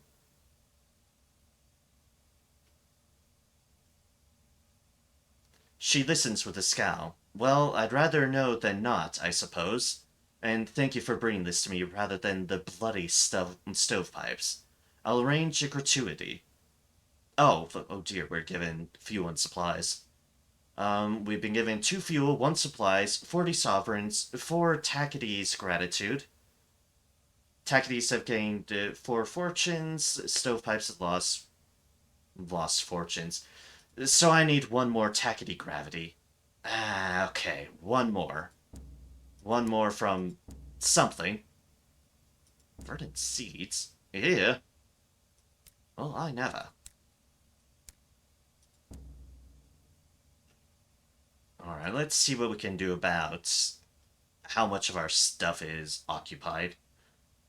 We can use 2 supplies on this, 26% chance. Attempt to climb the mountain in search of the Singing Caves. No path leads up to the peak, but with a sturdy stick and a stubborn attitude, you may be able to forge one. I wonder, is that something I want to do? Is a fair question.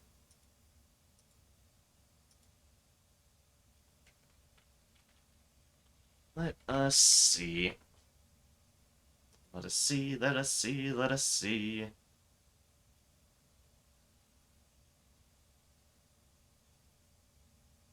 Do.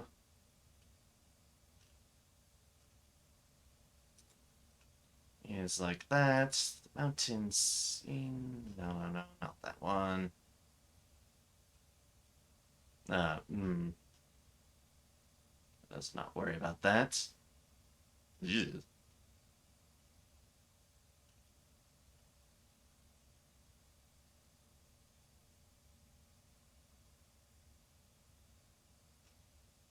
Let's Where is it? Where is it?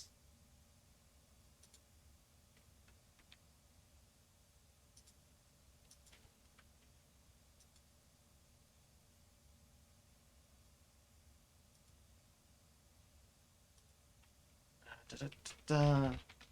All out of sorts. All out of sorts.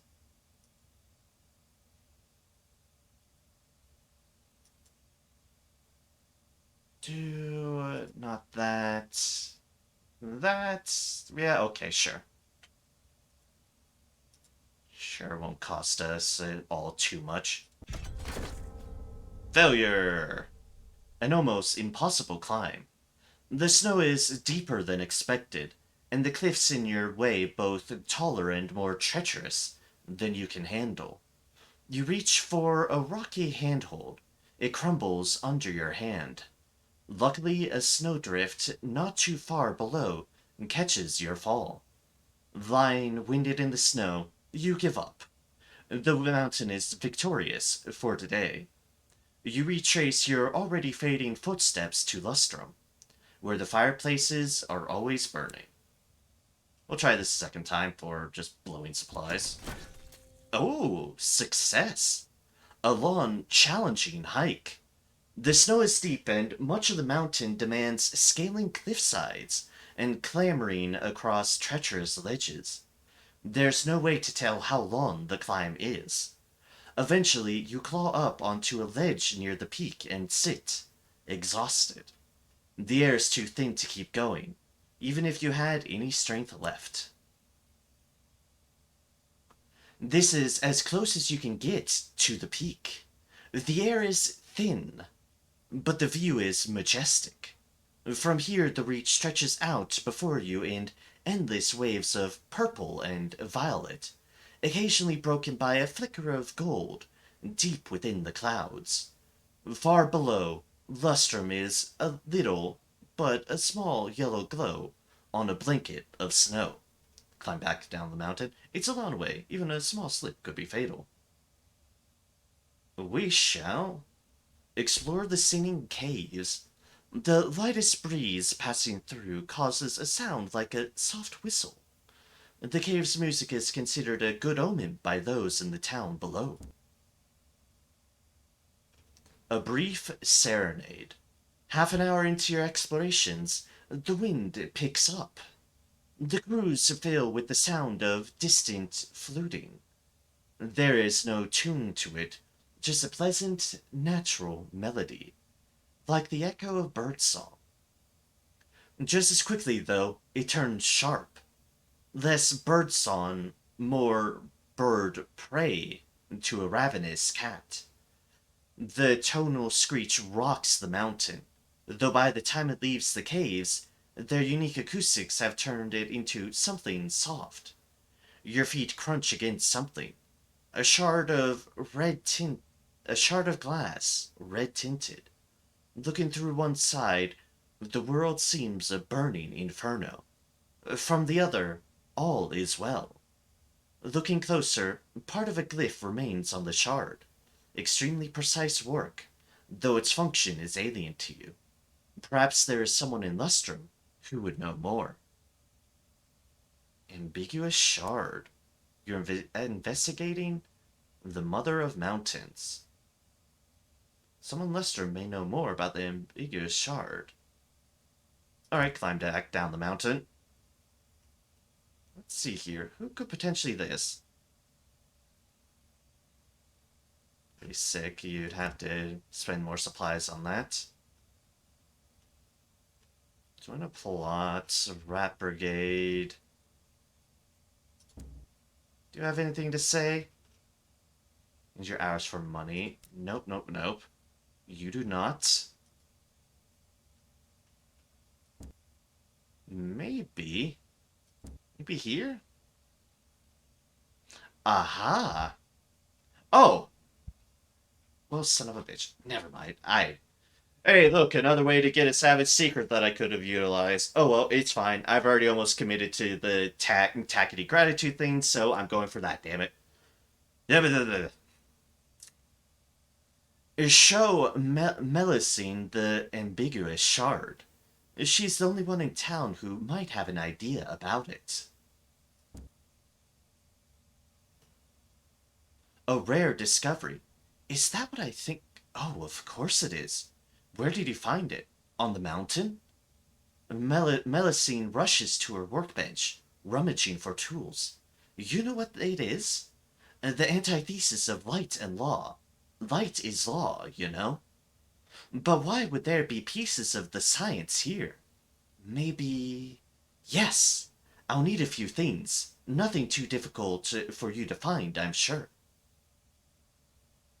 Melusine Murgatroyd is looking after the shard for you. Bring Melusine her components.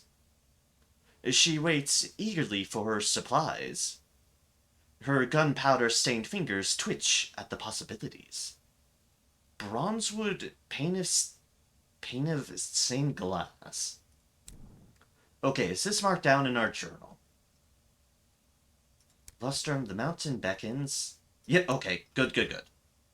We have this saved in our journal on our record to look into for next time. The mother of mountains bleeds ours. Can you taste her misery? The repentant devil is curious, not sad.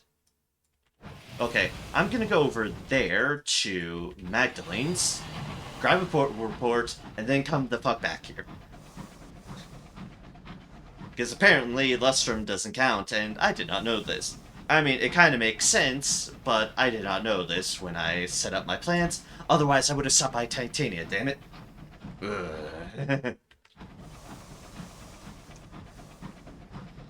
Hey, more hours. Yoink. I am full of hours at the moment. Chug. Too bad my claim ended, but it was bound to happen at some point, really. It was bound to happen at some point. Those sort of grinds never last long in a Sunless game. Never.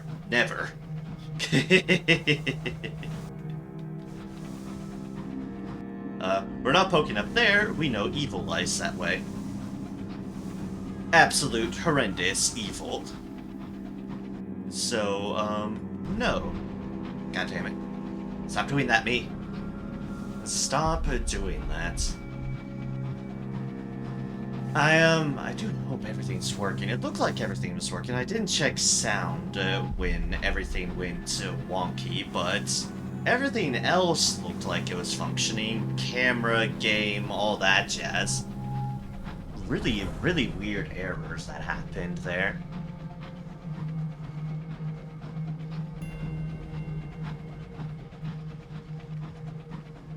Solemn's Fall.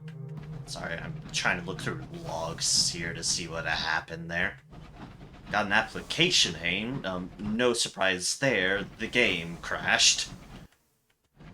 So, yeah, that certainly happened. Let's see here. Warning women in it. Desktop window manager processes exited.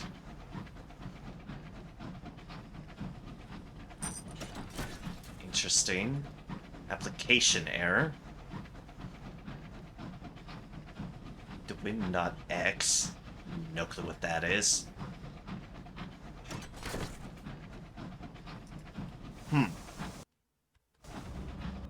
Eh. I don't know how to parse these things. They're present. They're there. And clearly something went wrong. Probably once I end stream, I'm gonna restart my computer, because that's always a good, reliable standby. But I have no idea what's happening. No idea whatsoever, but hopefully everything's fine. Hopefully. Because, it'd be bad otherwise. Cameron Glow burns in the dark. Magdalene's, where you can buy comforting lies.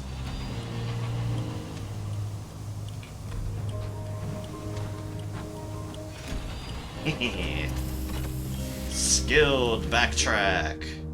Hi, I need a port report. Keepsake market. Hello there.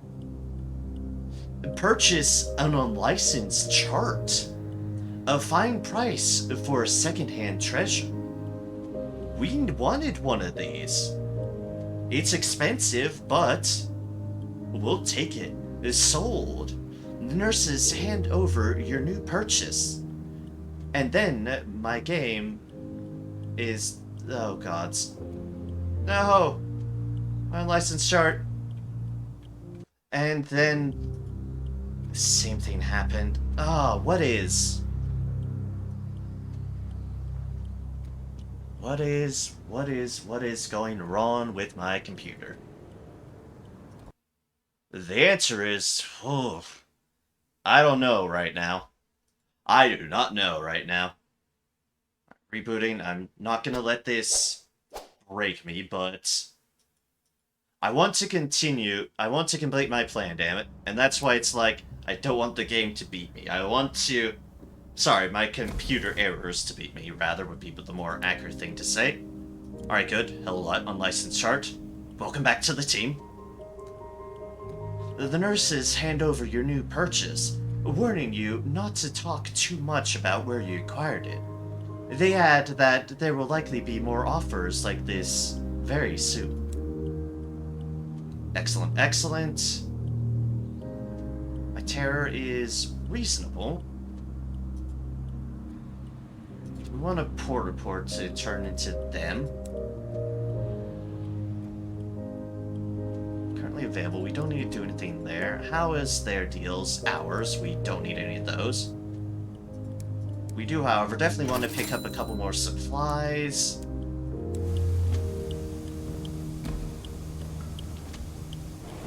Can we stop at Macklin's, Captain, as Stoker pleads? We've been too long in the sky. The impertinence. Okay. Let us hurry up and complete what I want to complete. Computer errors be damned. We're going to complete this.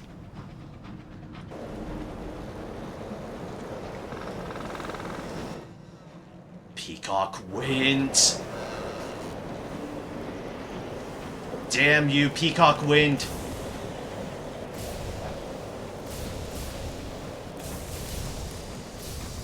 The game and my computer both are after... Damn it, this... Trust me, this Peacock Wind makes things tremendously difficult to control. Ah! Everything's working against me. I will not let it beat me. I will not let it beat me. We press onwards. Ah, something to make note of our misery that we're going through. The Korpov. Scavenge. Oh, a stripper for repairs. Don't mind if I do. Hey, look, this thing's back. We never dealt with it last time. It says Tackety Scout. It is not the Tacketies. It is something far worse.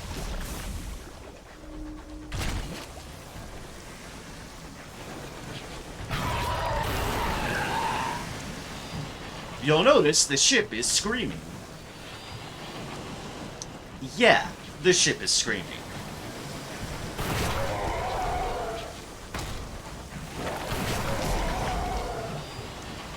Okay, okay, steady, steady.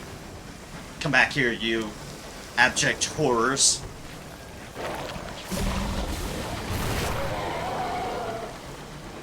Alright, good hit, good hit, good hit. Good hit, good dodge.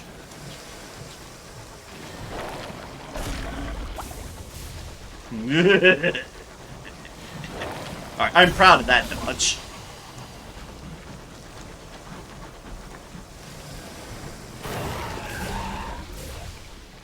Alright, almost there, almost there. It's a flighty thing, you'll notice. It is definitely a difficult enemy. Oh, that one was new.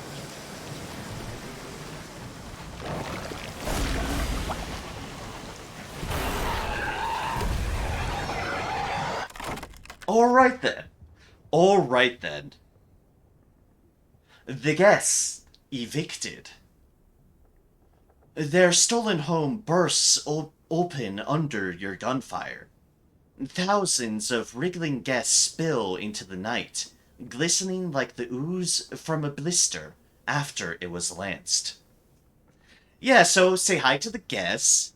They are horrible, horrible, nasty creatures. Continue your bombardment, excessive perhaps, but satisfying. Lose terror. Salvage scrap to repair your hull. After you've thoroughly scored it of any cleaning guests, of course, you will repair your hull by a small amount, or search the wreckage for valuables. Be wary. Watch for anything that wriggles. We want to continue our bombardment. A service to all skyfarers. Your guns thunder, reducing the writhing guests to a spray of pulp. Your crew cheer. The guests are a regular actor in Skyfarer's nightmares. A daily check for foot-long, eyeless slug things is conducted on most engines. It only takes one for an infestation to begin. So yeah, say hi to some of the continued horrors. Like those motherfucking things. Yep. The guests are certainly disturbing deals, to say the least. To say more, dear gods, the screams. Oh, the screams. Let's see if we can scoot around here, although it'll be a toss-up, but let's see if we can't. It'll be a little bit quicker than going all the way up, but I need quickness because my computer seems to be actively sabotaging itself. Unideal, to say the least.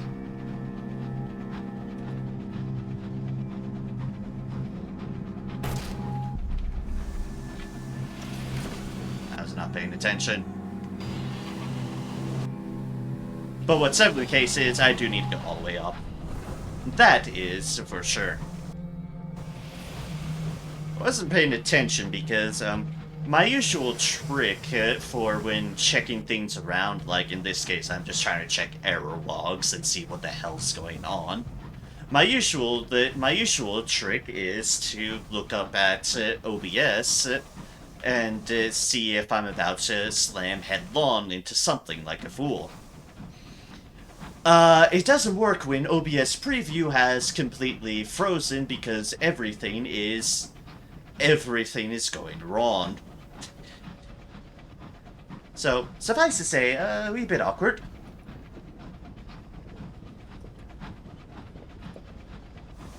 A wee bit awkward indeed.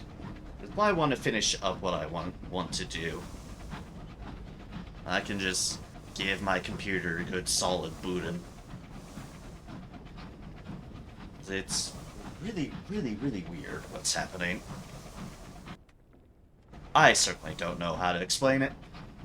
And hopefully nothing is messing up too much beside the game relaunching. Savage secret, damn it. Why did you not let me return in the port report on the place that you are literally in? Because it makes perfect logical sense, but it's still unfortunate. Also like that the prices are jacked up because they're here, and why I'm having to go through all this effort.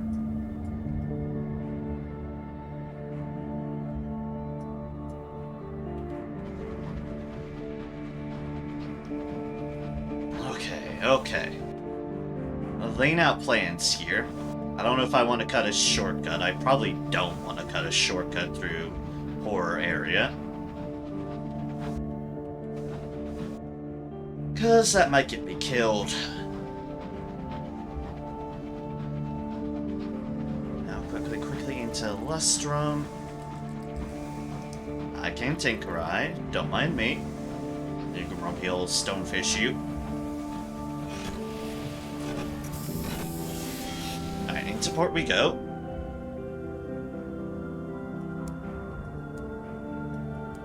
Buy 3 seeds. We don't want to do that. Oh, wait, I almost did something foolish. They might give stuff. Inspector's quarters. Victory Hall. Deliver this other one port report. Okay, fuel remains unchanged.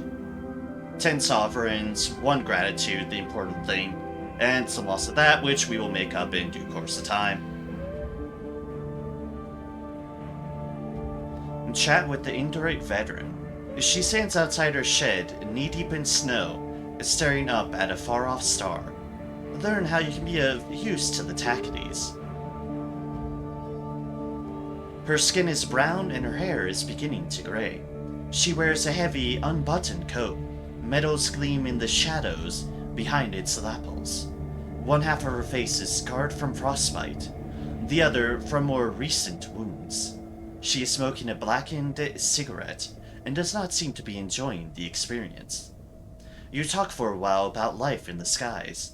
When her cigarette is just a stub, she says, "I'd be grateful to hear reports of your travels, specialist.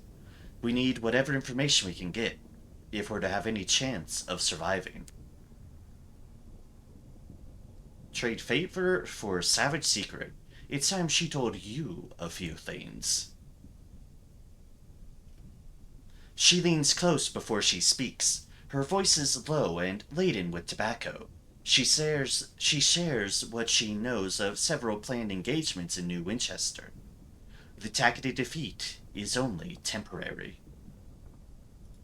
Alright, and there's our savage secret that we've been looking for.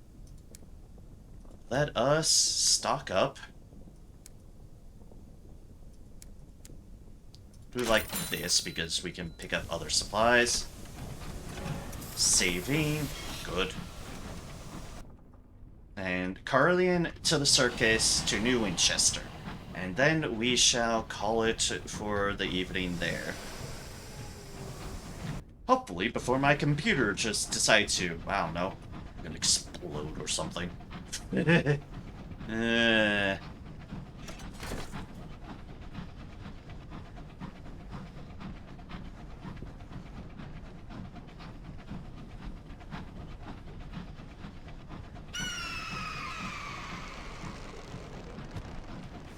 Hi, skyscraper.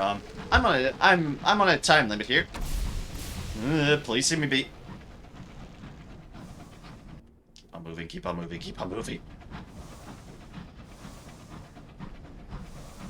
We can do this. We can do this. We skimped out on supplies, of course, because we can get up supplies at both our places. Well, if I really wanted to skimp, I could have gotten all in on the fuel, but I think I'm fine on the fuel. As long as I focus on where I need to go. Which is continuing along my route. Ah, hello there. Hello there, unsettled dreams. That night, your sleep is peppered with uncomfortable dreams. A dream of a midnight meadow. Above you, the stars are going out one by one, as if their gas pipes have been turned off. Flowers bloom in the dark, colored in a spectrum of blacks that were heretofore imperceptible. The black of grief, the black of before times, the blacks of liberation and of possibility. A rainbow arches across the newly empty sky in 7 subtle shades. All black, of course. Let's gain terror and tale of terror. Trap the dream like a fly in amber. 5 terror and a tale of terror. Because that's a source of tale of terrors. And, risky source, but a source nonetheless. It's fine. We'll be stopping by the circus briefly. To get something. To acquire something. And such is a good thing. Something we will need for the next area. Because you'll note I don't use the bat here in the Reach. I have a relatively decent gauge since it's part of the game I'm more familiar with, at least finding stuff. other areas I might need to rely upon our scout to find stuff. So I want to get an upgrade in my scout, and that is what the Savage Secret is for. To acquire ourselves another scout. But we need the Savage Secret, and I realize now I apparently could have done Uncanny Specimens, but hey, at least this way we've kept our... They're competent. They will never master my techniques. Ah, okay. Not replicate, master. They will never master my techniques. Well then, well then, well then. Matters of the... Pardon me. Matters of the soul, it is. Matters of the soul. Oh, an overgrown shrine is back. Let's fell our terror by a little bit more. Let's grab a poor report while we're here. No bargains to grab, but I can buy a couple other supplies, and that should serve us to the end of our journey. To the final leg, certainly. Alright, to the circus. Because that's where the companions be at the moment. It's where Mr. Menagerie happens to be.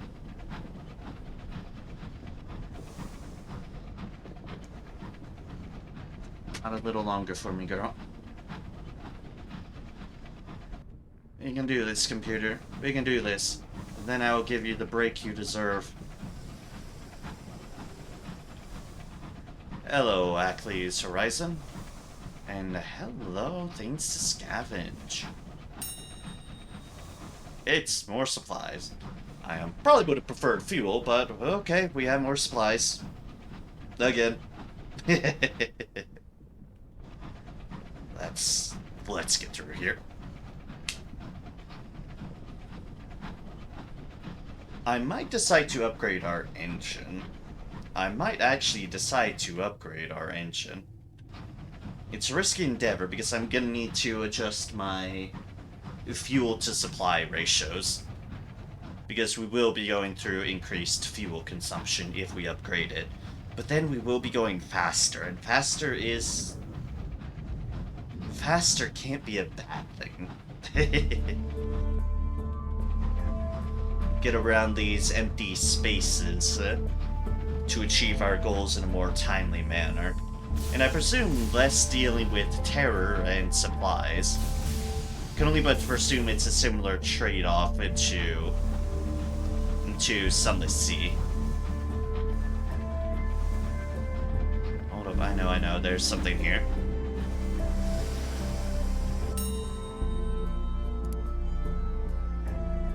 Oh no, it's a bandit. That's a little love bump. Not out of love. It's out of incompetence. Speaking of souls, lost souls at bargain prices.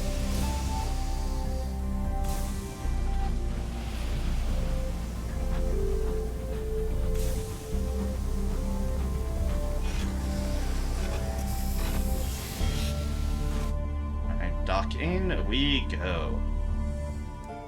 First, let's do our other stuff just to reduce our terror.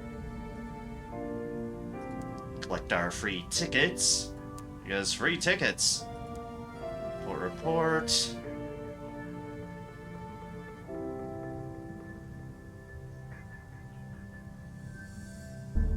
Oh, I'm not sure if I've read this part of it before. As for the circus itself, it thrums with activity. The dock is crammed with vessels from all over the Reach. A few look to have come all the way from Albion. The usher barely has a moment to catch his breath between new arrivals. We've done well for this circus. We've done well for them. Terror has fallen. Anything here? More mind hours. Hours are not going to serve us well here. Alright, Mr. Menagerie is passing through Palmyre and Plenties. A tattered poster by the station advertised the service of Mr. Menagerie, purveyor of fine scouts. An accompanying picture displays a tall cloaked figure, slightly stooped, clutching an array of adorable little beasts, close to its long chest. Visit Mr. Menagerie. A pile of cages is piled beside a carnival wagon. You can buy scouts from Mr. Menagerie, but he will move on after your visit. The cloaked figure looks up as you approach. Its garnet-hued eyes gleam from the darkness of its hood. Scouts, it rasps hopefully, its voice like a cleaver on a whetstone. We trade scouts. For things and stories. It leans closer to you.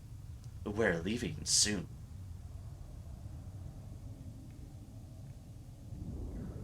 Ooh, interesting.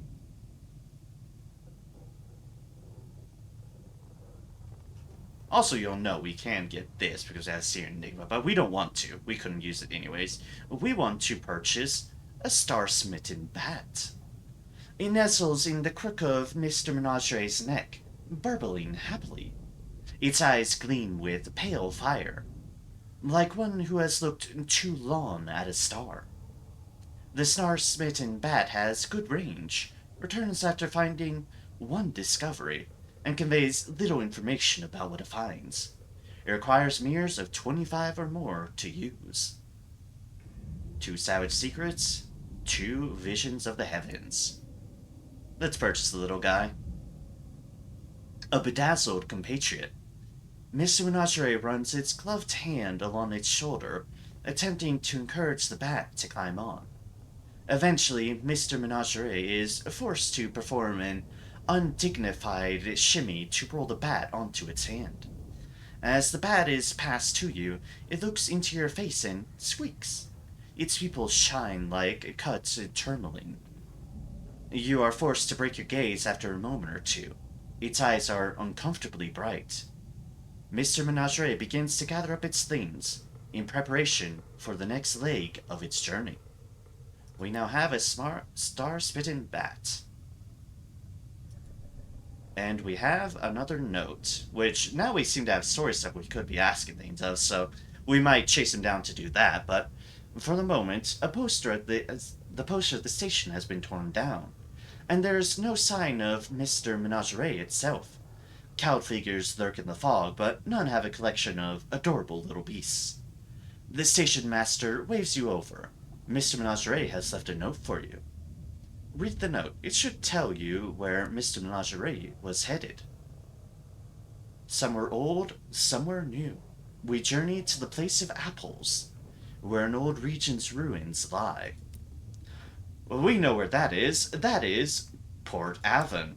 That is still a very convenient place, and thus we will note that. We will actually note that down in my notes. Sunless sky. Mr. Menagerie. Port Avon.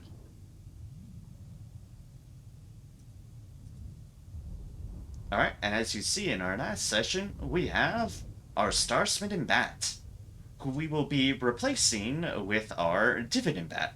Its opinion is clear. It? Go out there? In this weather? Thank you, but no. While this little bat, our little star-smitten bat, its eyes smoldered with the light of vanquished stars. It likes you just fine, but it preferred to be outside. In stark contrast to our current one. It was like, me? Go out there? Fuck that shit. And frankly, I don't necessarily blame it. Generally, bats tend to be a grumpy bunch of folks. Bats are not afraid to voice their complaints in the Fallen London universe / Sunless universe. I was about to say, technically, I guess both counts, but Yeah, bats tend to be a grumpy bunch of fellows, and one can't necessarily blame them. The Neath is dreary. The High Wilderness is also dreary, and tremendously dangerous for bats. Not that the Neath isn't dangerous, but the Neath was probably a little bit more forgiving to bats. The whole still being in an underground cavern compared to being out in bloody space. You know, fine differences like that. Well, I was wondering, did I forget to grab another port report? No, I didn't. Okay. I should turn that in real quick. I know, risking things when my computer's doing things, but I don't want anything. I try to stop on a note where I have the least amount of stuff to need to remember. And that is how we shall go.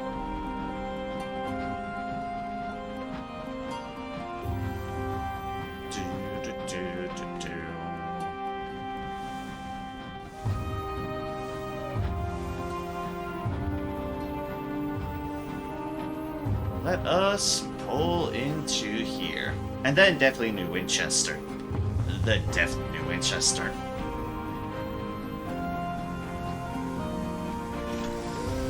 Why we have our dramatic music at the moment, New Winchester is nearby. It's the Windward Company. Reverse some of the tides that we did on the other Accord. We shall grab another permit and a little bit more stewed gossip.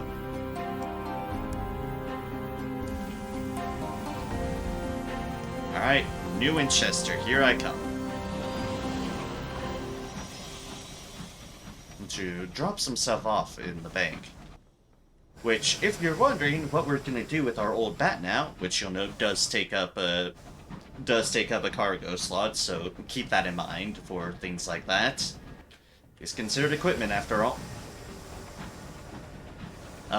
The bat gets to live in our bank from now on.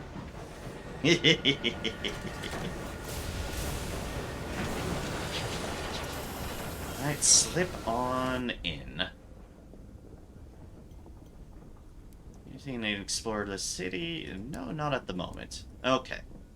Nothing in the bazaar. Put all of those in there. All of those in there. And our bat in there.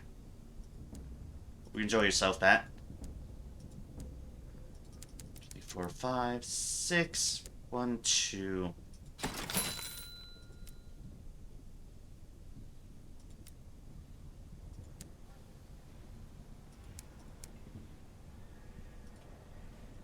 Yeah, we'll keep it at that for a moment.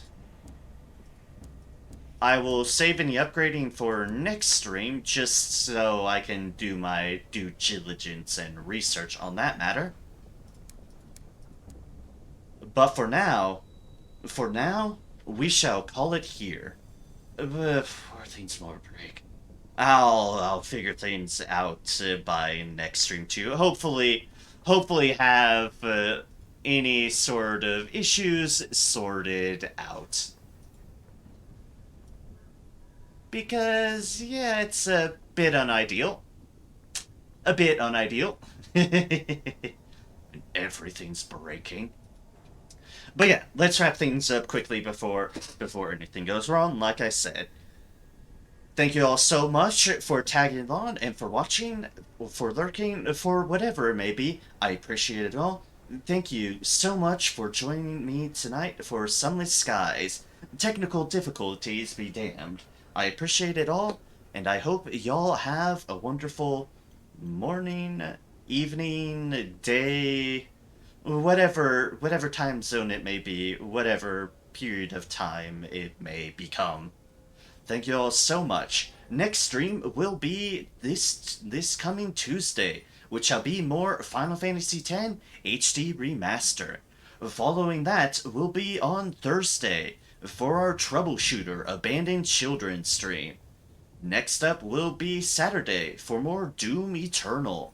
And then we'll wrap all the way back round to next Sunday, which shall be more Sunless Skies. Thank you all so much for tagging along once again. Once again, I very much appreciate it, and I hope y'all have a wonderful time until next I see you. Whether that is next stream, next Sunless Skies stream, or next whenever I next see you. I hope y'all are that for y'all all goes well, so that all manner of thing shall be well. And can take every opportunity and moment you can to spread a bit of kindness and cheer wherever you may be, so that we can do what we are capable of doing to make the world a slightly better place. Once again, thank you all so much and so kindly, and I'll see y'all next time. Cheers and take care. Have a good one.